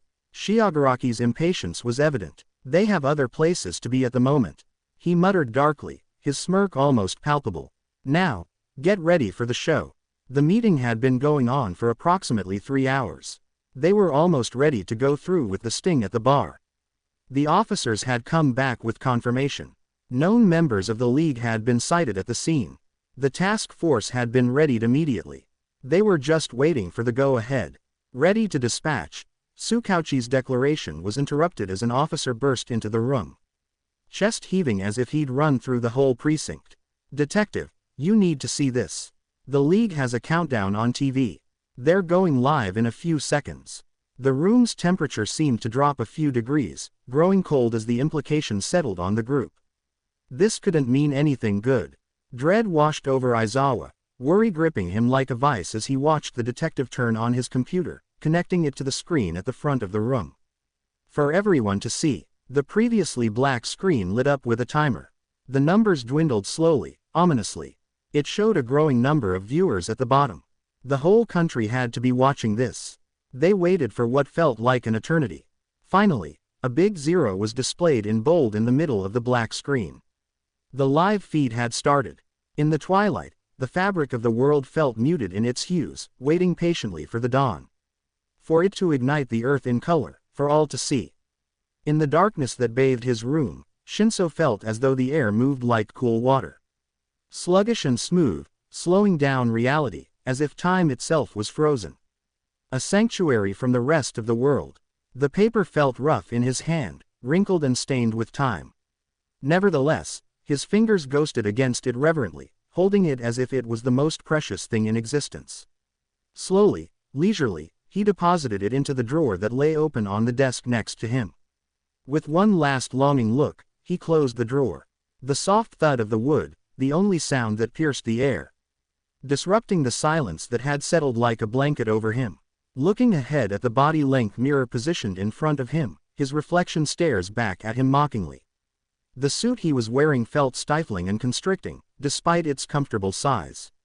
With quivering fingers, he picks up the black tie that was draped over the mirror's stand.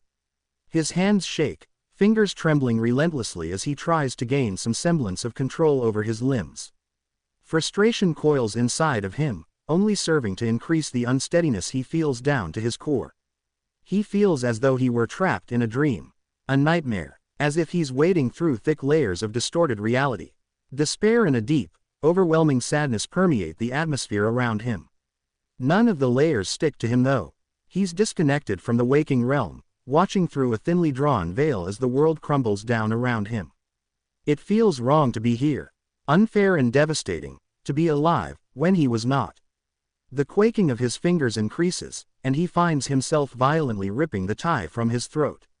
The action knocks his elbow against the mirror. The structure wobbles but doesn't break. He finds himself wishing it had. Wishing he could watch it crack under the pressure, shattering into a million tiny pieces. Because then, he wouldn't be the only broken thing residing in the room. With a swallowed sob, a cracking sound that barely escapes his throat, he falls to the ground. Knees hitting the hardwood floor painfully. His hand snakes in his hair, digging into his scalp. The pain serves to ground him. An anchor of sorts, distracting him from the storm of emotion that brewed within him. Because anything is better than this overwhelming sense of loss. An emptiness he feels contracting and expanding deep within his chest. Into his very heart. Low light floods the room as a figure steps in. Without looking up, Shinso already knows who it is. It doesn't stop him from flinching as tentative fingers slowly unravel his hands from their tight grip on his hair. Calloused fingers warm against his skin. Aizawa holds them with a gentleness he never expected from the man. As if the teen before him was made of delicate, fragile porcelain. At risk of breaking at any given moment. No words are exchanged between them. There is no need for it. Aizawa crouches in front of him, his hand coming up to wrap around him. Shinso can do nothing but let the silent tears he's been holding back trickle down his face. He lets go, because soon, he will have to pull himself up. Glue the damaged pieces like a child's broken toy. Stick them back together long enough to get through the day. In the dark, through bloodshot eyes, he lets his gaze settle on his teacher. The man looks like he's aged 10 years. Dark circles drill into his face, making him look incredibly exhausted, more so than usual. His eyes speak of the same sorrow that Shinso feels scorching in his heart. Ripping at the seams of his very being.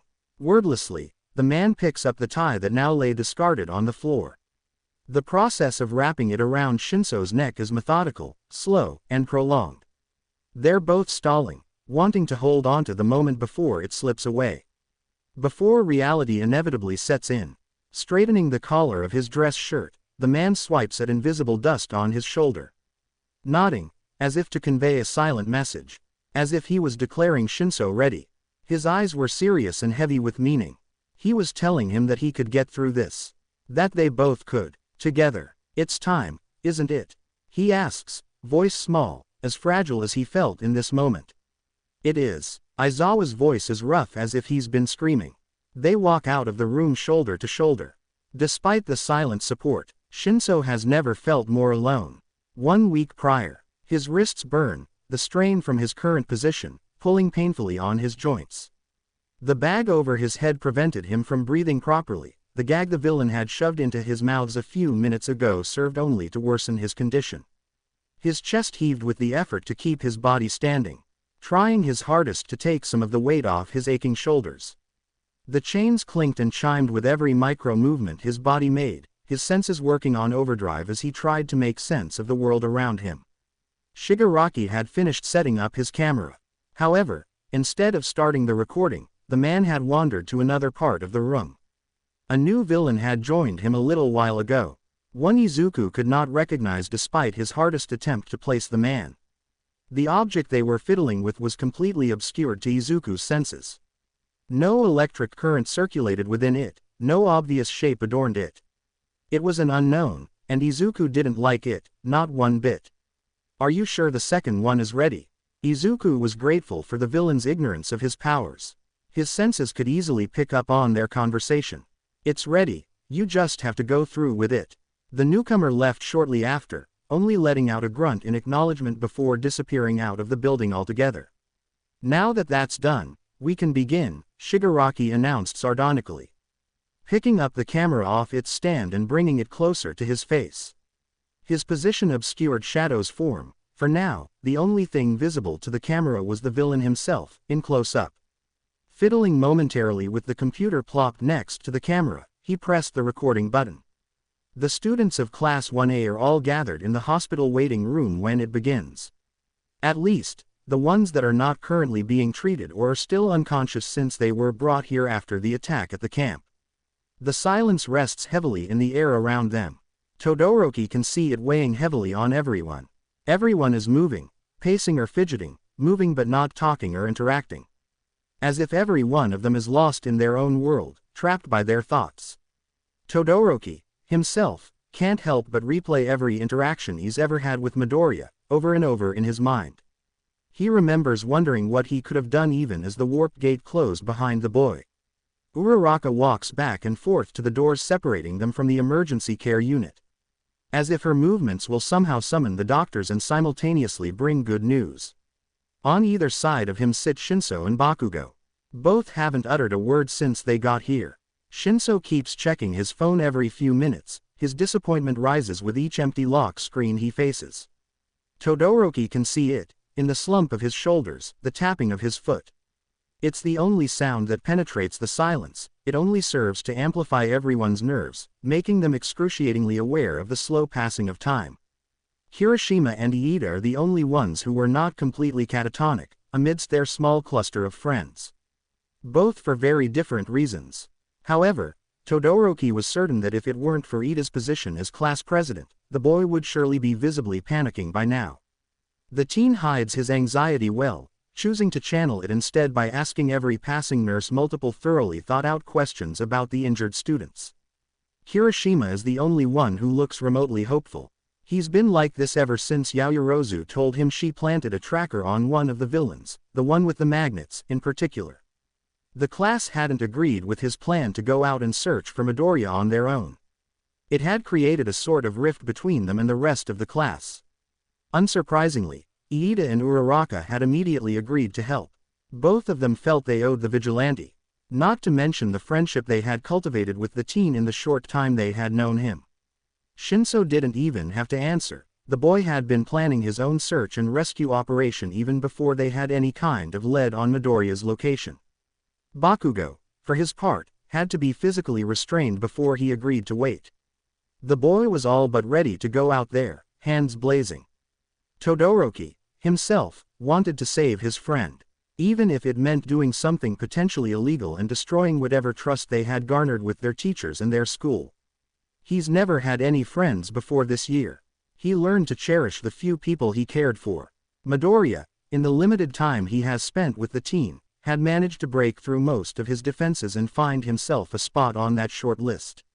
Breaking out of his momentary contemplation, his attention is drawn to a nurse. The women enter the room in a hurry, hand clutching a remote. He watches, curious, as she aims the object at the TV hanging on the wall on the far side of the room. The dark display lights up with life.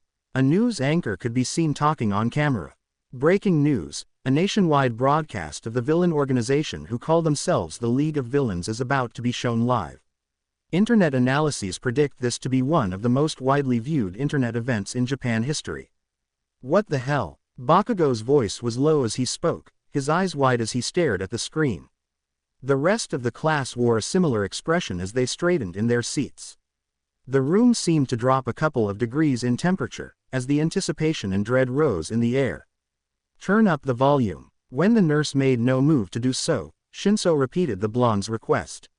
Voice harsher, as his anxiety increased. They watched with bated breath as a countdown started and painstakingly dwindled to nothing. The numbers displayed 10 seconds only, however, to them, it felt like an entire eternity later that the feed finally began. Shigaraki was holding the video camera close to his face. He was decked out in full costume, down to the disembodied hands attached to his face and body, covering his eyes and most of his features. The only thing visible was his maniac grin. His voice was sharp and jeering as he spoke. The red sheen of his eyes seemed to glow within the shadows cast by the appendage. Greetings, citizens of Japan. The villain introduced himself, boasting about the havoc and chaos he's been creating this past year. But we're not here to talk about that. No, tonight I have a special guest. This shadow you've been hearing whispers about, the one mysteriously saving people these past few years. Well, you're finally going to see the man behind the mask. The villain moved the camera back to its place on the stand. The lens was momentarily blocked by the villain's body as the man reached for something off-screen. His breath caught in his throat when Shigaraki moved away. From the corner of his eye, he could see Shinso's hand tighten its grip on the chair he was sitting on. Knuckles white with the pressure. There, beaten and bloodied, hanging from shackles chaining his wrists to the ceiling, was Shadow. His costume, despite the numerous tears in it, was easily recognizable. His face was covered by a black bag, however, what little skin was visible, was covered in molten blue and purple bruises, covering his skin like paint on a canvas. It made his blood boil. Looking at the state of his friend, he's never felt more helpless, more useless. All they could do was watch as the villain approached the boy, a crutch, now visible, in his hands.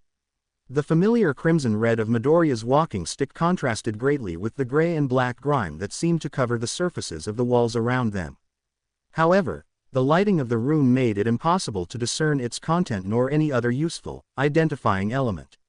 It made the frustration bubble up inside of him, like boiling water on a hot stove, threatening to spill to the surface. He's never had any difficulty holding back his emotions. It seemed Midoriya was, once again, the exception to the rule. You see, this vigilante you're all so proud of, the one the heroes have been trying so damn hard to catch, the one the villains have been cowering and fearing for years, is nothing but a pathetic, blind kid. The man spits the words, his voice dripping with venom as his hand came down to clutch at the bag covering Izuku's face from the world. The fabric, like the hood of his costume, disintegrated in the flurry of ash, draping the floor with another layer of dust, adding to the filth. Shigaraki grinned maliciously, 4 fingers digging into the boy's scalp, forcing his head back, exposing his face to the camera, to the world. Shadow's mouth was gagged, preventing him from uttering a single word. Blood oozed from a wound on his forehead methodically. His face, to their horror, mirrored the state of his body in its bruises. They could see the panic and pain he was trying so hard to hide. However, the thing that seemed to draw the most attention was his eyes. His pale, milky green eyes seemed to pierce them right through the screen, as if he was looking right at them, into their very souls. His gaze was unfocused, filled to the brim with both resignation and frustration. Never meet your heroes, kids. The villain snarled darkly, letting go of Shadow's head abruptly, surely pulling a couple of strands of hair in the process. They just tend to be so disappointing, the man continued, oblivious to the chaos he was wreaking, the distress he was causing to the people witnessing his actions. I have a lot of things planned, but first, the villain twisted the walking stick in his grip, spinning the metal crutch through the air. I'm going to show you why you should never play at being heroes. The sound of the rod hitting flesh resounded through the waiting room. The hit came swiftly and brutally. The villain had struck the teen right in the face, his head turning with the momentum and power behind the hit. He could hear the sharp intake of breath coming from Uraraka as Shigaraki struck again, this time hammering the boy right in the stomach. Midoriya's pained breath seemed to play on a loop in his mind, his wheezing, heaving breath made his heart ache. Isn't it nice to be on the receiving end? With one last hit, this time catching the teen in his side, the chains rattling as the vigilante's body was pushed by the force. They could see the mounting anger in the vigilante's eyes. Straightening up from his fighting stance, the villain faced back the recording device. Gaze dark and serious as he threw the stick to the ground, already bored with it. Now that that's over with, we can get to the interesting part. His tone promised nothing good, as he procured a remote from his pants pocket. He could already feel his heart drop as realization slowly started to dawn on him. Looking at his friends, he could see it in their eyes. The implication dropping on them like cold water, washing over them in waves. The moment his finger connected with the big red button adorning the object, a monitor lit up above the chalked teen. On the pixelated screen, in big red lettering, was another countdown. He regretted it now, his earlier wish for the numbers to dwindle faster. There, displayed for the world to see, was the mark for 60 minutes. The numbers, like the fate of the boy chained under them, were already running their course. The air felt so brittle with tension, it could snap, and if it doesn't, he would. His hands clench and unclench in his lap, fingers rubbing at his wrist in an anxious habit he has yet to break. Sweat was gathering in his palms, the smell of caramel and nitroglycerin probably surrounded him like a thick cloud. He couldn't get himself to care.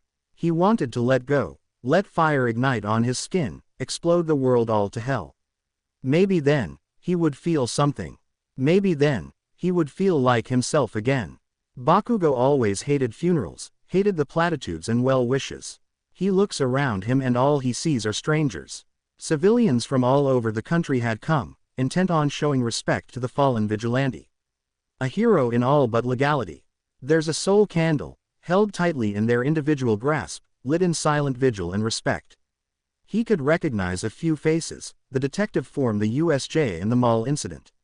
The owner of the store he kept visiting for a while, if only to get a glimpse of the boy he had lost all those years ago, and lost again now.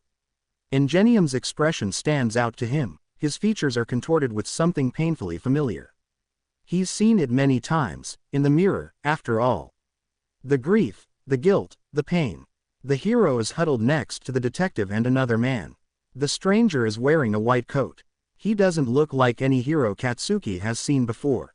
The trio stand there, solemn and silent as they watch the service unfold. A lot of pro-heroes were amongst the present too, all gathering to witness the award ceremony. The nerd would have loved it, he was sure. Would have probably demanded autographs from each and every one of them. Bakugo wanted to take the award and destroy it. Because that Medal of Honor and Valor, a hero's award of the highest caliber, shouldn't be buried within the earth. It shouldn't be lost to the ground. It should have been given to the owner in life. The boy should have been here to accept it. Would have worn it proudly as he proved to the world that he could be a hero. That he was a hero.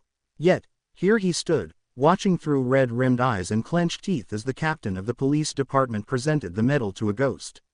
A boy who was no longer among them. Lost to the world, a sacrifice. A hero. The man spoke of the teen's accomplishments, the lives he's saved and changed and moved in the short life he led. He spoke of his death, expressing the country's pride and their eternal gratitude. Of his sacrifice and his courage. It made him want to scream, rage at the man, at the world in its entirety. Because how dare they do this now? Why couldn't they realize all that when there was a hero to celebrate? When there was a person to appreciate the glory, the honor? Was he allowed to imagine this? Imagine all the things the teen would have done and lived through if he was still here. Still alive. He wonders how many dreams were washed away that night, under the rain. Wonders if the boy ever imagined a future for himself when it was always destined to expire early. How many things had he imagined and dreamed? Things that would never see the light of day. Tears welled in his eyes, anger, and frustration only just overshadowed by the devastating sense of grief that threatened to bury him along with the casket before him. The captain continued his speech, unaware of the storm that threatened to rip him at the seams.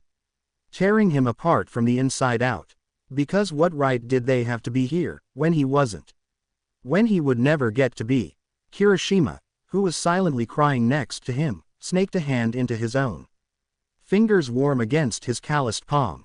The gesture didn't make the anger go away, didn't make him feel any less of a useless bastard. The rest of the class wasn't faring much better. Aizawa could see it in the way they huddled together, silent in their mourning. Not any less devastated for it. His eyes burned, unshed tears desperately wanting to escape as he watched the captain lay 2 medals on the closed casket before them. The small, wooden box was drowning in flowers and offerings. Small because it was meant for a child. A child they were currently burying beneath the earth. A boy he'd sworn he'd protect. Knuckles clenching, nails digging into calloused flesh, he listened with rapt attention as the captain gave his speech. Because that was what the boy deserved. Every ounce of respect, acknowledgement, and the gratitude he would, alas, never get. Because he wasn't there to appreciate it, and that thought alone almost brought Shota to his knees. A hand squeezed his arm and he turned, gaze meeting Shinso's incredibly sad eyes. Eyes that were looking at him with a deep, painful level of understanding he never wanted to see in one of his students. Yet, he'd seen it in all of his students that day.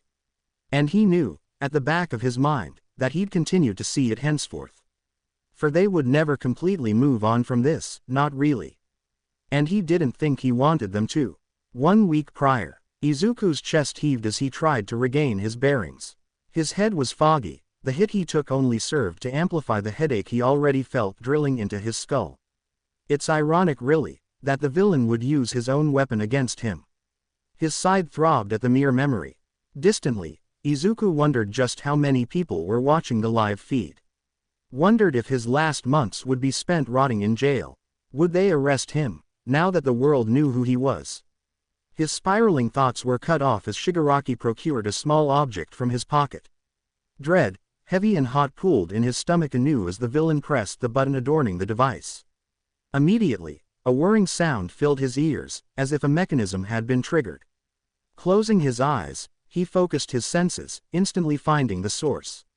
The object was bulky, wires and cables decorated it like vines, twisting and winding into its fold.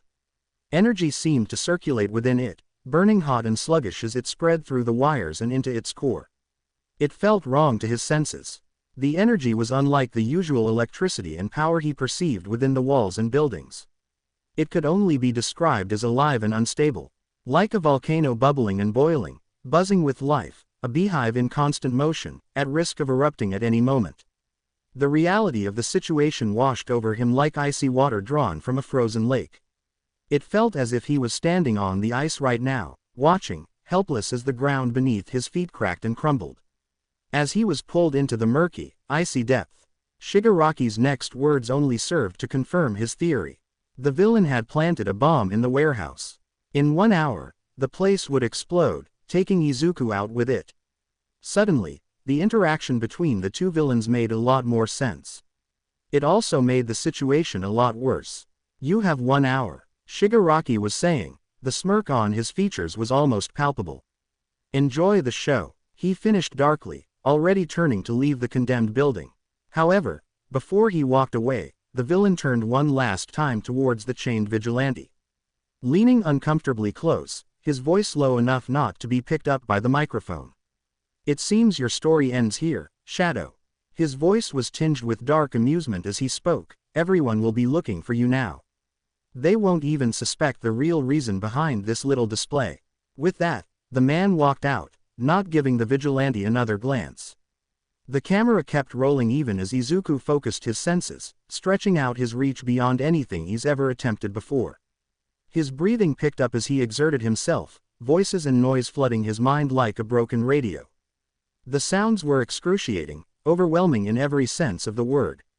However, just as he was about to break under the onslaught, he found it. The second bomb's signature was strong, thick, and sluggish to his senses. Hidden inside a metal container. The lack of life, followed by the flow of a reeking liquid, made it obvious it was located in the sewers. Spreading his attention around the area itself, he blocked out all the unwanted information he was getting. It seems luck was on his side for once, as the robotic voice of an underground train station announced the area's name. Gasping a heaving breath, it felt like he'd run a marathon. Sweat gathered on his forehead, lungs constricting as he concentrated back on the world around him. The darkness in his vision felt even emptier now, as he let go of his hold on his powers. Too tired to make use of the information his mind was presenting him. He needed to warn them. He needed to find a way to get the information across. Chaos, absolute chaos reaped the precinct as its occupants scrambles to find the bomb's location. The task force for the villain bar breakdown already moved out. All Might and Endeavor were leading the group. Aizawa, Tsukauchi, Nedzu, and Ingenium had stayed behind, intent on keeping an eye on the live feed. Their decision proved wise when the bomb's existence was announced to the world. Officers bustled around him, each one tasked with a specific invaluable task. As they rushed around, a metaphorical hourglass seemed to loom over them like a shadow. They were fighting a losing battle against the clock. Inevitably, they would run out of time. Aizawa sat there, feeling like he was standing in the eye of the storm. The world moved and hurried around him, making it feel as though he was the only one remaining still. Still and completely useless. They didn't have Izuku's location. The boy's life was at risk and they could do nothing but hope they'd get to him in time. The live feed was still running, the camera still rolling even as Shigaraki left the building, leaving the shackled vigilante to his fate. Breathing through his nose, he tried to calm his nerves. The principal had been right. Panicking now would serve no purpose. What's the status on the live feed? Did you find a way to cut the public's access to it? He heard Nedzu ask Tsukauchi. We need to find a way to prevent any further panic. My tech guys are on it. Putting a hand to his earpiece, the detective held up a finger. It should be done in. Trailing off and looking at his watch, the man continued, now. We are officially the only ones watching it. He didn't turn to look at them. His eyes remained trained on the video displayed on the screen in front of him. Midoriya's eyes were closed, a pained expression on his features, seemingly concentrating deeply on something. His hands clenched in frustration, fingers twitching with the need to do something, anything to help. He's never been one to sit still and do nothing while someone he cared about was in trouble. He'd sworn he would protect Izuku, he'd sworn he'd save Shadow. And here he was, failing him twice over. Izuku's eyes were open now, a troubled look morphing his face. He watched, with rapt attention as the teen straightened, his feet gaining enough balance to stand on his own weight. His toes just barely reaching the ground. Something had changed in his demeanor, the hero could feel it. Something was different. Still, Aizawa couldn't quite put his finger on it. Did you see that? The words left his mouth before he could think better of it, already getting up to move closer to the screen. What? Tsukauchi, riffling through a stack of papers, barely sparing the hero a second glance as he focused on his task. The folders he was going through were a collection of eyewitness accounts, all in relation to the League of Villains. It made it incredibly easy to get lost within them. That, the man repeated, voice louder, urgent, as he pointed at the boy on the screen. Right there, his fingers. Nedzu, who had been just as engrossed in a pile of files, looked at the video, eyes widening in dawning realization. Oh, you brilliant boy. The principal whispered, low enough for only Aizawa to hear. The teacher, standing the closest to the rodent. He's using Morse code. He's sending us a message. Tensai, who had been going through multiple news articles online, spoke up, walking up to stand next to the underground hero. Quick, someone write it down. They all collectively looked back at the live feed, focus zeroing on the rhythmic tapping of the boy's finger against the chain shackling him to the ceiling. He was repeating the same pattern over and over. Huffing as no one immediately moved, Aizawa hurriedly snatched a paper off of the ever-growing pile on the conference table. 2 taps in quick succession, followed by 3 harder, slightly drawn-out taps. He's repeating the number 2 inches. Ignoring his rising confusion, he focused on the second part of the pattern. 1 long knock, followed by 3 rapid taps and so on. B-O-M. His voice trailed off, cold, heavy realization washing over him. That can't be right. Looking back at the screen, the rhythm remained the same. His translation wasn't wrong. There's another bomb. His statement met heavy silence as each took a moment to assimilate the newfound information. It felt as though a rock had lodged itself in his chest, grinding on his lungs and restricting his breath. The situation just kept getting worse. Look, the rhythm changed.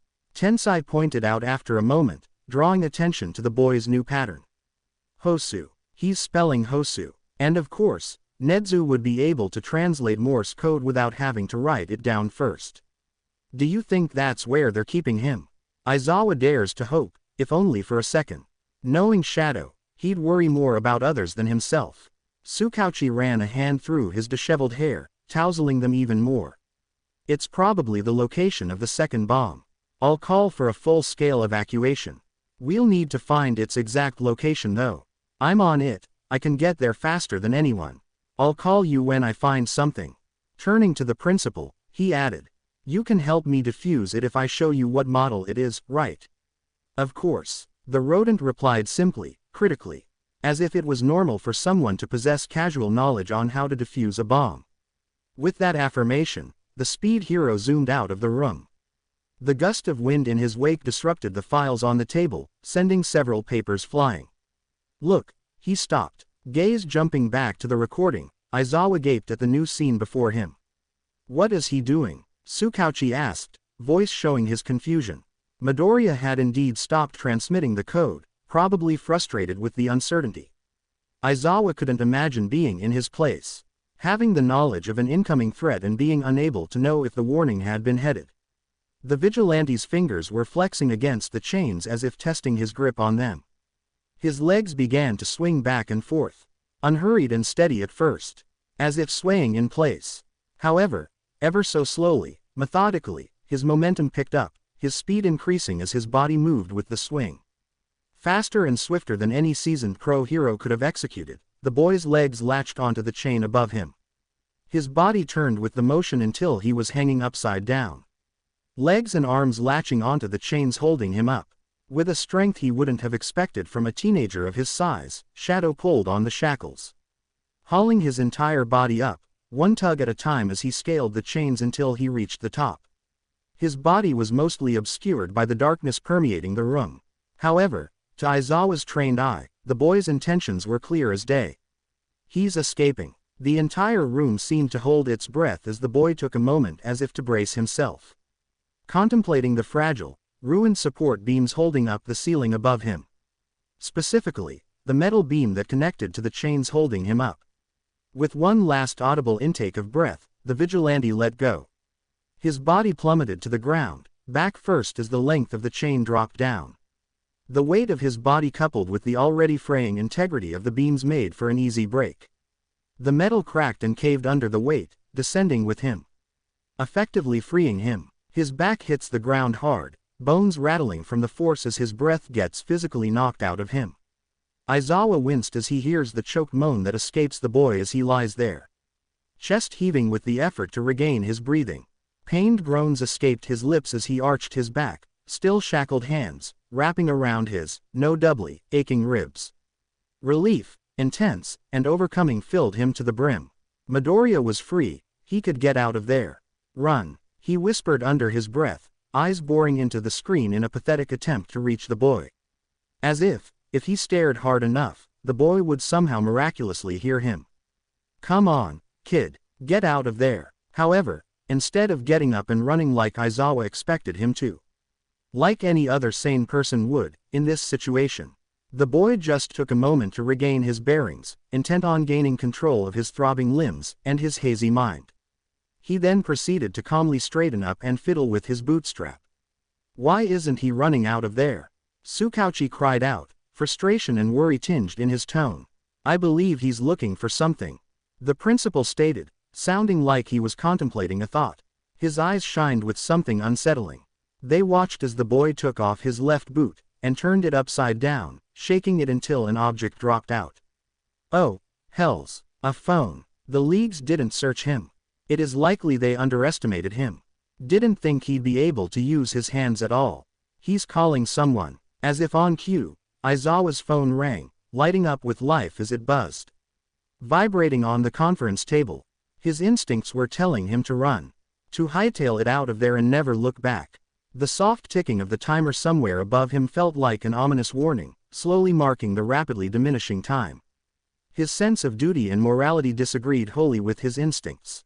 The doubt, however, was fleeting in his mind as he lay there, listening to his own breathing. Distantly, as if by a vague, detached thought running through his head. He realized that he'd already made his decision. Stifling the urge to flee, to take cover and hide, he stayed. Ripping the gag from his mouth. Finally free of the uncomfortable, disgusting taste of dirt and grime, he took a moment to think. The villain had stripped him of his weapons, but they hadn't searched him completely. Therefore, in the hope that his hunch was correct, he began the process of unbuckling the straps of his boot. Elation washed over him as the phone he had stashed there dropped to the ground, hitting the concrete with a soft thud. On habit alone, he pressed the first contact on the device. The call ringed only for a moment before it was answered, as if the man had scrambled to answer it as soon as the call went through. "Shadow, is that you?" The hero's voice was breathy, relief evident in his tone. "You have to get out of there, do you hear me?" Taking a moment to exhale, steeling himself for the decision and the inevitable argument it would ensue, he spoke. "We both know that's not going to happen, Eraser." His voice is soft, yet steady, wanting the man to understand just how serious he was about this. "I'm the only one close enough to stop this. We're wasting time as it is." And before the man could object, he plowed on. "I need you to send someone to Hosu. Ingenium is already there, he's searching for the bomb as we speak." So they did get his message. "Good. Tell him it's underground, probably in the sewage system," he informed quietly. "I can feel them, Eraser, the energy thrumming through them is colossal. They will level the city. Then get the hell out of there, kid, please, we can send professionals. You don't have to do this." Behind the underground hero, Tsukauchi had already notified Ingenium, and was now busy trying to locate the call through satellite. "A couple of minutes and they'd have Midoriya's location. You can try and find me, but you won't get there in time." He didn't need his sight to know the timer above him was ticking. Time was running out. "You know I'm right, Aizawa." And he added, as reassurance more than anything else, "And don't worry, I know for a fact that my area has been evacuated. There are no civilians nearby." "How could you possibly know that?" "I can sense it. That accident didn't just take away my sight, Eraserhead. And wasn't that a cruel reminder?" Aizawa knew better than anyone just what the kid had lost that night. "Midoriya, please, just get out of there, kid. You've already done enough." Even as he spoke, the tone in his voice gave away his resignation. He knew that no matter what, the kid wasn't going to run away from this. It was just not in his nature. A monitor beeped in the conference room, clear as day to Izuku's ears, even through the phone. "I found it. I found the bomb." Static erupted from the device, indicating the lack of proper signal. "Shadow was right, it's in the sewers." And a moment later, "I sent you a picture." "Oh my." The principal, even in crises, didn't lose the cadence in his voice as he spoke. "This will be quite tricky." Turning to the underground hero, the rodent's voice lowered, indicating the severity of the situation. "You're not going to like this, I'm afraid."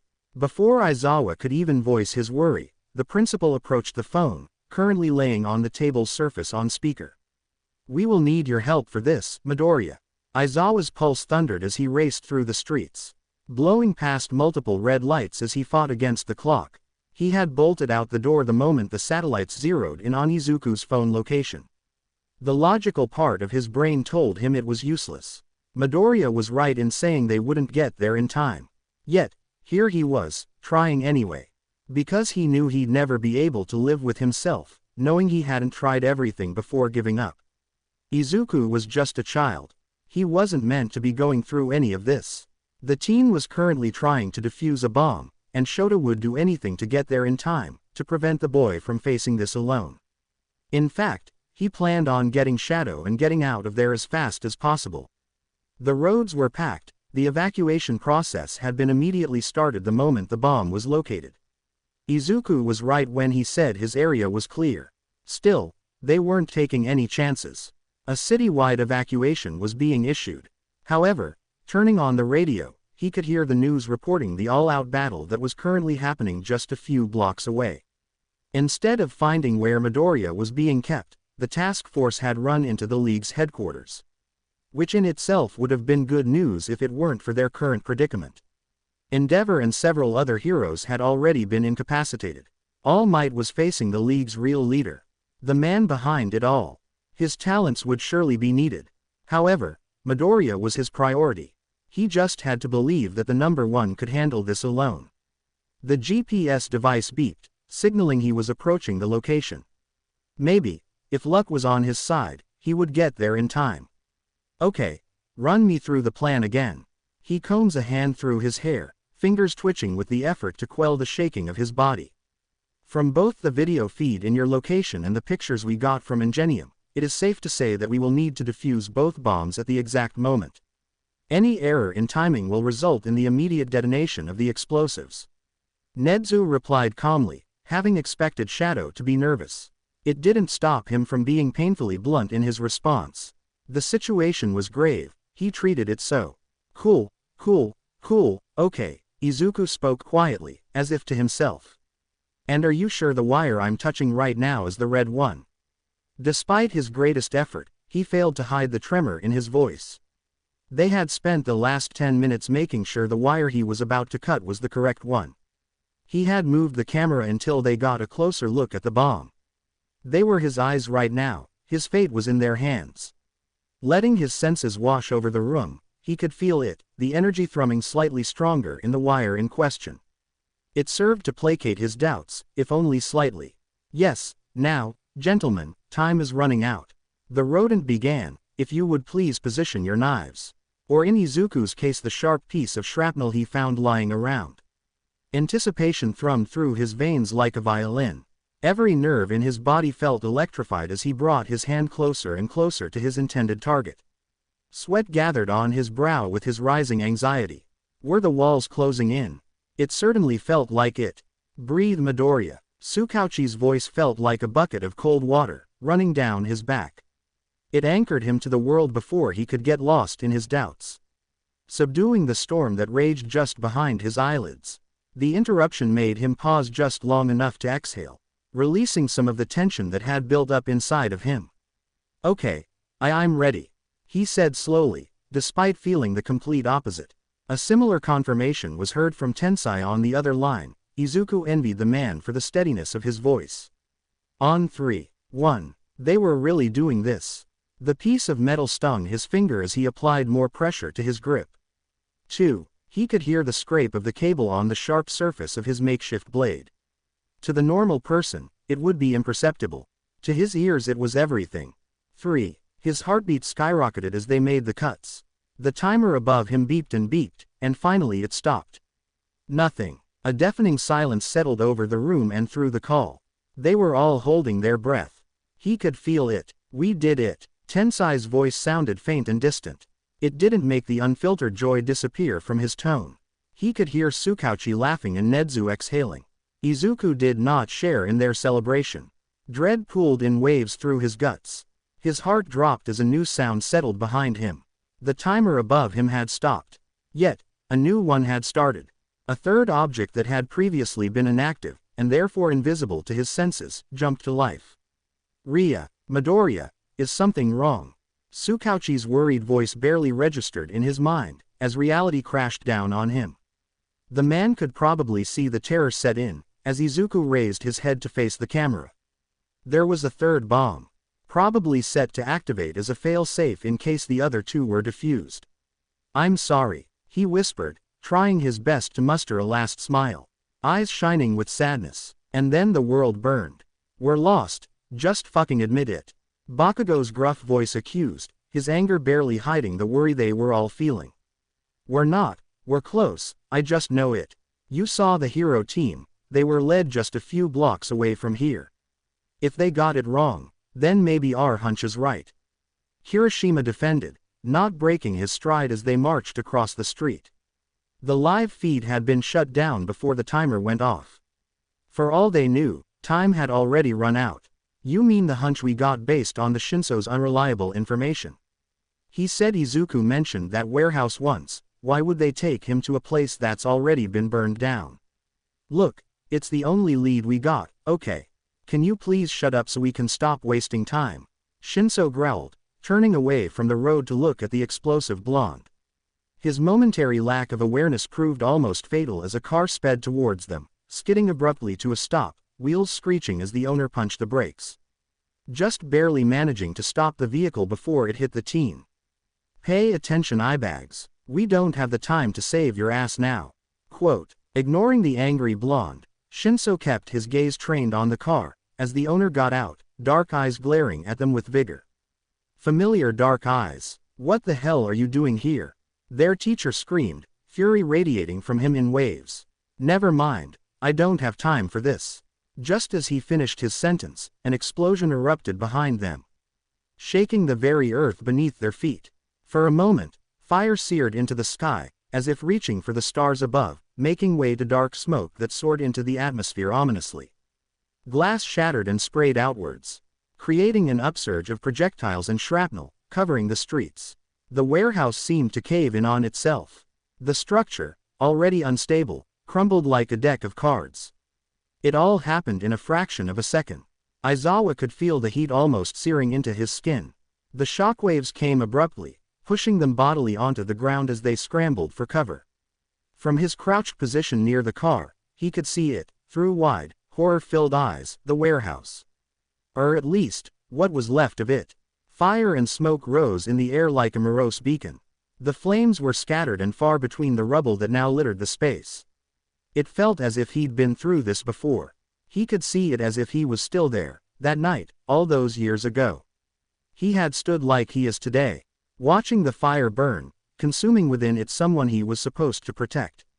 Despair, heavy and overwhelming, loomed over him, akin to the smoke bellowing before him, threatening to suffocate him completely. The teenagers next to him were already on their feet, shouting as they ran, frantic in their pace and movements towards the carnage. It was only then that he snapped back into himself. This was not the time to panic. He could almost hear the principal's words echoing in his mind. Only one thought permeated the rest though. A naive, illogical hope. He couldn't help but hold on to it. Because now, for as long as he could, he would latch onto it. The ability to hope, to deny reality. Stop. You'll get stuck if you go in there.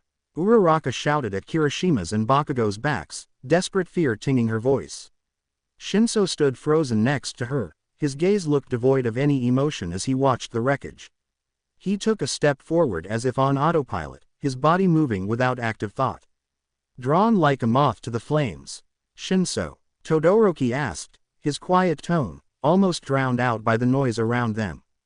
His words seemed to trigger something deep within the male. His slow movements ceased as he took off, sprinting into the ruins. Get away from there. Aizawa's voice rang as he followed behind his students. It's dangerous.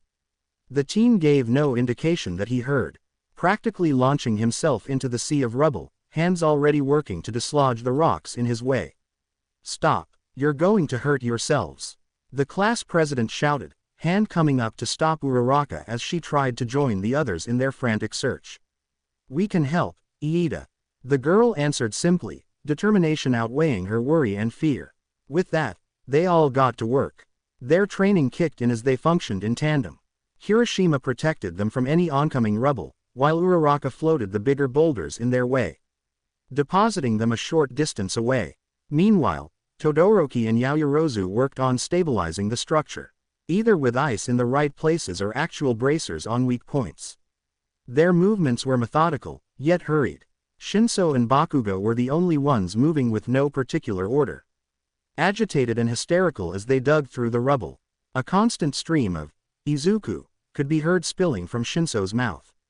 His voice cracked with something almost fragile. Around them the smoke and fire raged, mirroring their inner turmoil as they dug into the very ground to get to their friend. 1 week later, his warning allowed us to stop 2 of the bombs in time. However, the villains had used a quirk to trigger a third detonation. His sacrifice that day saved so many lives. This city will forever be in his debt, the captain was saying, his voice sounded far away, distant and hazy. Excuse me, a gruff voice called behind him. Turning to look at the newcomer, Aizawa could see the man was old, the scars around his eyes spoke of a terrible story.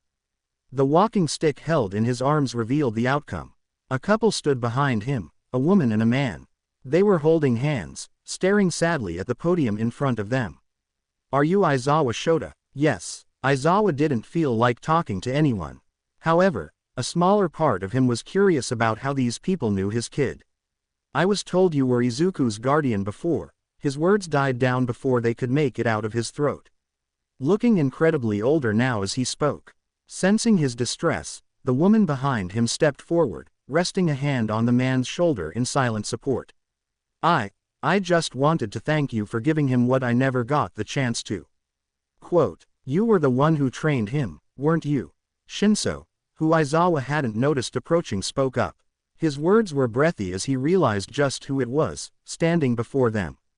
You're Ryu. The man's hands clenched tightly around his walking stick, almost trembling with the tightness. Yes, I trained him, Ryu admitted quietly, guilt almost palpable. Maybe if I hadn't he would still be. Izuku loved you. He told me how without you, he would have probably given up on life a long time ago. So, don't you dare regret it now. You were the reason he got to live out his dream. You gave him something to live for. The boy's voice cracked, a few tears escaping captivity without his consent. Aizawa wanted to hate the man. However, Shinso's word rang true. Without this man, Shadow would have never become who he was.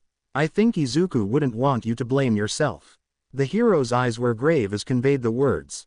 A memory rose to the surface of his mind. A cold night on a rooftop, heart-wrenching words, but above all, forgiveness.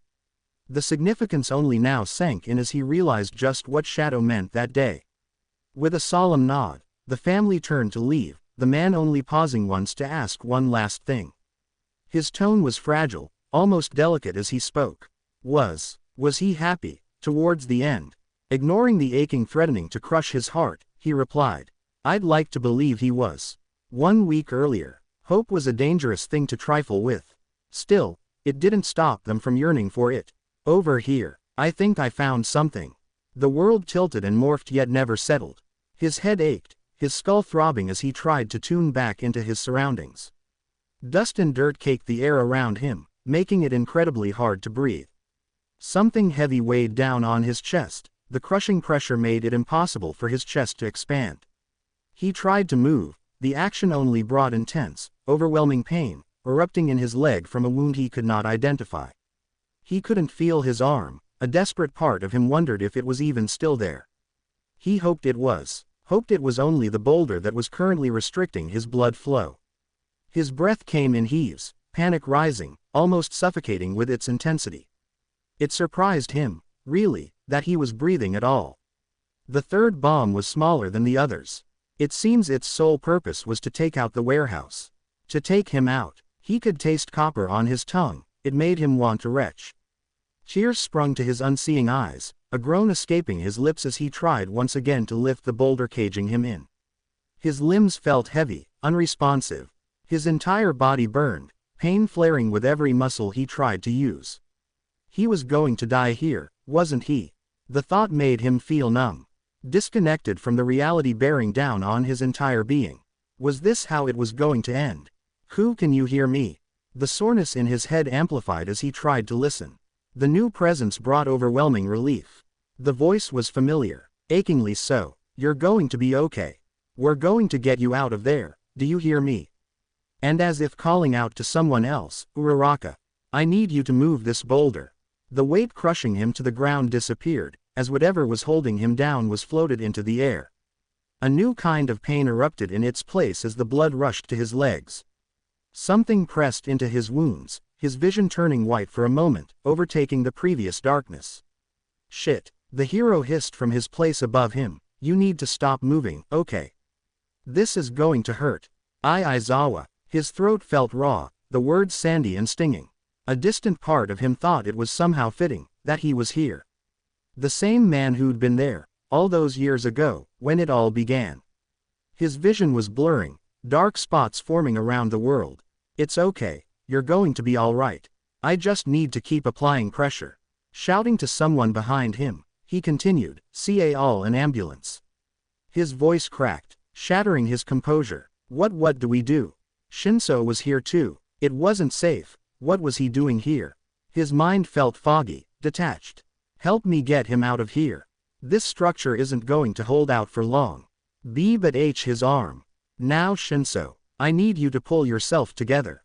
Without truly registering the words, he felt two pairs of arms wrap around him.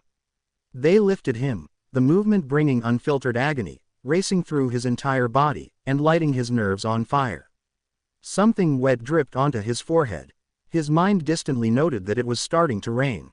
That was good, right? It meant the fire would disappear. He wanted it to. They walked slowly, carefully, trying their hardest not to jostle him. However, before they could make it out of the rubble and into the open street, a rumble sounded around them. The ground shook, pebbles vibrating from their resting place at their feet. A great massive boom resounding through the air as a figure crashed into the building situated right next to them. From the dust and smoke emerged none other than All Might. The man looked worse for wear, blood sluggishly oozing from a wound on his shoulder. Dirt and grime covered him, making him look almost deranged. Another crash was heard as a new figure joined the scene. His presence alone sent shivers running down Shinso's spine, his body freezing as if his limbs were no longer his own to control. "This isn't good, we need to get out of here," Aizawa hissed, readjusting his grip until most of Izuku's weight was resting on Shinso. "Take him to the others, I need to make sure they don't see you." With that, the man took off, using his capture weapon to launch himself in the direction of the fight. Izuku was heavier than he expected, or maybe it was his own body that felt weak. It felt as though his legs would give out at any moment. As they staggered across the rubble, he couldn't help his gaze from straying towards the battle taking place near them. A crowd had formed in the distance, as if following the match. Like all hero fights, the danger didn't deter the audience. All Might and the villain were fighting with an intensity that rivaled the greatest wars. Their punches created whirlwinds, shaking the very earth with their movements. Every hit echoed through the ravaged field like thunder. Craters formed in their wake, remnants of a fight between titans. It felt surreal to watch this. Two men with powers rivaling the gods, fighting amongst the mortals. The hair on his arms stood on end as the battle raged between the two entities. It made his veins throb with a constant state of alertness.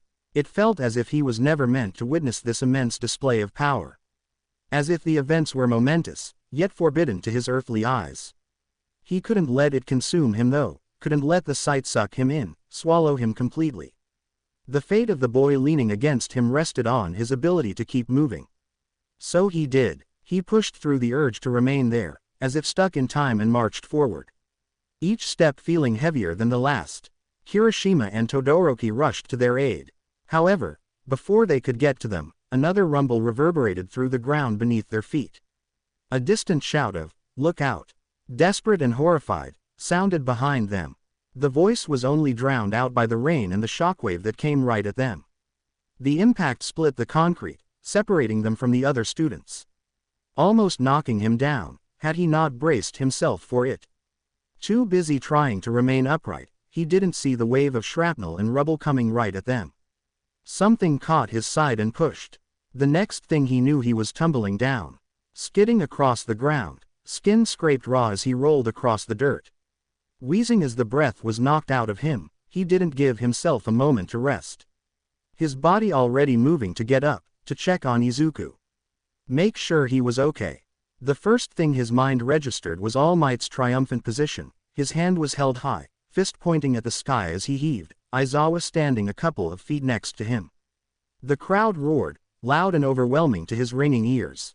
Yet, even as the noise heightened and the chaos reigned, he could focus on nothing else. It felt like they were the only people frozen in a bustling crowd, standing there, as if in the eye of a hurricane. Suddenly the world felt muted, as if all sound were suddenly dimmed, as though they were drifting aimlessly underwater. He watched, as though in slow motion, as blood spluttered from Izuku's lips, a soundless cry spilling from his throat as his knees gave out. The crimson red seemed to draw him in until it was all he could see, as the boy's body crumbled to the ground like a ragdoll whose strings had been cut. One hand, his only remaining one, his mind noted morbidly, heart-wrenchingly, was outstretched towards him, still in the motion of pushing him away.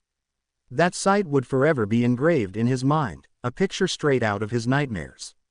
He felt hollow, unmoved as he realized just what had happened.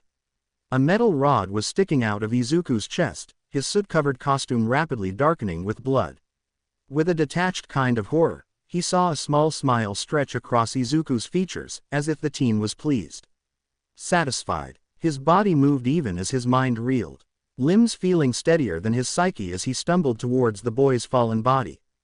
This was not happening. It couldn't be. The rain was beating down on them, a tangible curtain forming around them, blocking out the rest of the world. All he could hear was Izuku's faltering breath, all he could see was his pale, broken body lying on the ground before him. No, no, no, he whispered desperately. Stay with me, where's the ambulance? He screamed at no one and everyone. Wide, hysterical eyes looking up at his gathered classmates. Uraraka had a hand to her mouth, stifling a sob as she huddled into Ida's side.